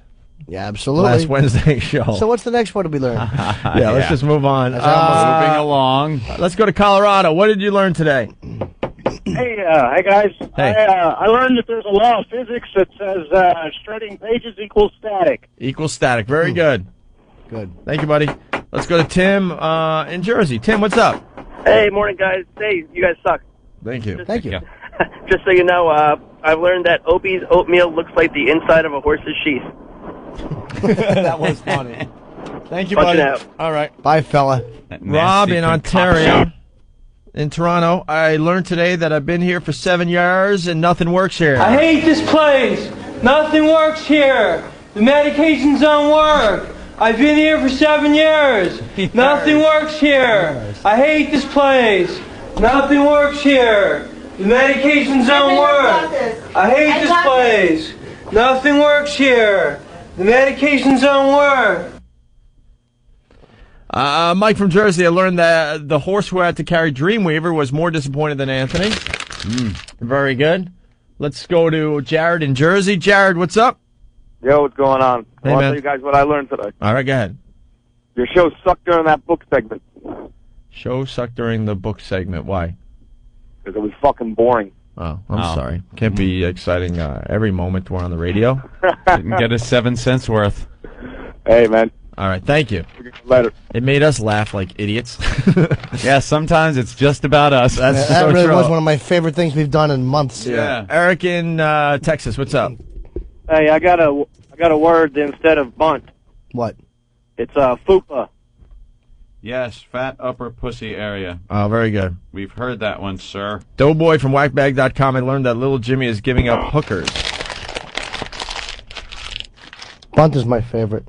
Yeah, I like the bunt. Because you can say it in baseball. Pat You hear from him say it PA. on TV Hey, all the Pat. time. Yeah, I'm here. Hey, what's going on, Pat? Hey, I learned today that you've been avoiding the truckers, tapping out. We don't avoid the truckers. We're just trying to educate them a little bit. Yeah, they like to talk. They give us some great stories, and we just want to make sure they keep it a little briefer. They're very chatty. They're chatty catties.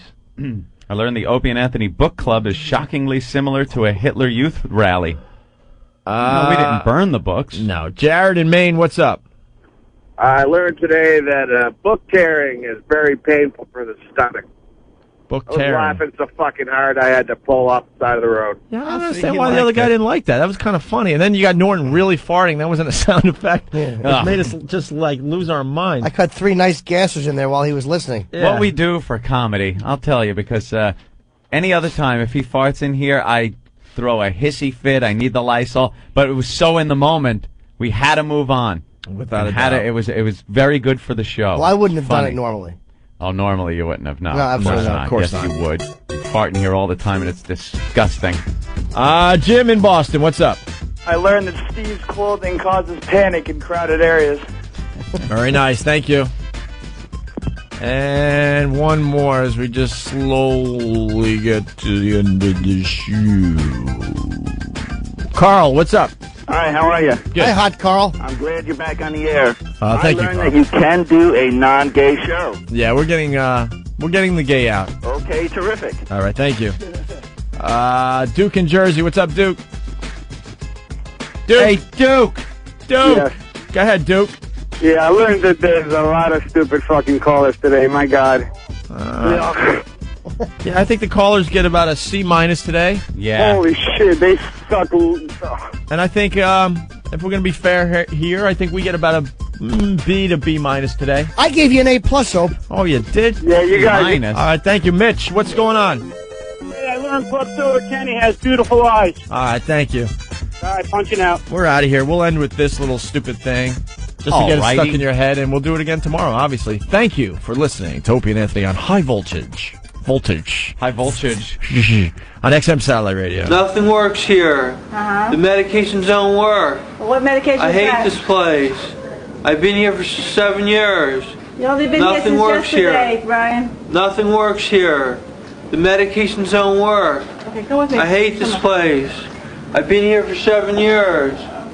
Nothing works Nobody's here. been here since The yesterday. medications don't work. I'm gonna have you lie down I over hate here. this place. And then we'll get you some Nothing works medication, here. okay? The medications don't Put you right work. back on your stretcher. Nothing Good. works here. Right in here. I hate this place. Okay? Nothing Better man. works here. They're practicing being cruel and unusual. The Opie and Anthony Show.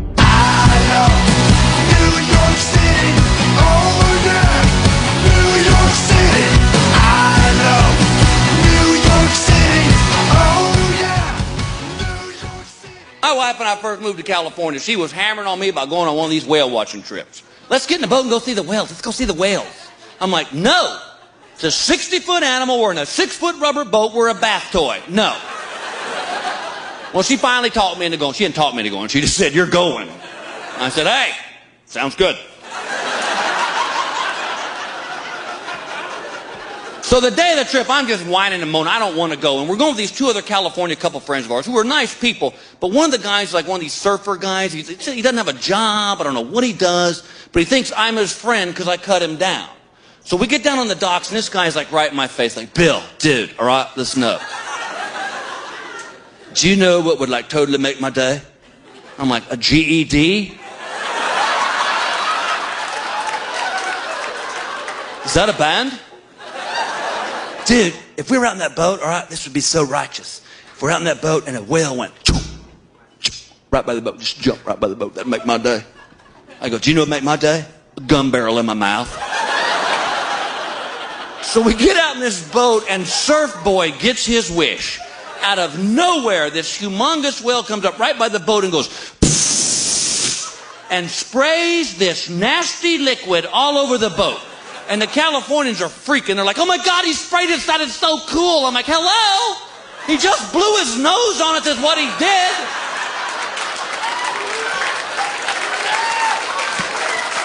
We just paid $200 a piece to have a whale honk a loogie on it. That's all we did. You know what? Give me the $200.